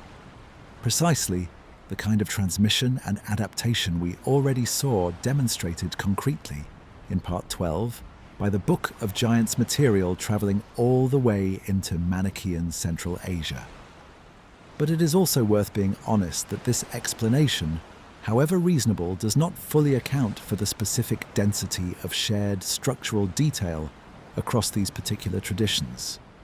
Divine teachers specifically bringing civilization before a flood in both the Mesopotamian and Enochic material. A specific category of hybrid divine-human offspring specifically removed from the world in connection with that same catastrophe in the Enochic and Greek material alike, and a shared insistence across all three traditions that the deep past was categorically different from the present, specifically because the boundary between the human and the divine was not yet fixed. Whether that density of shared structure points towards some genuine common ancestral tradition, reaching back further than any of our surviving texts, transmitted through channels of ancient contact between Mesopotamia, the Eastern Mediterranean, and the Levant that we can only partially reconstruct today, or whether it simply reflects the limited number of narrative shapes available to any culture trying to explain the same basic set of observations about the world, is a question this channel is not going to resolve tonight, and one honest scholars continue to debate. What we can say with confidence closing this part of tonight's journey is that the Book of Enoch's account of the Watchers and the Nephilim does not stand alone in the ancient world. It sits within and very likely draws directly upon a much older and much wider Near Eastern and Mediterranean tradition of divine teachers, forbidden or transformative knowledge, hybrid offspring, and flood-driven catastrophe. A tradition the Second Temple Jewish authors of the Book of the Watchers inherited, reshaped according to their own specific theological concerns about divine authority and proper transmission, and handed down to us in the detailed name-by-name form we have spent this entire video examining. Recognizing this wider context does not diminish what is distinctive about the Enochic version of the story. If anything, it sharpens our sense of exactly what the Second Temple authors were doing when they took an old and widely shared narrative pattern and reworked it so insistently around the specific themes of unauthorized transmission, collective oath-bound guilt, and calibrated divine judgment that we traced across parts 3 through 6. Themes that are far less prominent or altogether absent in the more permissive Mesopotamian and Greek versions of essentially the same underlying story. That inheritance runs in more than one direction, though, because the Book of Enoch did not simply borrow narrative structure from its neighbors. It also inherited and substantially developed one of the oldest and most technically sophisticated bodies of knowledge in the ancient world: the observation of the movements of the sun, moon, and stars. The section of the text devoted to exactly this material, the Book of the Luminaries, and what its detailed astronomical claims might tell us about the knowledge available to the tradition that produced it, is where we turn next, carrying with us the same comparative caution we have exercised throughout this entire part of tonight's journey, taking the astronomical claims seriously as a historical artifact worth understanding in detail, without overclaiming what that detail can or cannot prove about the deeper origins of the knowledge it records. We left the previous part with a promise to turn from narrative to number, from the story of the Watchers and their offspring to the section of the Book of Enoch concerned not with heaven's rebels, but with heaven's actual, observable movements. Tonight, we spend our time with the Book of the Luminaries, sometimes called the Astronomical Book, the section we have referenced in passing since Part 2, but never yet examined on its own terms. Let us begin with what kind of document this actually is, because it reads quite differently from everything else we have covered tonight. Where the Book of the Watchers is narrative, populated with named characters, oaths, conspiracies, and judgments, the Book of the Luminaries is closer to a technical manual, a systematic description of the movements of the sun, the moon, and the stars, organized around a specific calendrical scheme, presented largely without the dramatic narrative colouring that dominates the rest of the Enochic corpus. Enoch appears within it primarily as the recipient of this knowledge, guided through the mechanics of the cosmos by the angel Uriel, rather than as an active participant in unfolding events the way he is in the Watcher's material. And the change in register alone, moving from drama to diagram within the same larger document, is itself a small reminder of just how composite and internally varied the wider Book of Enoch actually is. As we noted back in Part 2, many scholars regard this section as the oldest portion of the entire Book of Enoch, possibly predating even the Book of the Watchers, with some specialists placing its origins as early as the 4th century BCE, and pointing to specific technical features of its content that suggest an even earlier layer of transmission underneath the text, as we now have it. The reasoning behind this early dating is worth walking through, because it rests on more than simply a general scholarly impression of antiquity.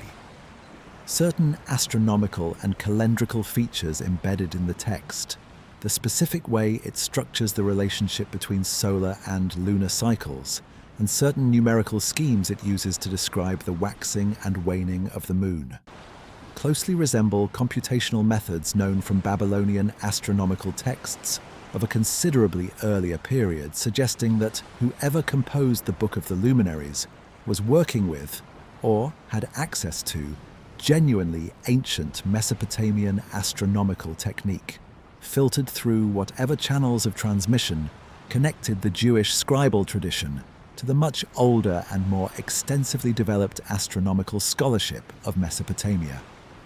The central organizing feature of the Book of the Luminaries is its calendar, and this is worth explaining in some technical detail, because the specific structure matters for understanding why this section of the text proved so significant to later readers, particularly the community at Qumran we discussed in Part 9.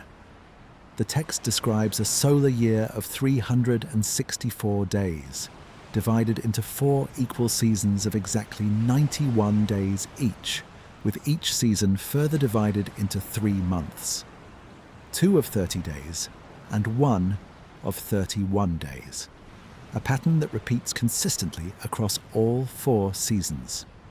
This gives a year of precisely 52 weeks, since 364 divides evenly by 7, meaning that under this calendar, any given date always falls on the same day of the week, year after year.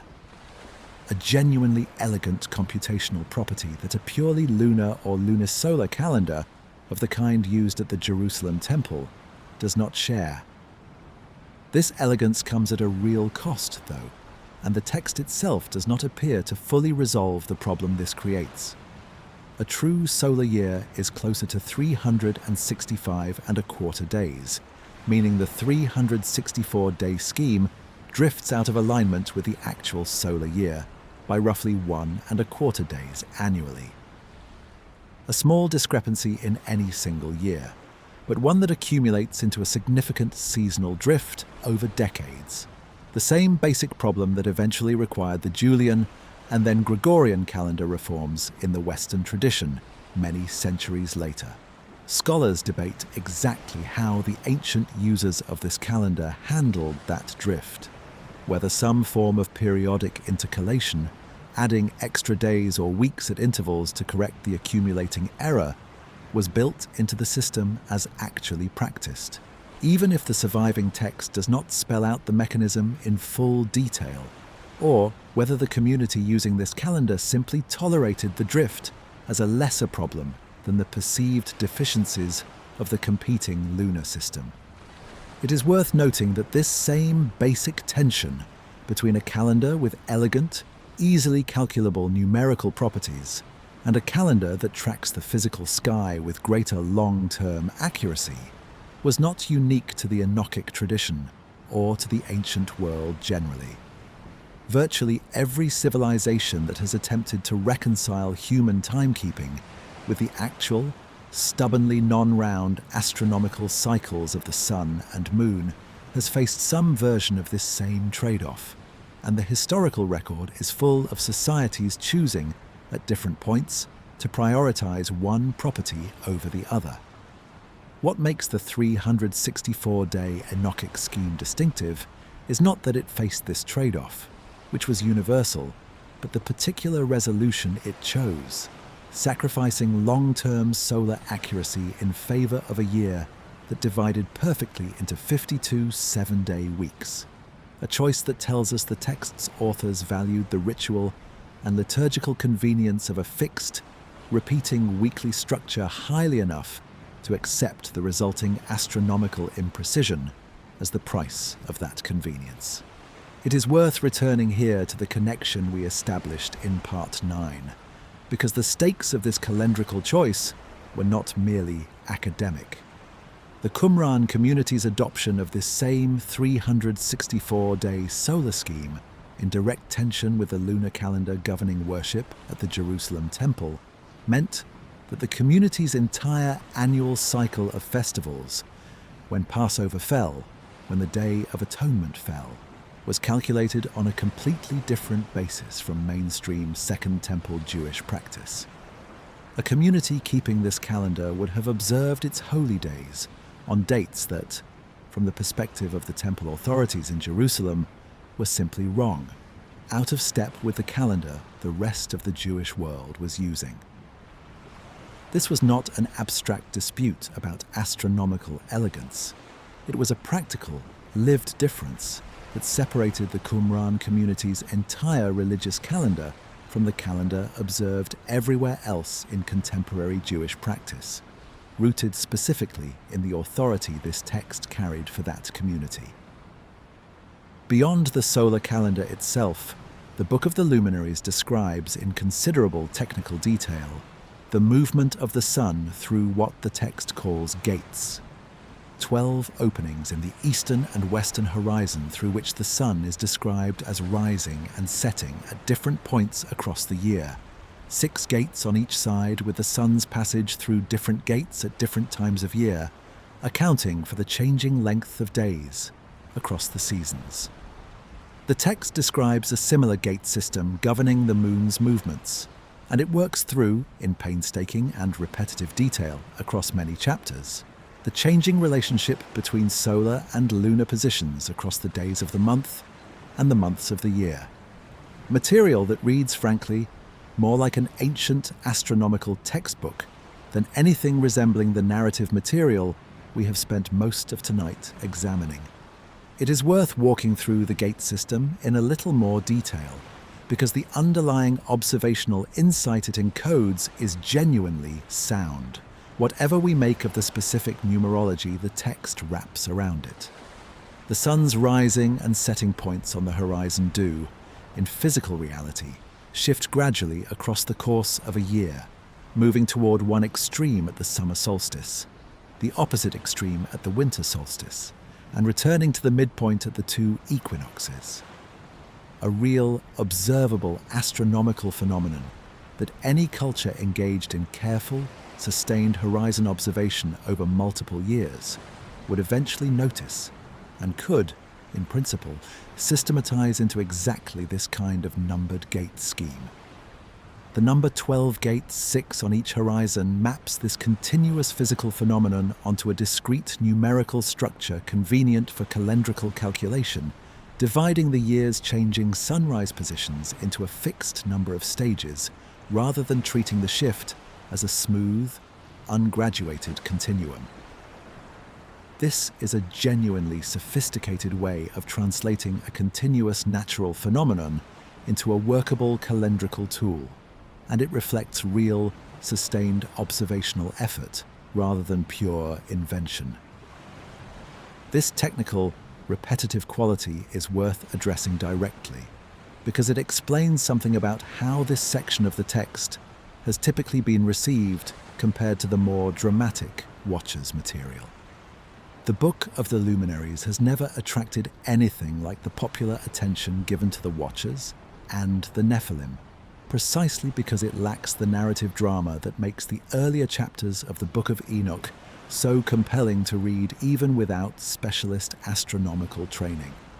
And yet, from a purely historical and scholarly point of view, this may well be the single most significant section of the entire Enochic corpus for understanding the actual intellectual world that produced the wider text, because it demonstrates a level of genuine technical astronomical competence that goes well beyond what a purely narrative or theological text would require.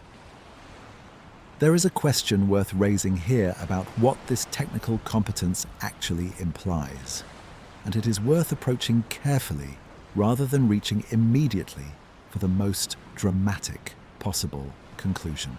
One straightforward explanation, and the one most historians of ancient science would offer first, is that the authors of the Book of the Luminaries were working within an inherited and already well-developed tradition of Mesopotamian astronomical observation, a tradition with a documented history stretching back many centuries before the Book of Enoch's composition, built up through generations of careful, systematic observation by professional astronomer scribes attached to Mesopotamian temples and courts, whose observational records and computational methods were gradually refined and extended across a very long period of continuous practice.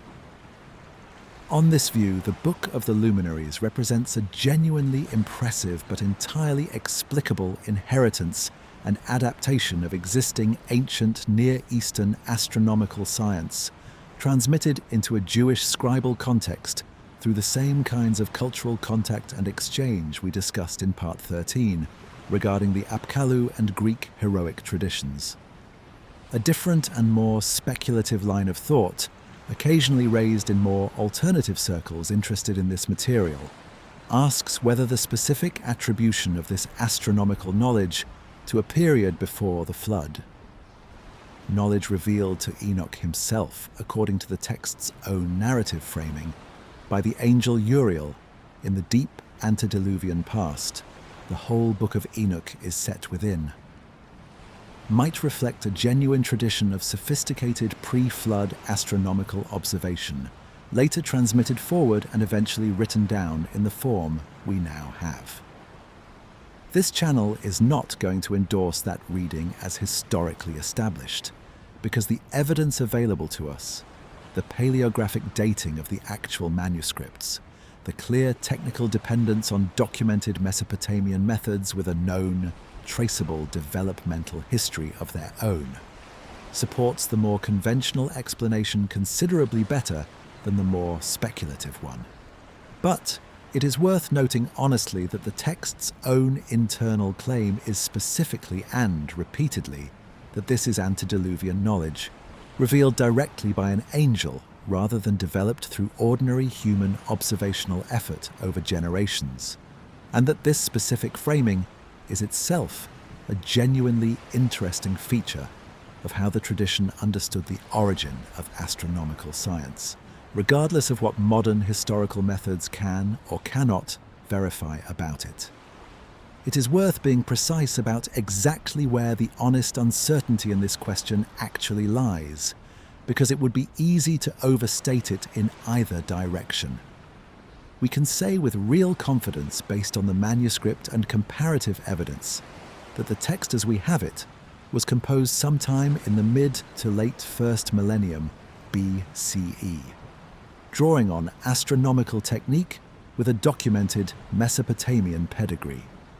What we cannot say with the same confidence is anything definitive about the ultimate origin of the underlying astronomical observations themselves, extending backward beyond the point where our documentary record actually begins, a limitation that applies equally to Mesopotamian astronomy itself, whose own earliest observational roots extend into a period from which very little direct written evidence survives.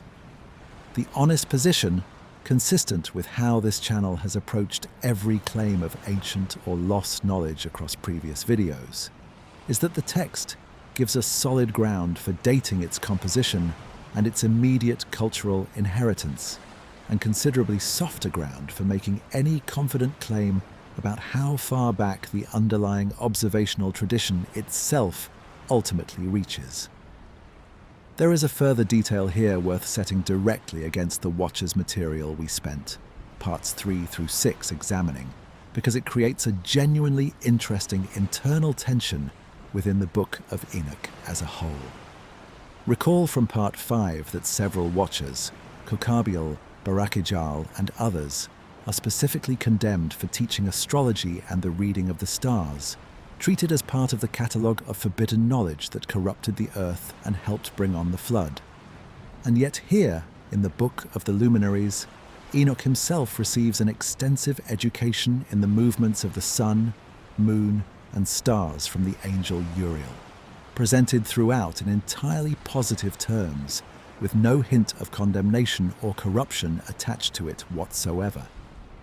The same basic category of knowledge, celestial observation, is treated as a grave transgression when the Watchers transmit it to humanity at large, and as a legitimate, angelically sanctioned gift when it is given specifically to Enoch.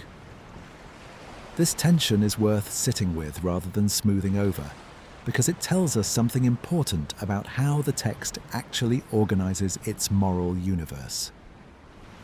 The distinction the Book of Enoch appears to be drawing consistently across both the Watcher's material and the Luminaries' material is not a distinction about the content of the knowledge itself.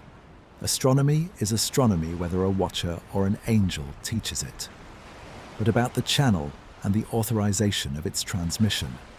Knowledge taught by Watchers acting outside their assigned function to humanity broadly and without proper sanction corrupts. The identical knowledge given by an angel operating within his assigned function to a single righteous individual specifically selected and authorized to receive it edifies. This is precisely the distinction we already identified back in part 5 when we discussed Asaiel's teaching, and seeing it play out consistently across an entirely different section of the text, composed possibly by different hands at a different time, suggests this distinction between proper and improper transmission was not an incidental feature of one particular chapter, but a genuinely foundational principle running through the whole Enochic tradition. There is an additional layer worth adding here because it may help explain why this composite text, drawn together as we established in part 2 from sections composed at different times by possibly different authors, nonetheless maintains this particular distinction so consistently. If the Book of the Luminaries genuinely does represent, as many scholars believe, one of the very oldest layers of the whole Enochic tradition, then the framework it establishes, celestial knowledge as legitimate when properly authorized and transmitted through the correct channel, may have functioned as the template the later Watcher's material was consciously built to invert. On this reading, the authors responsible for the Book of the Watchers were not simply telling an unrelated story that happened to touch on similar subject matter. They were deliberately constructing a shadow version of Enoch's own sanctioned astronomical education, describing what happens when the same category of celestial and cosmological knowledge escapes its proper channel and floods outward into the general population without the specific authorization, discipline, and righteous character that made Enoch himself a fit recipient for it in the first place. That principle, knowledge as neither inherently good nor inherently forbidden, but dangerous or beneficial entirely according to how and through whom it reaches humanity, is worth carrying forward as we move toward the next section of the text, because it becomes central to how the Book of Enoch handles its most cryptic and most heavily coded material. The Book of Dream Visions, and specifically the section within it, known as the Animal Apocalypse, takes an entirely different approach again. Encoding the whole of Israel's history, from creation through to a final judgment still to come, in a symbolic language of animals that only a reader already equipped with the proper context can actually decode. What that encoded history says and why the text chooses to hide its message so thoroughly rather than stating it plainly is where we turn next, and it will let us see this same question of proper versus improper access to knowledge play out one more time in a completely different register. We left the previous part with a promise that this next section would let us watch the same question of proper and improper access to knowledge play out one more time in a completely different register. Tonight, we enter the most cryptic and most heavily coded material in the entire Book of Enoch, a vision in which the whole of human history, from creation to a judgment still to come, is told entirely through animals, and in which understanding what is actually being said requires the reader to already possess knowledge the text itself never states outright. This material belongs to the fourth of the 5 sections we introduced back in Part 2, the Book of Dream Visions, occupying roughly chapters 83 through 90 of the standard scholarly edition. The section as a whole contains 2 visions Enoch receives before the flood, but it is the second of these, conventionally called the animal apocalypse by modern scholars, that has attracted by far the most sustained scholarly attention, and it is where we are going to spend the whole of tonight's journey, working through it carefully enough that its coded animal vocabulary becomes legible rather than remaining the impenetrable procession of livestock it can seem at first glance. The basic device of the vision is straightforward to describe even before we get into its content.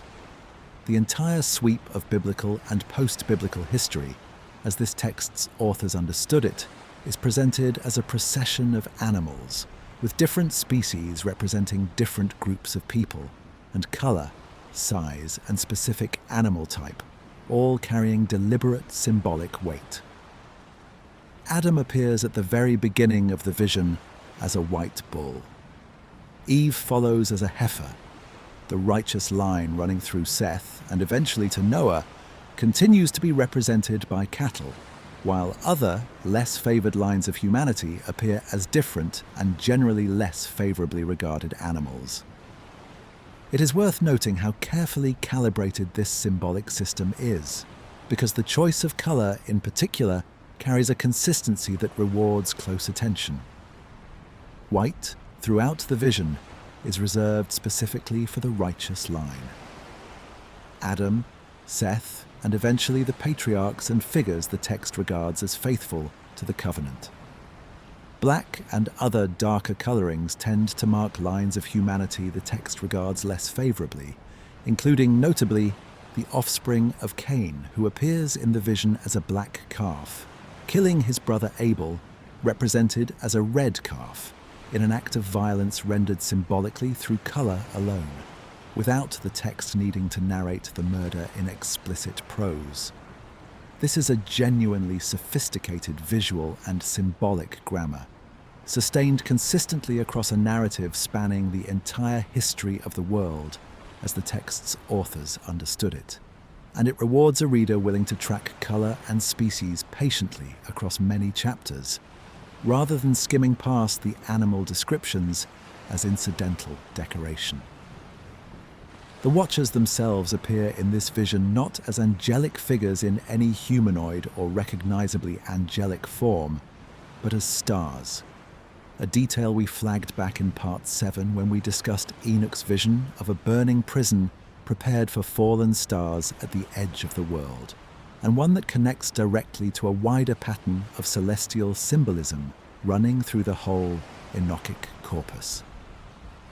In the animal apocalypse, the Watchers are described descending from heaven as stars falling to earth, and their union with human women and the resulting birth of the Nephilim is depicted through the image of these fallen stars mating with the cattle, representing humanity and producing enormous, monstrous offspring. Elephants, camels, and asses, according to the surviving text, a striking and almost surreal set of images for creatures meant to represent the same giants we examined in such careful narrative detail back in Part 4. It is worth pausing on this specific translation of the giants into large, unusual animals, because the choice is not arbitrary within the vision's own symbolic logic. Elephants, camels, and asses are, within the geographic and cultural world of the vision's original audience, genuinely large and unusual animals relative to ordinary cattle. Creatures that would have struck an ancient Judean audience as impressively oversized and somewhat exotic, without requiring the vision to invent entirely new, fantastical creatures to convey the giant's unnatural scale. The vision's symbolic vocabulary stays within the bounds of animals its audience would actually have known or known of, using relative size and strangeness within that existing vocabulary to convey the disruption the Nephilim represented, rather than reaching for invented monsters that would break the internal consistency of the whole animal-based system. As the vision proceeds through the narrative, we already know from Genesis and from the wider Enochic tradition, the flood arrives, and Noah, depicted fittingly as a white bull himself, continuing the righteous line, survives along with his family, while the corrupted world of fallen stars and monstrous offspring is washed away. From this point forward, the vision continues through the entire subsequent history of Israel, as this text's authors understood it: the patriarchs, the descent into Egypt, the Exodus, the wilderness period, the conquest of Canaan, the establishment of the kingdom under David and Solomon, and onward through the divided kingdom, the exile, and into the vision's own contemporary period, which scholars use as one of the most important tools for dating the text's final composition, since the animals representing specific historical rulers and events can, in many cases, be matched against known history with enough precision to establish roughly when the vision's author was actually writing. This dating method deserves some explanation because it is a genuinely elegant piece of textual detective work. Israel, throughout the vision, is consistently represented as sheep, a specific and consistent symbolic choice that persists across the entire remaining length of the narrative. In contrast to the changing animal representations used for Israel's various enemies and oppressors across different historical periods. Egypt appears as wolves. The various empires that subsequently oppress Israel, Assyria, Babylon, and others, are represented through a shifting cast of predatory birds and animals, each apparently corresponding to a specific historical power, with the specific sequence and identity of these predators, giving scholars a chronological framework they can cross-reference against known ancient Near Eastern history. The method works, in essence, the way a historian might date an anonymous cartoon strip by matching its caricatured figures against a known sequence of historical events, even without any explicit captions naming who is who. Scholars working through the animal apocalypse identify each successive predator and oppressor. A specific species of bird of prey, for instance, standing in for a specific historical empire at a specific point in the narrative sequence, and check that identification against the independently known historical record of who actually oppressed Israel during each successive period.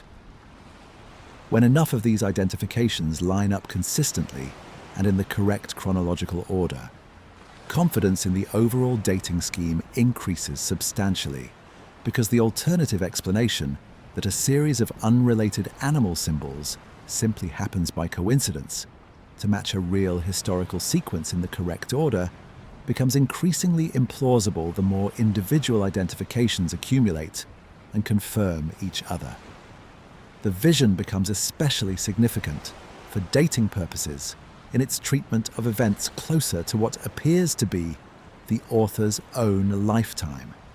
Scholars generally agree that the vision's treatment of a period of conflict involving large horned rams, generally identified with the Maccabean revolt of the 2nd century BCE.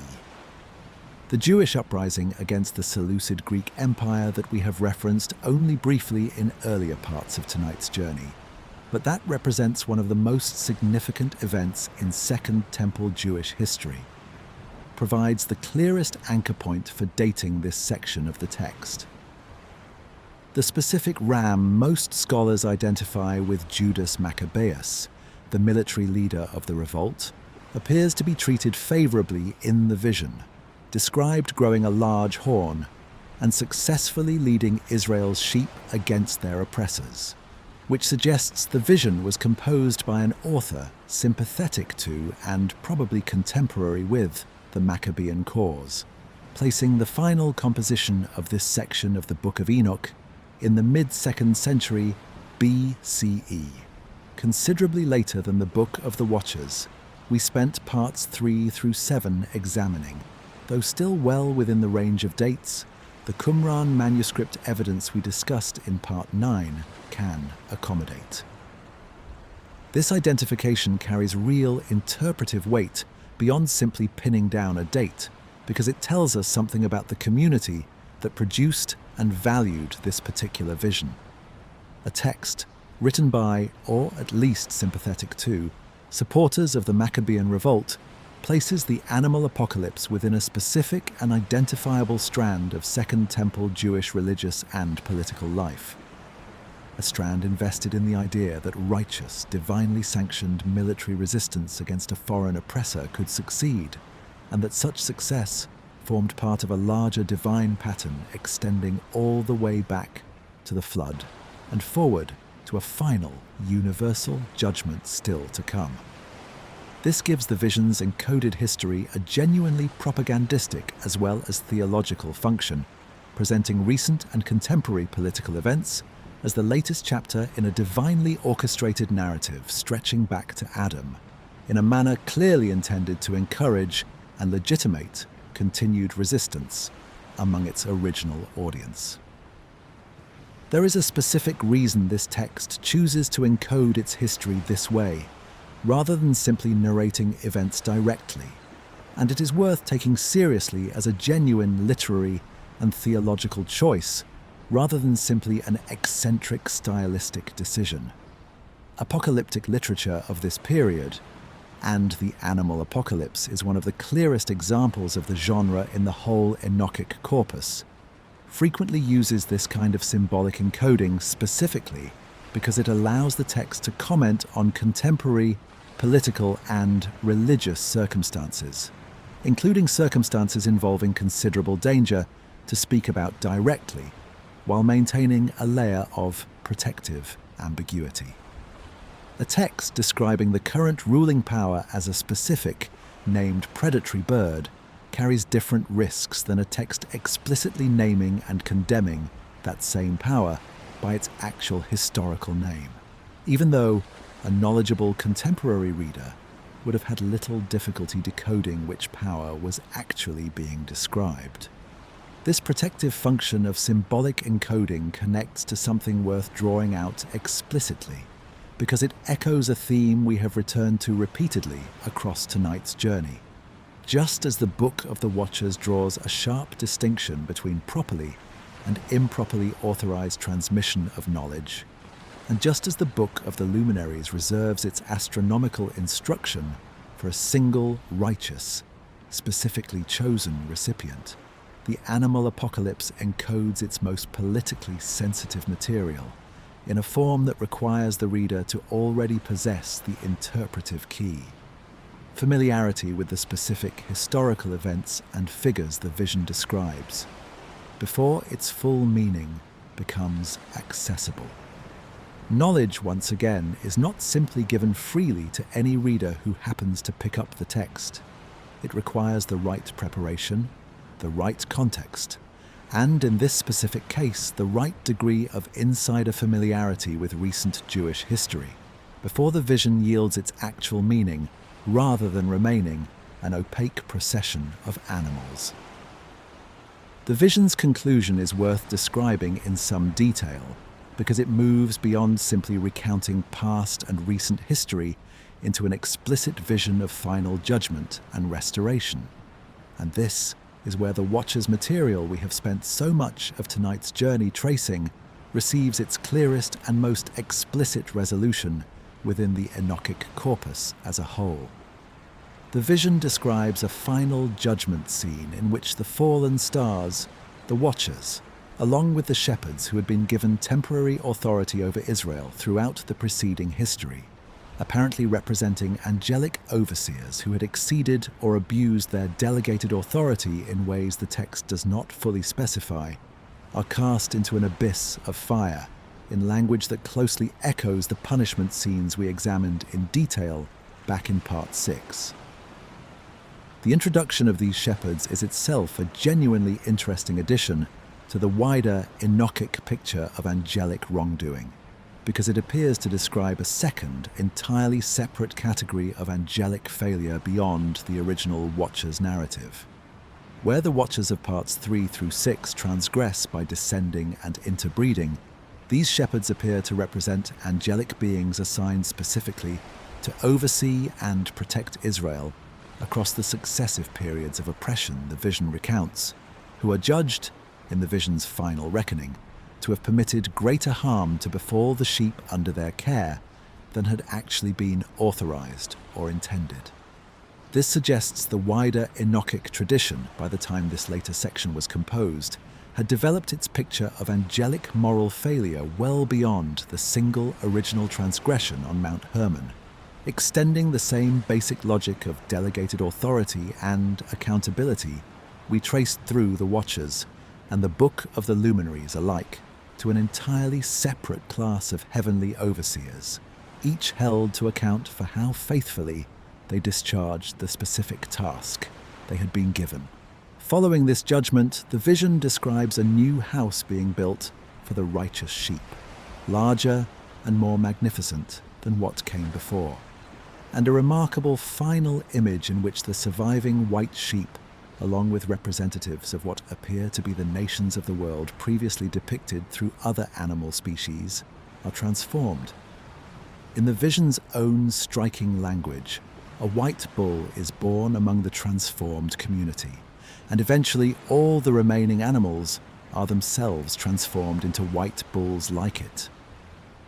An image many scholars read as representing a restoration of the original, undivided humanity that existed before the introduction of the different animal species used to represent divided and often hostile peoples throughout the vision's long historical narrative.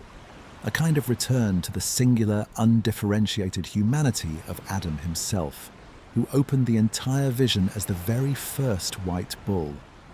It is worth pausing specifically on the detail that this final transformation extends beyond Israel to include the other nations as well, because it represents a genuinely universalist note within a text that has, up to this point, been focused almost entirely on Israel's own particular historical experience of oppression and survival. The vision does not conclude with Israel alone being vindicated, while the surrounding nations remain permanently locked in their earlier, less favorable animal forms.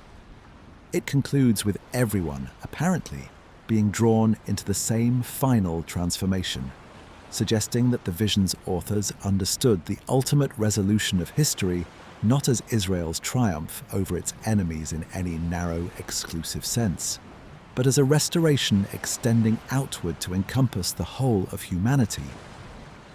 Israel included, but not uniquely privileged in the vision's very final image.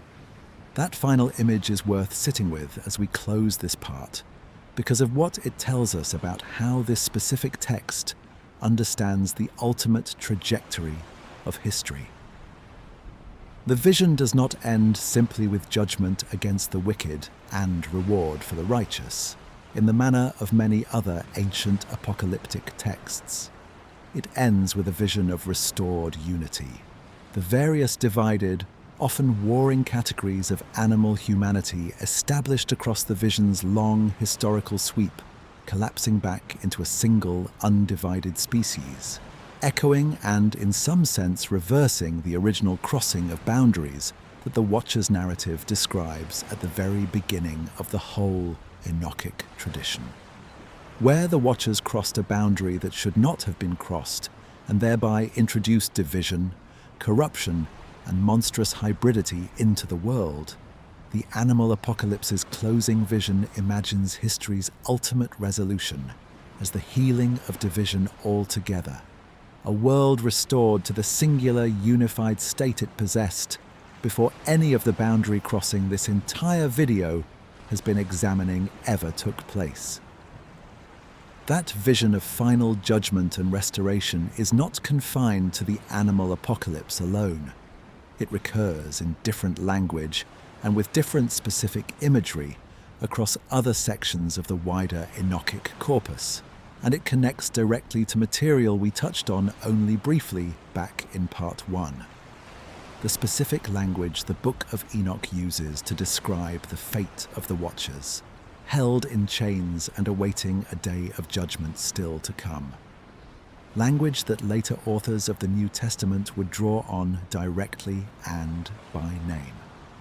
What the Book of Enoch says about that final judgment in its own most explicit terms, and exactly how closely the language of Jude, 2 Peter, and Revelation actually tracks the specific wording of this 2,000-year-old text, is where we turn next.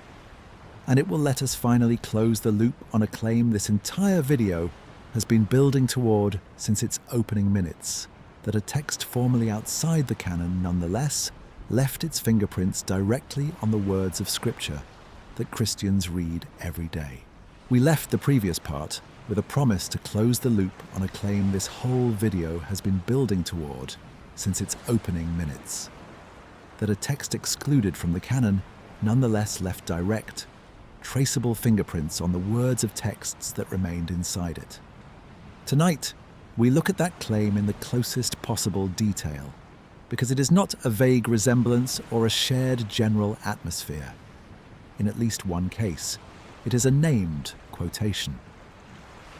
Let us start with the clearest and least disputable piece of evidence, because it deserves to be read in full rather than simply referenced in passing, the way we have done at several earlier points in tonight's journey. The Epistle of Jude, a short letter included in the New Testament canon and traditionally attributed to Jude, described as a brother of James and, by extension, understood by much of the later tradition as a brother of Jesus, contains a passage that does not merely echo the Book of Enoch's language or draw loosely on its themes.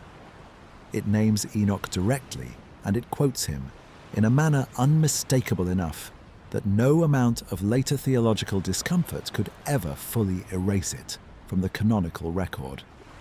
The passage, as it appears in most standard translations, reads that Enoch, the seventh from Adam, prophesied, saying, "Behold, the Lord comes with 10,000s of his holy ones to execute judgment upon all, and to convict all the ungodly of all their ungodly deeds, which they have committed in an ungodly way, and of all the harsh things which ungodly sinners have spoken against him." This is not a paraphrase or an allusion. Jude explicitly attributes this quotation to Enoch by name, identifying him precisely as the seventh generation from Adam, the exact genealogical detail we spent considerable time establishing back in Part 7, when we examined Enoch's place in the Genesis 5 genealogy and what his unusual, formula-breaking entry in that genealogy might mean, right down to the specific numbering of generations that this channel walked through carefully at the time. This quoted material corresponds closely to a passage found in the opening chapter of the Book of the Watchers, in the section describing Enoch's prophetic pronouncement of coming judgment. Language declaring that the great Holy One will come forth from his dwelling, and the eternal God will tread from thence upon Mount Sinai, and will appear with his hosts, and will appear in the strength of his power from heaven, to execute judgment upon all, and to destroy the wicked, and convict all flesh of everything the sinners and the wicked have done and committed against him. The correspondence between Jude's quotation and the Enochic original is close enough in structure and specific vocabulary that essentially no serious scholar of the New Testament disputes the direct dependence. Jude is not drawing on some vague, generalized apocalyptic tradition that happens to resemble Enoch. He is quoting the Book of Enoch specifically, attributing the words to Enoch specifically, and treating that attribution as adding genuine authoritative weight to his own argument. It is worth being precise about where in the Book of Enoch this material actually sits, because its placement matters for understanding what Jude was doing when he reached for it. This prophetic pronouncement appears near the very opening of the Book of the Watchers, in the section we touched on briefly back in Part 3, functioning as a kind of thematic overture to the whole text, establishing, before the narrative proper even begins with the Watchers' descent, that the entire coming account of corruption and catastrophe is bounded from its very first lines by the promise of an eventual final judgment. Jude's letter, addressing a specific pastoral situation involving false teachers who had infiltrated the community he was writing to, reaches for exactly this material because it serves an identical rhetorical function within his own argument. Establishing with the full weight of what he clearly regarded as ancient prophetic authority that the ungodly behavior he was warning his readers about would not go unanswered indefinitely. It is worth pausing on what this actually means for the history we have been tracing across this entire video, because the implications are significant and worth stating plainly rather than softening. A book that is part of the New Testament canon, accepted as scripture by essentially the entire Christian world, Protestant, Catholic, and Orthodox alike, for the whole of Christian history, directly quotes, by name, a text that the same broader Christian tradition would go on to exclude from that same canon. This is not a case of a New Testament author being influenced by ideas that happen to appear in Enoch without realizing their source. Jude clearly knew exactly what he was quoting, clearly regarded Enoch as a legitimate, ancient prophetic voice worth citing by name, and clearly expected his own audience to recognize and respect that citation as adding force to his argument rather than needing to disguise or downplay its source. It is worth adding one further observation about the manuscript history of Jude's letter itself, because it reflects a small but telling piece of the wider discomfort we traced through Part 10.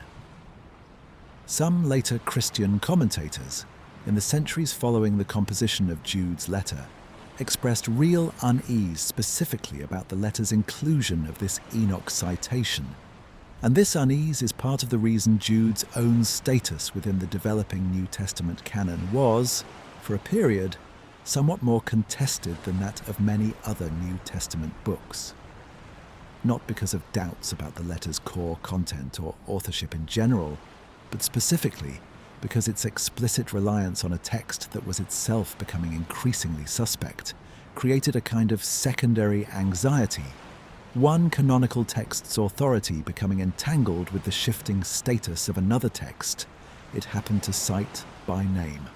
Let us turn to the second major piece of evidence, which is less a single direct quotation than an extended pattern of shared imagery and vocabulary found in the second epistle of Peter. 2 Peter does not name Enoch directly the way Jude does, but its second chapter draws on language and imagery that tracks the Watcher's material so closely that most scholars regard the dependence as effectively certain, even without an explicit citation. The passage describes God not sparing the angels who sinned, but casting them down to a place of gloomy darkness, described using a Greek term, Tartarus, that itself deserves a moment's attention, because it is a specifically Greek mythological term for a deep abyss reserved for divine punishment, appearing nowhere else in the entire New Testament, and its use here to describe the fate of fallen angels closely parallels the specific language the Book of the Watchers uses to describe the place of darkness and jagged rocks where Asel and the other Watchers are bound, which we examined in detail back in Part 6. It is worth pausing on the very specific choice of this Greek loanword, because a translator or author reaching for an ordinary way to describe divine punishment in a Jewish or early Christian context had other, more conventional options readily available. Terms drawn from Hebrew tradition for the realm of the dead, or more generic language simply describing a place of fire or darkness, without any specific classical, mythological pedigree attached. The deliberate choice of Tartarus, a term any educated Greek-speaking reader of the period would immediately have recognized from Greek epic and mythological tradition as the deepest and most severe region of the underworld, reserved specifically for divine beings who had rebelled against the gods, suggests an author reaching very precisely for a word whose connotations already carried exactly the right weight for describing angelic, rather than merely human, punishment. That precision of word choice is itself a small but telling piece of evidence that the author of 2 Peter was drawing on an existing, well-developed tradition of angelic punishment imagery, precisely the tradition the Book of Enoch preserves in its fullest surviving form, rather than improvising fresh vocabulary to describe a scenario he was encountering or inventing for the first time. This is worth dwelling on for a moment because the choice of this particular word is not incidental. 2 Peter's author, writing this letter, reaches for a term drawn from Greek cosmology rather than from more familiar Hebrew biblical vocabulary for the underworld or place of punishment, in a context describing specifically the punishment of angels who sinned before the flood. The exact scenario the Book of the Watchers describes in such extensive detail across the parts of tonight's journey, we spent examining Semjaza, Asael, and the rest of the 200. The specific pairing of this borrowed Greek term with this specific pre-flood angelic sin scenario strongly suggests the author of 2 Peter was drawing on a body of tradition where this connection between fallen angels, pre-flood chronology, and a specific place of binding and darkness was already well established. Precisely the tradition the Book of Enoch preserves in its fullest and most detailed surviving form. The third and final major piece of evidence we want to examine tonight comes from the Book of Revelation, and here the relationship is somewhat different in character from the direct quotation in Jude or the close paraphrase in 2 Peter. Revelation does not quote Enoch by name, and scholars are generally more cautious about claiming direct textual dependence in this case, in contrast to the much stronger consensus around Jude and 2 Peter. What Revelation shares with the Book of Enoch is something closer to what we already described back in Part 7, when discussing Enoch's throne room vision. A shared visionary and cosmological vocabulary, drawing on the same wider tradition of apocalyptic throne visions that both texts inherit, ultimately tracing back to the throne imagery in Ezekiel that we also discussed in that same part. Specific points of resemblance between Revelation and the Enochic corpus are nonetheless numerous enough to be worth cataloguing briefly.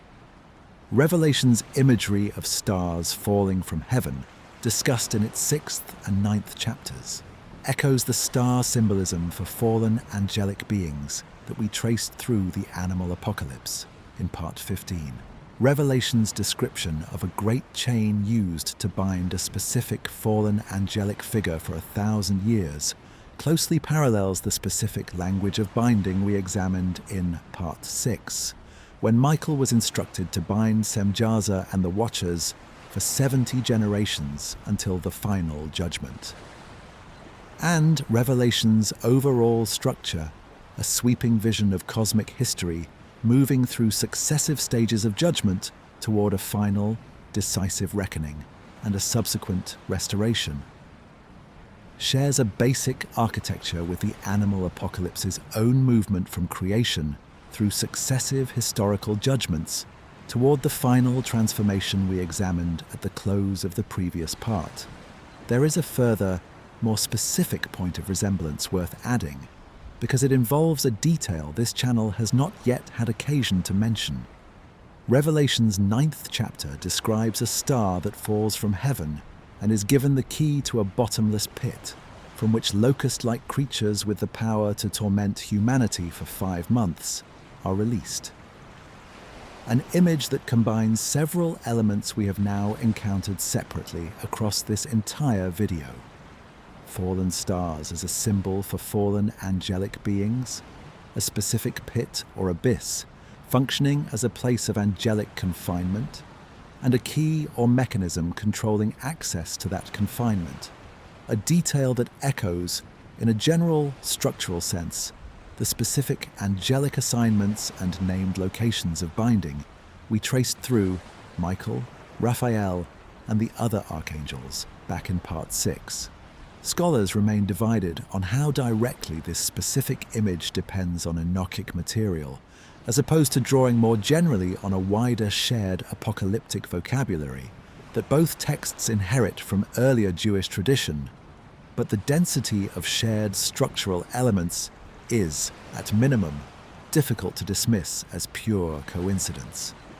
Taken together, these 3 pieces of evidence, Jude's direct, named quotation, 2 Peter's close paraphrase using distinctively Enochic vocabulary and scenario, and Revelation's broader shared visionary architecture, establish something that deserves to be stated with real precision rather than vague gesture. The Book of Enoch was not simply read by a few obscure figures on the margins of Second Temple Judaism and then forgotten. It was known, cited, and drawn upon by at least some of the actual authors, whose own writings became the foundational scripture of the entire Christian tradition. The New Testament, as it exists today, carries the Book of Enoch's language inside it, in at least one case explicitly and by name. Whether or not the majority of the billions of people who have read the New Testament across 2,000 years have ever known this. This is worth setting directly against everything we established back in Part 10 about the reasoning that led to Enoch's eventual exclusion. Augustine's arguments about pseudepigraphal authorship, the developing theological discomfort with embodied and sexually capable angels, the challenge the Watcher's narrative posed to an increasingly systematic doctrine of angelic rebellion centered on Satan alone. None of these later concerns prevented Jude from citing Enoch by name as a legitimate prophetic authority. Nor did they prevent 2 Peter's author from reaching directly into Enochic vocabulary to describe the fate of the fallen angels. Whatever theological anxieties eventually led the wider canon-forming process to set the Book of Enoch aside, those anxieties evidently had not yet developed, or had not yet developed with the same force, at the point when Jude and 2 Peter were being written, sometime in the 1st century CE, well before the 4th and 5th century developments we examined in Part 10.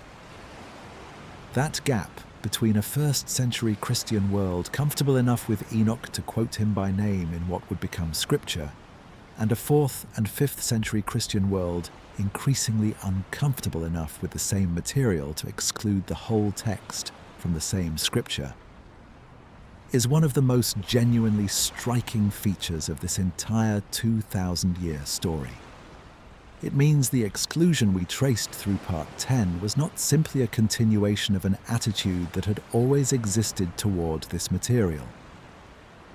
It represents a real and significant shift in how the developing Christian tradition related to a text some of its own founding authors had evidently trusted enough to cite as authoritative prophecy. It is worth noting, in fairness to the later tradition, that this shift did not go entirely unnoticed or unaddressed by the theologians responsible for it. Some early Christian commentators, wrestling directly with the awkward fact that Jude quotes a text they themselves were inclined to regard as non-canonical, proposed various explanations for how this could be reconciled. arguing in some cases that Jude's citation demonstrated only that the specific quoted saying was authentically ancient and prophetically true, without this implying that the entire surrounding book from which it was drawn deserved equivalent canonical status, or arguing in other cases that inspired authors could legitimately draw true statements from otherwise uninspired sources, much as Paul is sometimes noted to quote pagan Greek poets in his own letters, without thereby elevating those poets' entire body of work to scriptural status. These were serious, considered theological attempts to resolve a genuine tension rather than simple evasions, though it is also fair to say that none of them fully dissolves the more basic historical fact this part of tonight's journey has been establishing. Whatever later theological rationalization was offered, the plain textual reality is that a New Testament author read the Book of Enoch, respected it enough to name its author and quote its words directly, and evidently saw no need to justify or qualify that citation for his original audience. That shift, and everything we have now established across this entire video about what was gained and what was lost in the process.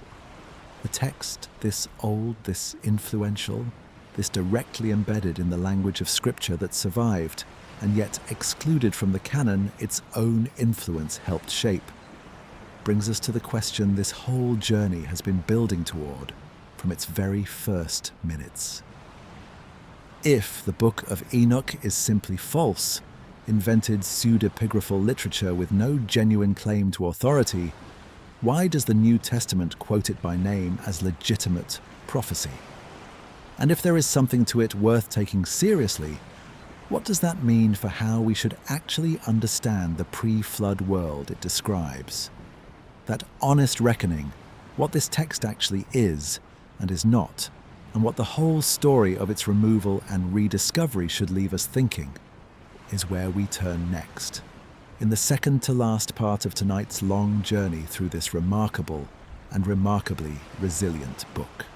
We left the previous part with a question that has been building since the opening minutes of tonight's journey, and it deserves to be asked plainly, rather than gestured at obliquely one more time. If the Book of Enoch is simply false, an invented pseudepigraphal text with no genuine claim to authority, why does the New Testament quote it by name as legitimate prophecy? And if there is something to it worth taking seriously, what does that actually mean for how we should understand the pre-flood world it describes? Tonight, we sit with that question honestly, without reaching for a tidier answer than the evidence actually supports. Let us start by being precise about what kind of claim we are actually evaluating, because collapsing several different questions into one is where a lot of popular discussion of this material goes wrong tonight and elsewhere. There are at least 3 separate questions tangled together in any honest assessment of the Book of Enoch. Whether it was actually written by the historical or legendary figure of Enoch himself, in the deep antediluvian past the text claims to describe. Whether the events it describes, the Watchers, the Nephilim, the specific catastrophe it recounts, happened in anything like the form the text presents them, and whether the text nonetheless preserves something genuinely old, genuinely significant, and genuinely worth taking seriously, independent of the answers to the first 2 questions. These 3 questions have very different answers, and treating them as a single package, to be either wholly accepted or wholly dismissed, does a disservice to the actual complexity of what we have spent 16 parts examining tonight. It is worth being explicit about why keeping these 3 questions separate actually matters, rather than simply asserting that it does. A great deal of popular discussion of ancient and alternative history on this channel's own subject matter and well beyond it collapses exactly this kind of distinction, treating any doubt about literal authorship or literal historical accuracy as though it necessarily also settles the question of whether a text is worth taking seriously at all, and treating any argument that a text is worth taking seriously as though it necessarily also requires accepting its most literal narrative claims as historically accurate. Neither inference actually holds. A text can be pseudepigraphal in authorship, uncertain or unverifiable in the literal historicity of its central events, and nonetheless be an object of genuine historical, theological, and literary significance deserving careful study. These are not contradictory positions, and the rest of this part is going to walk through exactly why that is the case for the Book of Enoch specifically. On the first question, the evidence we walked through across this entire video points in one clear direction. The manuscript evidence from Qumran, which we examined in detail in Part 9, places the composition of the Book of the Watchers no earlier than roughly the 3rd century BCE, with some scholars arguing for a 4th century date at the very earliest. This is a text composed many centuries after any plausible date for an actual historical Enoch, assuming such a figure existed at all in anything resembling the way Genesis describes him. Augustine's argument, which we examined in Part 10, that the text could not plausibly be the literal antediluvian writings of Enoch himself, given the impossibility of such writings surviving the flood, holds up reasonably well even by the standards of modern critical scholarship, whatever we make of the conclusion he drew from it. The Book of Enoch is pseudepigraphal literature, composed by later authors writing in an ancient figure's name, following a well-attested and widely practiced literary convention of the ancient world, rather than a literal transcript of one man's antediluvian visions. And nothing in this entire 18-part journey has given us reason to doubt that basic conclusion. This conclusion is worth stating clearly and without embarrassment, because pseudepigraphal composition was not regarded, within the ancient world that produced it, as a form of fraud or deception in the way a modern reader might initially assume. Writing in the voice of a revered ancient figure was a recognized and respected literary and theological device across the ancient Near East and the wider Mediterranean world, used to lend a text's ideas the moral and spiritual weight of a tradition's most trusted names, rather than to deceive readers about literal authorship in the way a modern forgery would attempt to do. Second Temple Jewish literature produced pseudepigraphal works attributed to Moses, to Abraham, to the 12 patriarchs, and to numerous other figures, and Enoch stands as one example within this much broader and entirely conventional ancient literary practice, not as an unusual or uniquely deceptive outlier. It is worth drawing out one further implication of this point, because it bears directly on how we should read the specificity and detail we have spent this entire video admiring. The named watchers, the specific mountain, the precise catalogue of forbidden knowledge. None of that careful detail is undermined by recognizing the text as pseudepigraphal composition. If anything, understanding the text this way helps explain exactly why that detail is there in the first place.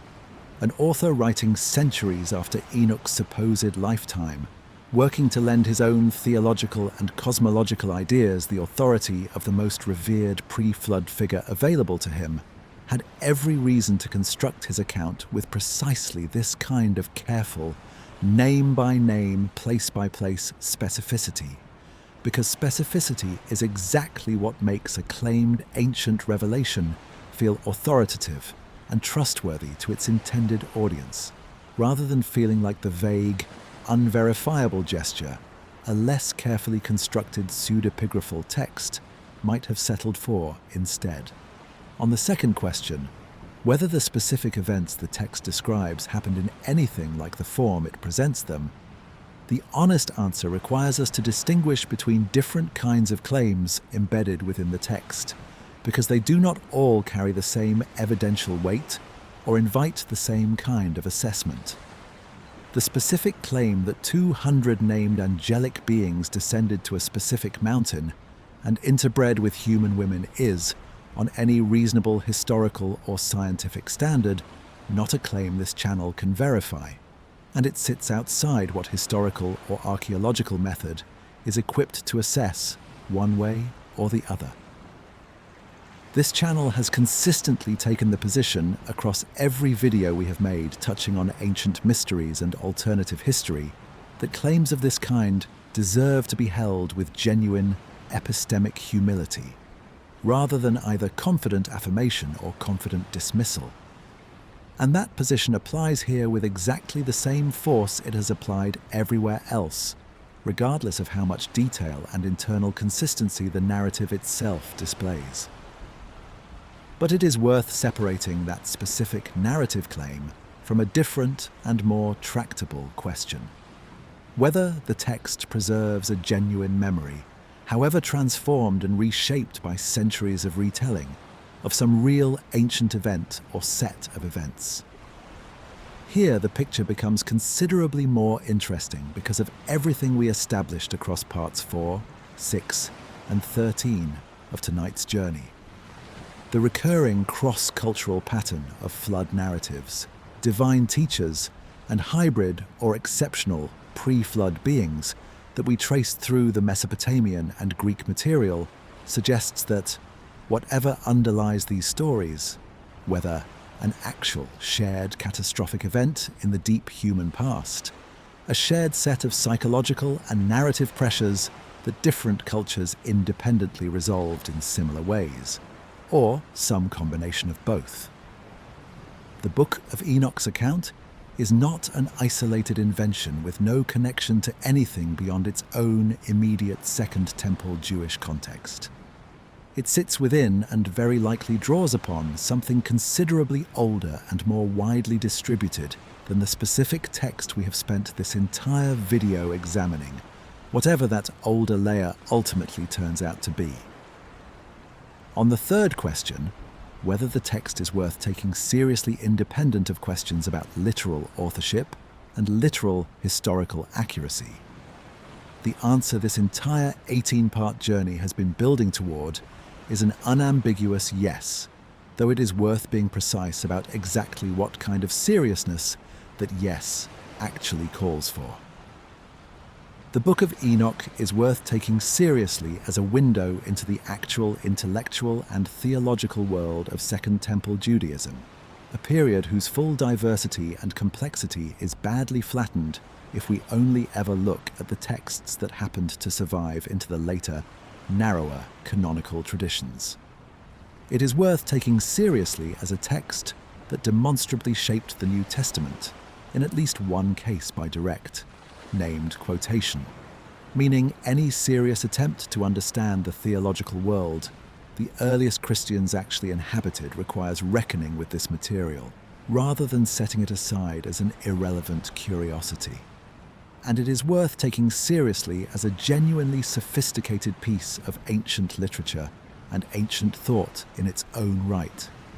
Its careful moral distinctions between authorized and unauthorized transmission of knowledge, which we traced across parts 5 and 14. Its psychologically complex treatment of the Nephilim's own terror at their approaching destruction in the Book of Giants, which we examined in part 12. Its remarkably elegant, if imperfect, solar calendar in the Book of the Luminaries, which we walked through in part 14. All of this represents genuine intellectual achievement, deserving of serious study regardless of what we ultimately conclude about the literal historical accuracy of its central narrative claims. There is a further dimension to this honest reckoning worth addressing directly, because it connects to the specific reason this channel exists and the specific approach we try to bring to every piece of ancient and alternative history we cover. The Book of Enoch has, in recent decades, attracted considerable attention within more speculative and alternative history circles, often presented as smoking gun evidence for ancient astronaut theories, for a technologically advanced pre-flood civilization destroyed by cataclysm, or for a deliberately suppressed body of forbidden knowledge that mainstream institutions have conspired to keep hidden from the public. Having spent this entire video walking through the actual text, the actual manuscript evidence, and the actual documented history of its exclusion, we are now in a position to assess these more dramatic claims with the specificity they deserve, rather than treating them as either obviously true or obviously absurd, which is exactly the temptation this kind of subject matter always presents. The ancient astronaut framing, which reads the Watchers as literal extraterrestrial visitors, and their teaching of civilization's arts as advanced technology transfer, is not supported by anything in the text itself beyond the same basic narrative structure that appears, as we established in Part 13, across multiple ancient Near Eastern and Mediterranean traditions, with no obvious connection to modern ideas about interplanetary visitation. The text describes the Watchers consistently and exclusively in the vocabulary of ancient angelology. Divine or semi-divine beings belonging to the heavenly court, not visitors from another planet. And reading a modern technological framework onto this ancient theological vocabulary requires importing assumptions the text itself gives us no warrant for, however tempting that reframing might feel to a modern audience raised on very different cultural stories about advanced visitors from the sky. The suppression narrative, meanwhile, requiring a conscious, coordinated conspiracy to hide dangerous truths from the public, does not match the actual, considerably more mundane and more human history we trace through Part 10. A gradual, centuries-long process of shifting theological consensus, driven by identifiable arguments from identifiable historical figures like Augustine, rather than any single dramatic act of concealment. This does not mean nothing was lost in that process, and this entire video has taken seriously exactly what was lost. But the honest history is one of institutional drift and gradually diverging theological consensus, not deliberate, centrally coordinated suppression of forbidden knowledge. A genuinely important distinction, because collapsing the two makes it harder, not easier, to understand what actually happened and why it matters. It is worth being fair to why the suppression framing holds such intuitive appeal, even though the actual documented history does not support it in its strongest form. A text this old, this influential, quoted by name in canonical scripture and yet absent from that same canon, genuinely does look, from a certain angle, like exactly the kind of thing a suppression narrative would predict. The instinct to ask why is not unreasonable, and this entire video has been an attempt to answer that why, honestly, part by part, rather than either dismissing the question or reaching for the most dramatic available answer. What the actual evidence supports is a story less cinematic than deliberate suppression, but, in its own way, just as consequential. A set of real institutions working through real theological disagreements over real centuries, arriving at a decision whose effects have shaped what thousands of millions of people have and have not read as scripture for the better part of 2,000 years. That is not a smaller story than a conspiracy. It is simply a different and considerably better evidenced one. What we can say with the confidence this entire 18-part journey has earned is something both less dramatic than the most sensational alternative claims and considerably more interesting than a simple dismissal would suggest. The Book of Enoch is a genuine, ancient, and remarkably sophisticated piece of Second Temple Jewish religious literature, preserving traditions considerably older than its own final written form, shaping the New Testament in ways most modern readers never learn. Excluded from two major religious canons, through a real and traceable historical process, driven by identifiable theological concerns, and preserved, uninterrupted, by one enduring Christian tradition that never regarded it as anything other than what it had always been to them, Scripture.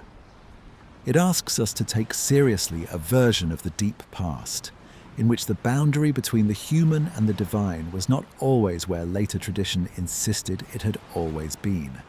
And it asks us to sit with the discomfort of not knowing with certainty. What, if anything, that boundary crossing actually preserves from a period of human history no other surviving record describes in anything like the same detail? It is, in the end, exactly the kind of text this channel exists to examine closely. Old, strange, genuinely contested, and worth understanding on its own terms, rather than through whichever simpler story happens to be most convenient. That is where this channel is going to leave the question of what the Book of Enoch actually is. Not resolved into false or true, not collapsed into hoax or hidden history, but held, honestly, in the considerably more interesting and more difficult space between those two poles.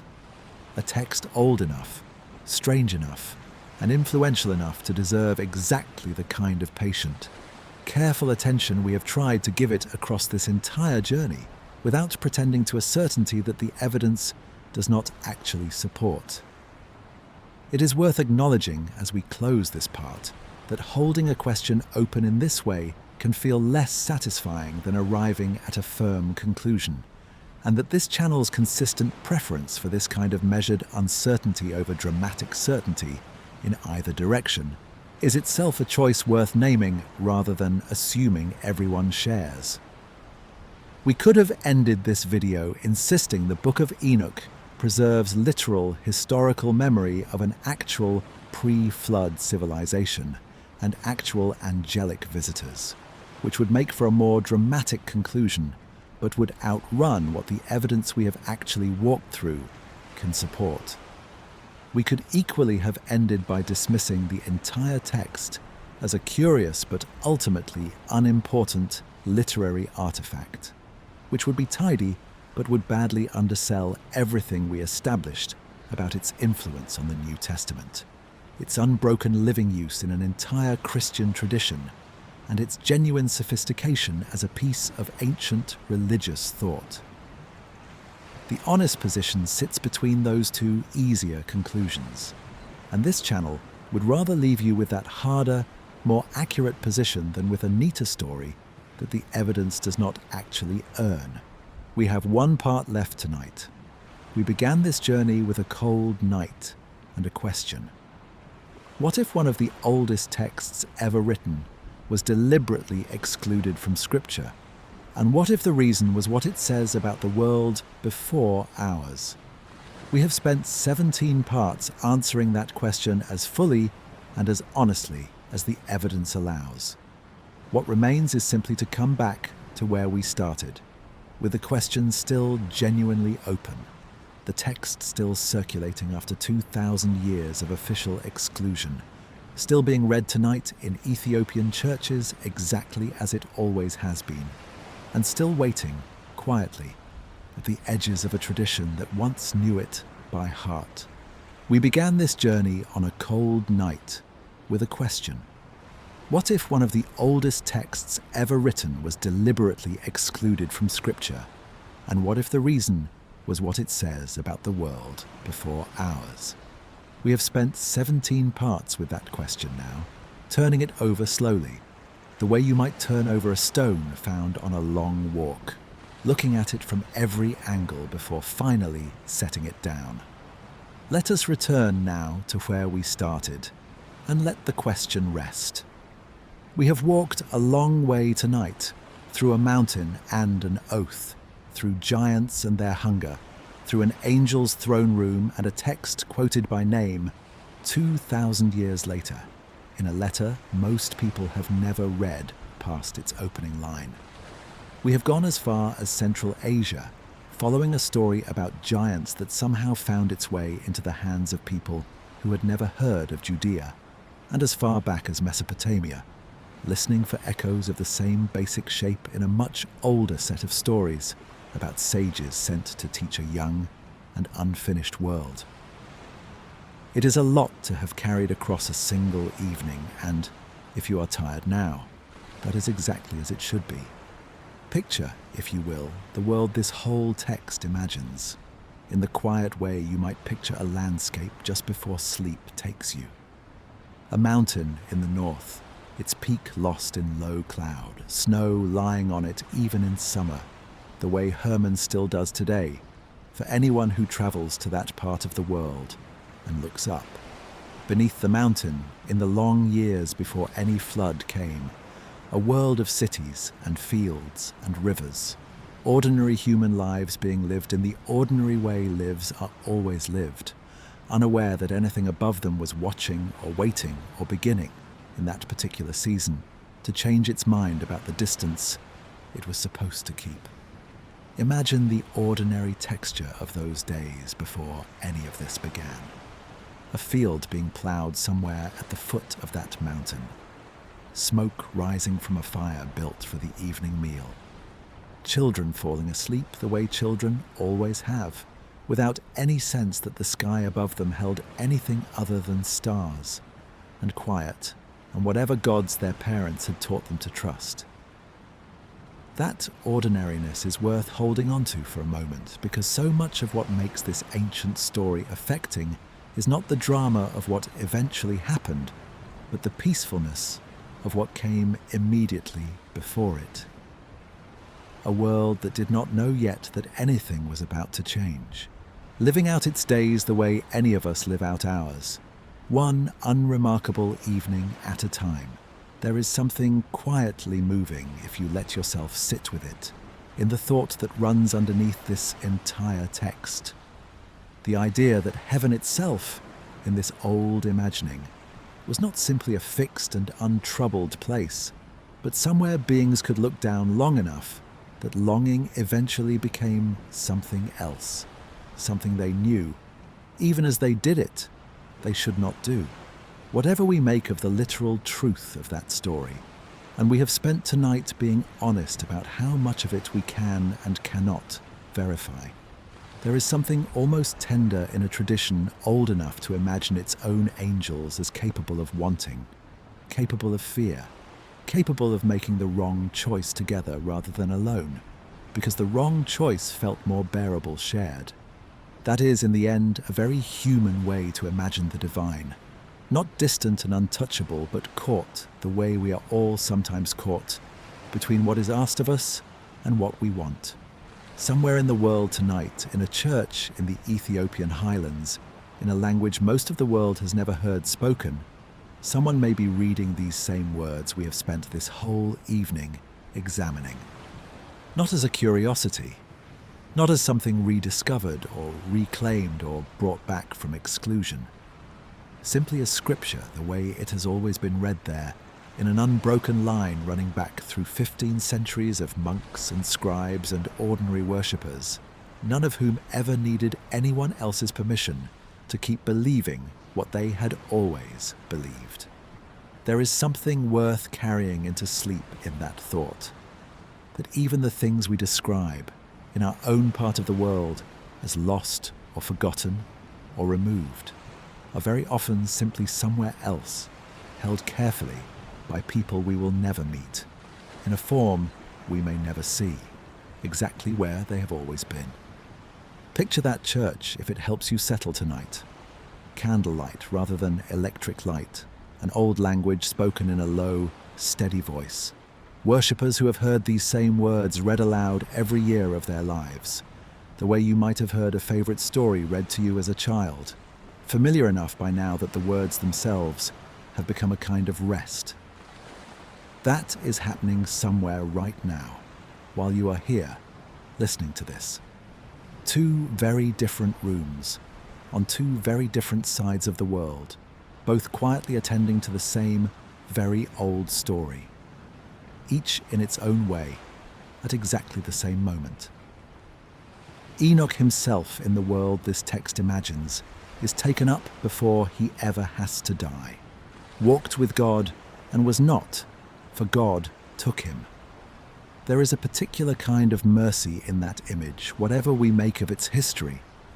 A life that ends not in the ordinary way, with illness or age or the slow failing of the body, but simply by walking far enough into a relationship that the walking itself becomes the whole of what is left. We do not know and cannot know whether anything like that happened to anyone, ever.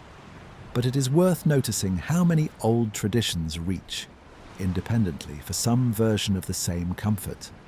A good man simply continuing rather than ending. Whatever else this tells us about the ancient mind, it tells us that the wish for continuation is very old and very widely shared, and perhaps not so different from the wish any of us carry quietly with us most nights, whether or not we ever say it aloud. There is a gentleness in imagining what those final ordinary days might have looked like for him, before the taking up the text describes. 300 years, the genealogy tells us, of simply walking with God, in whatever quiet, sustained way that phrase is meant to suggest. Not a single dramatic vision after another, but something closer to a long companionship, the kind that accumulates slowly, day after unremarkable day, until the two walkers have become so used to each other's company that one of them simply does not need to leave the way everyone else eventually does. That is worth carrying with you tonight too, if you find any comfort in it. The idea that the deepest relationships, divine or otherwise, are not always built from dramatic moments, but from a very long accumulation of ordinary, quiet togetherness. The giants we spent so much of tonight with, enormous, hungry, finally destroyed by their own hunger when everything else had already been consumed, are, in their own way, one of the saddest images in the whole of this ancient literature, more than most modern retellings give them credit for. Born of a transgression that was not their own choosing, given an appetite the world could never have sustained no matter how it was managed and left, at the end with dreams they could not interpret and a fear they could not escape. There is something in their story that resists simple villainy. They are not simply monsters to be defeated. They are, in the oldest surviving fragments we have, of their own voices, frightened, waking in the night, the same way any of us sometimes wake, from a dream we cannot quite shake, wondering whether what we saw was only a dream, or something closer to a warning. Think for a moment of Mahweh making that journey to find Enoch, carrying his brother's fear along with his own, walking whatever distance separated the giants from the one figure who might tell them something other than what they already suspected. There is a loneliness in that journey worth sitting with. A messenger sent not because anyone expected good news, but because the not knowing had become harder to bear than almost any answer could be. Most of us have made some version of that same journey at some point, in smaller ways, on ordinary nights of our own, seeking out someone we trust, not because we expect them to change what is coming, but because carrying a fear alone is so much heavier than carrying it with someone else nearby. It is worth sitting for a moment with how much of this entire text turns out to be about exactly that question. The difference between a warning worth heeding and a fear that simply passes with morning. Oya's tablet dipped in water, its writing washed away except for a small remnant. The Archangels, watching from a height most of us will never occupy, deciding that a cry rising up from the earth below had finally grown too loud to ignore. Enoch himself, standing at the door of a throne he could barely look at, asked to carry a message he did not want to carry, to beings who had hoped, until the very last moment, that there might still be some way back. None of them in this story got the mercy of not knowing. Every single figure in this text, the Watchers, their children, Enoch himself, is given some form of foreknowledge, some glimpse of what is coming, long before it actually arrives. And none of that foreknowledge changes anything. The oath once sworn is not undone by fear of the consequences. The judgment, once seen coming, is not averted by the seeing. There is something almost comforting, strangely, in a story willing to admit that knowing what is coming does not always help. That sometimes all foreknowledge gives us is the shape of our own waiting, rather than any way to escape what we are waiting for. Perhaps that is worth letting settle in you tonight if you have ever lain awake with a worry you could see coming from a long way off, unable to do anything about it except wait for it to arrive. This old text does not pretend that foresight is always a comfort. It admits plainly that sometimes seeing the shape of what is coming simply means living inside that shape a little longer than you would have otherwise, one slow night at a time, until whatever it is finally arrives or finally passes, or turns out to be something other than what you feared. There is no false promise here that everything will be fine. There is only the older, quieter promise that the waiting itself does not have to be carried alone. And yet, the story does not end there, which is worth remembering as we let it go for tonight. It ends, as we discussed, with a vision of restoration, a new house built larger than the one before it, a single white bull born among a scattered and divided people, and eventually, in that same vision's own gentle insistence, everyone drawn back into the same unbroken colour. They started as, before any of the boundaries this whole text describes were ever crossed. Whatever else this ancient tradition believed about judgment, about consequence, about the specific and sometimes frightening shape of the world before the flood, it did not believe that division was the last word. It believed in the end in a kind of homecoming. There is something worth picturing gently in that final image. Not a single dramatic moment of transformation, but something closer to a slow gathering, one animal at a time, one small figure after another finding its way into the same color as all the others, the way people drift toward the same fire on a cold night without ever quite deciding to do it together. No one in that vision is forced into the transformation. They simply arrive, eventually, the way all of us eventually arrive, somewhere we did not fully expect to end up. Tired enough, and far enough from where we started, that the only thing left to do is settle in among whoever else has gathered there too. That is not a bad thought to carry with you into sleep tonight, whatever you make of everything else we have covered across this long evening together. A story old enough to have been quoted by name in Scripture 2,000 years ago, old enough to have been carried on foot and by camel, and eventually by ship from a monastery in Ethiopia to a library in Oxford, old enough to have waited patiently in jars in the caves above the Dead Sea for nearly 2,000 years before anyone thought to look inside. That same story, at the very end of everything it has to say, chooses not despair, but restoration. Not permanent division, but a single colour, held in common, waiting at the far end of a very long history for everyone eventually to arrive at once.